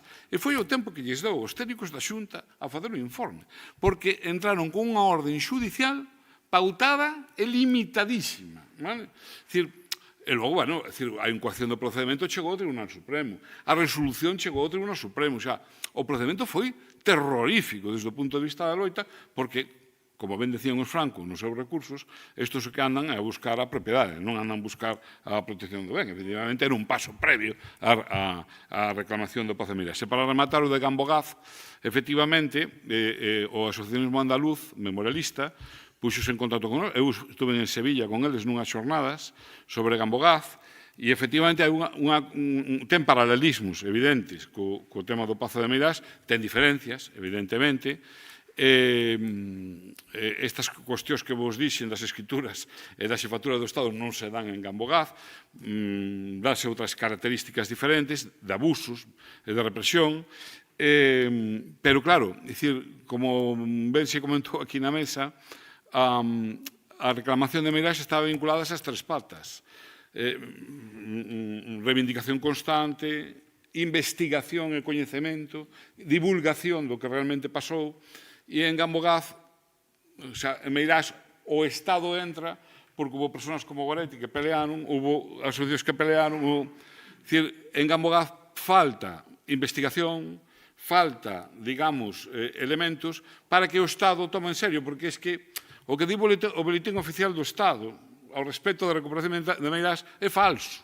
O Boletín Oficial do Estado di que a Avogacía do Estado presentou unha demanda e logo as asociacións nos sumamos fervorosamente a esa demanda. Bueno, é xustamente ao revés. É xustamente ao revés. E en Abogaz o que necesita o Estado é ese elemento, ese detonante, esas cuestións que se deron aquí en Galiza que fixeron posible que ao Estado non lle quedara outro remedio que presentar a demanda. Vinculado ao Pazo de Meirás, é que xustamente ao revés. Ás veces facemos os relatos tramposos para intentar contar outra película. Claro, decir, en Abogaz nos decían que es que o Estado, a Abogacía entrou. Non, entrou cando entramos nós. Se non, non entraban, claro. Había unha última pregunta, se pode ser breve, se hai que pagarlles, preguntaba Carmen. Bueno, hai que pagarche. O sea, é dicir, o que hai que intentar é minimizar esa cuestión. Eu, unha última diapositiva, apuxen para explicar que, efectivamente, isto non veu da nada. Non caeu do ceo. É dicir, houve un informe dunha comisión de expertos que dixeron que os Franco, os 7 magníficos, a propiedade do Pazo de Meirás, foran poseidores. Tanto Carmen Polo, como despois Carmen Franco, como despois os 7 magníficos, foron poseidores de boa fe. E o que di o Tribunal Supremo é que esa condición foi plantexada polo Estado e foi plantexada pola Xunta. E normalmente un xulgado nunca te dá o que non pides. É dicir, se non pides que sean poseedores de mala fe, porque a todo o mundo se lle presupón a boa fe, se ti pides que, oye, mira, non cuestiono a boa fe posesoria. Na primeira demanda, o Estado non decía nada sobre a boa ou mala fe posesoria na demanda e aportou como elemento probatorio no anexo documental o informe da Comisión de Expertos. Así é moi difícil que un tribunal poda declarar a mala fe posesoria de alguén. Claro, hai que pagarlles? Bueno, pois hai que facer unha liquidación do Estado posesorio tendo en conta esa circunstancia. E esa circunstancia non axuda, claro, non axuda. Nos que decimos desde o movimento memorialista, bueno, xa que chegamos a este esperpento, polo menos que a Avogacía do Estado de a batalla e que se persone fehacientemente para cuestionar documento por documento, porque aí hai circunstancias, poño un exemplo. Nos temos documentado que os Franco recibiron unha indemnización polo incendio, bueno, realmente recibiron 2 indemnizacións, porque hubo 2 compañías aseguradoras que indemnizaron en 1978 os danos que se produciron no Pazo de Meirás. Lito é coñecedor, porque estábamos os dous como peritos do Estado no xuicio do Pazo de Meirás, que os Franco aportaron unha inxente cantidade de albaráns e facturas relacionadas co incendio. Non pretenderán cobrar 2 veces a mesma cousa, digo eu. Entón, haberá que plantar cara, pero que o problema nace na orixe no ano 2008, iso é evidente. E que chegamos a esta... Vos lembraredes que desde o movimento memorialista salimos en 2 ocasións a pedir sinaturas porque o Estado nin quería recurrir a sentencia da Audiencia Provincial. E que pedíamos que se recurrira? Joder, a boa fe posesoria dos Franco. E volvimos uns días antes da sentencia do Tribunal Supremo, fixemos unha rolda de prensa 20 asociacións de Galiza, de memoria, para pedirle ao Tribunal Supremo, oiga, mire, por favor, non se pode considerar aos 7 magníficos e a viúva de Franco e a filla de Franco como poseidores de boa fe, porque non o foron, porque é evidente que non o foron. E hai que indemnizalos, bueno, pues tarde pillamos, pero loitemos hasta as últimas consecuencias para intentar minimizar danos dentro desa desfeita que se produzo na sentencia que vos enseñei no párrafo que vos enseñei. Suso. Sí, 2 comentarios, un máis breve en referencia a isto que acaba de falar Carlos sobre o inventario dos bens mobles, e que eu me refería a 2 momentos nos que se tivo a oportunidade de facer o inventario. O primeiro, en 2008, cando a declaración de Vic, que é o que falaba Carlos, eu recordo que con posterioridade un responsable de patrimonio naquela etapa da Xunta justificou que non se fixera o inventario porque a prioridade era adiantar a declaración BIC e evitar enredarse en procesos en tribunais, que ao final os procesos en tribunais acabaron producíndose.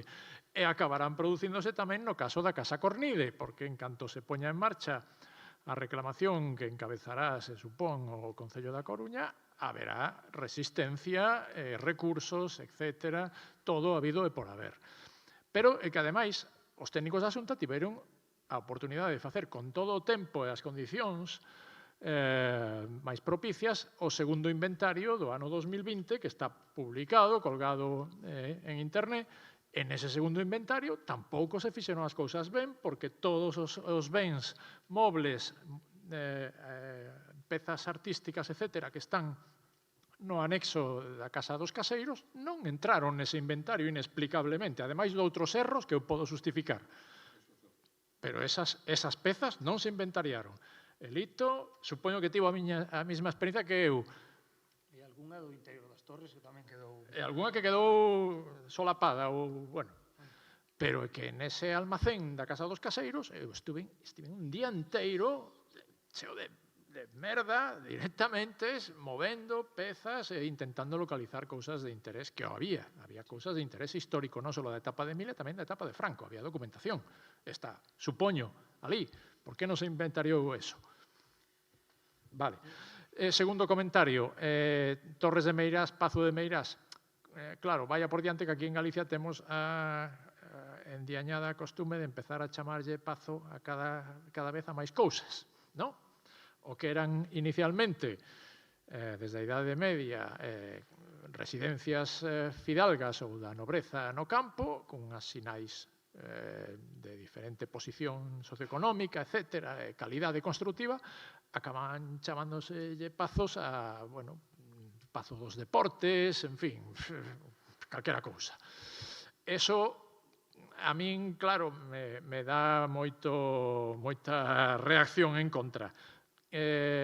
Cando eu falo da etapa de Emilia Pardo Bazán, emprego Torres de Meirás porque esa é a denominación que ela promove conscientemente e que emprega mayoritariamente. Hai un par de veces que se lle escapa o de Pazo, por eso mismo, que Pazo está tan arraigado na vivencia e na organización socioeconómica do rural, na percepción tamén dos paisanos, que obviamente se pode escapar algunha vez. Pero ela ten moi claro o que é un pazo, porque tanto pola vía paterna como materna a súa familia eran posuidores de pazos, pero de pazos de verdade, Pazo de Miraflores, Pazo do Rañal, etc., todas casas nobres con escudos, etc.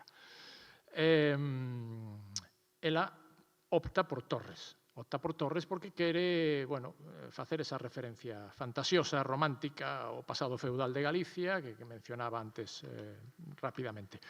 Dito isto, eu non son beligerante, nen pido erradicar a terminoloxía de Pazo de Meirás, pero si hai que explicala, como todo, claro, non? Lito falaba de as posibilidades que ten Meirás para falar do franquismo, para explicar o franquismo, indudablemente. Pero, por suposto, tamén hai que explicar a obra e a importancia cultural e para o patrimonio de Galicia de Emilia Pardo Bazán a través de Meirás. Entonces, distinguir simplemente terminoloxías, na etapa de Emilia hai unha denominación preferente como Torres de Meirás, na etapa de Franco a de Pazo de Meirás. A mí non me causa maior problema iso, sempre que se explique, se argumente e se explique. Aínda que ollo que, como tentei apuntar, falar de Pazo de Meirás é adoitar precisamente esa tendencia dos corifeos do franquismo a ennoblecer ao protagonista, a ennoblecer a Franco, que non tiña esa condición de noble, a convertelo nun señor de Pazo, a roupar toda esa escenografía na que o propio Franco traballa, parece ser que dirixindo, ou tomando algunhas decisións de traer pedras armeiras que non teñen nada que ver con Meirás e que están por ali, ou pezas de pazos destripados, reventados, para montar esa especie de ensamblases un pouco ou totalmente siniestros, que están por Meirás, ese batiburrillo de cousas que hai estéticamente e históricamente ali dentro de Meirás e nos arredores. Entón, cuidado con isto, porque por suposto, sodes conscientes os que traballades na etapa franquista, cando se tenta facer a explicación dun lugar tan potente, con tantas capas de significados, tamén está o risco de banalizar está ese risco de presentar as caras máis humanas dos dictadores, eso ocurriu e ocorre noutros países de Europa que tiveron tamén o pasado fascista. Eso hai que manexalo con moito cuidado. Entón, cando se empregue o término de Pazo de Meirás, eu penso que hai que explicar, facer a explicación tamén didáctica de a operación de manipulación e deliberada, de propaganda e de manipulación que hai detrás na etapa franquista do emprego dese término de Pazo de Meirás que non ten realmente base histórica sólida no caso dos antecedentes que coñecemos do solar de Meirás. Grazas, Don con Lito. Sí, bueno, moitas cousas anotadas, pero como non hai tempo, vou intentar centrar nalgunha. Ben, concordo no básico con que decía Jesús, nun sentido, Meirás é un lugar deturpado polo franquismo.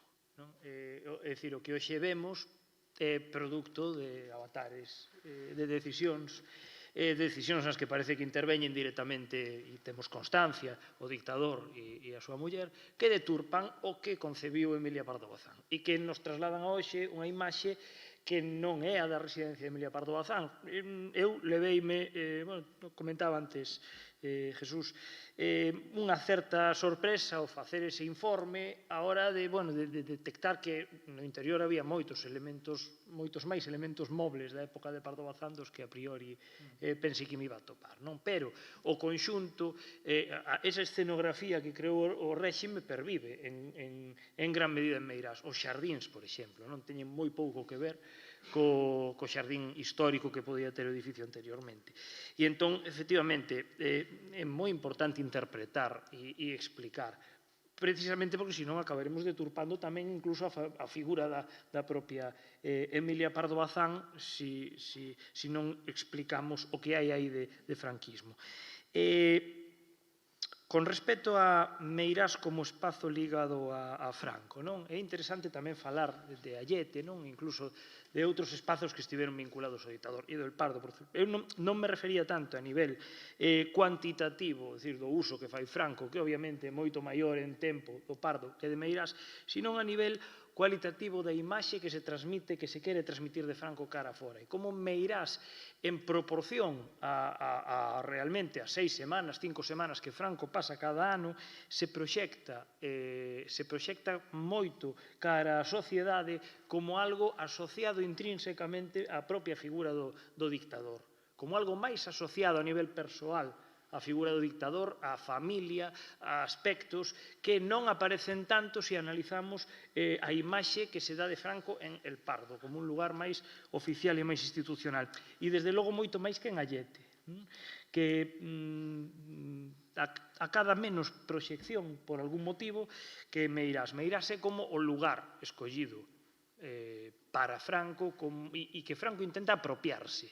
E o vemos cando, por exemplo, coloca a súa heráldica inventada nas propias torres, na propia torre de Levante de Pardo Bazán, ali no medio, coloca o seu escudo, ou por todas partes. Entón, é dicir, o franquismo o concibe nesa operación de propaganda como un lugar asociado a Franco a través da propaganda. E con respecto ao nome, eu normalmente o que fago é diferenciar. Cando falo do edificio que construe Pardo Bazán, falo de Torres de Meirás, porque o nome que ela lle dá. Agora, o que hoxe é o que acaba de recuperar a xustiza, con todos os elementos que contén e con toda a superficie de 10 hectáreas que compón, non son as Torres de Meirás de Emilia Pardo Bazán. É un espazo que abarca outras construcións, que abarca outros elementos e ao que me refiro no seu conxunto como Pazo de Meirás. Por que? Porque non é o nome que lle dá Pardo Bazán, pero é un nome que se lle dá cunha intencionalidade concreta por parte da dictadura, que entra dentro desta operación propagandística en torno a Franco, e que é un nome que cala socialmente e que acaba definindo ese espacio, ese conxunto. Pero dentro de Pazo de Meirás están, por exemplo, eses accesos que se construen, esa muralla perimetral que se construe complementando a de época de Pardo Bazán, esa porta do Alcázar de Toledo que se traslada aí, a casa da familia Babío Portela, toda unha serie de elementos que compoñen un complexo que vai máis alado que son as torres de Meirás como edificio concebido por Pardo Bazán, a granja de Meirás como edificio familiar anterior, ao que o avó de Pardo Bazán lle retira os escudos heráldicos, etc. Pazo de Meirás sería todo ese conxunto. E concordo en que efectivamente os nomes teñen significado e hai que explicalos. Non creo que se trate de renunciar a utilizar nomes que, ademais, están vinculados non só ao Pazo como elemento do franquismo, sino ao proceso de recuperación do Pazo de Meirás, aos procesos de reivindicación en torno a isto. Pero é certo que hai que explicalos e hai que facer pedagogía con isto. Teño máis cousas anotadas, pero penso que podemos deixalo aquí. Temos que rematar porque é tardísimo, por persoal do Museo. González, se queres dicir algo, brevísimo, porque insisto que o persoal do Museo estamos aquí facendo que estea a tempo de máis. Es una cosa muy menor y además no tiene nada que ver con lo que dije antes. Cuando se ha hablado del inventario y de los bienes inmuebles del Pazo, hay un asunto del que nunca se habla y que es muy importante, por lo menos para algunos: la biblioteca. La biblioteca contiene su mayor parte, yo también ya he visto el inventario completo confeccionado por la Academia Galega de su contenido, en su mayor parte, no todo, son libros que eran de Pardo Bazán. Algunos pardobazanistas que hemos visto el catálogo de la biblioteca que hay en Tabernas, nos sorprendía en ocasiones que algunos libros que sabemos que Emilia Pardo Bazán consultó, manejó o publicó ella misma, no estuvieran ahí. Ahora hemos visto, cuando hemos visto el inventario de Meirás, que están en Meirás. Y eso, hay también una petición, no sé si ya confirmada o no, de declarar Vic también. Está declarada. No diré que es más importante que los muebles, para mí sí, pero es muy importante porque era parte de la biblioteca de la autora que sigue ahí encerrada. Vale, de acordo. Penso que xa está declarada a Vic, en todo caso tomamos nota e xa digo, esta é a primeira das xornadas, que parece que teremos varias sobre Meirás. Un matiz, me permite, un matiz. 10 segundos. Con respecto á biblioteca, aí que hai un tema complexo, porque a propiedade da biblioteca do ben moble sí que é da familia Franco, porque foi cedida, foi donada polas herdeiras de Emilia Pardo Bazán. Entón, aí hai unha complexidade engadida. É un BIC e, polo tanto, non o poden sacar do Pazo sin autorización da administración, pero é propiedade deles. Ben, pois rematamos. Moitísimas gracias, Jesús, Manuel, Carlos, moitísimas gracias a todas e todos vos.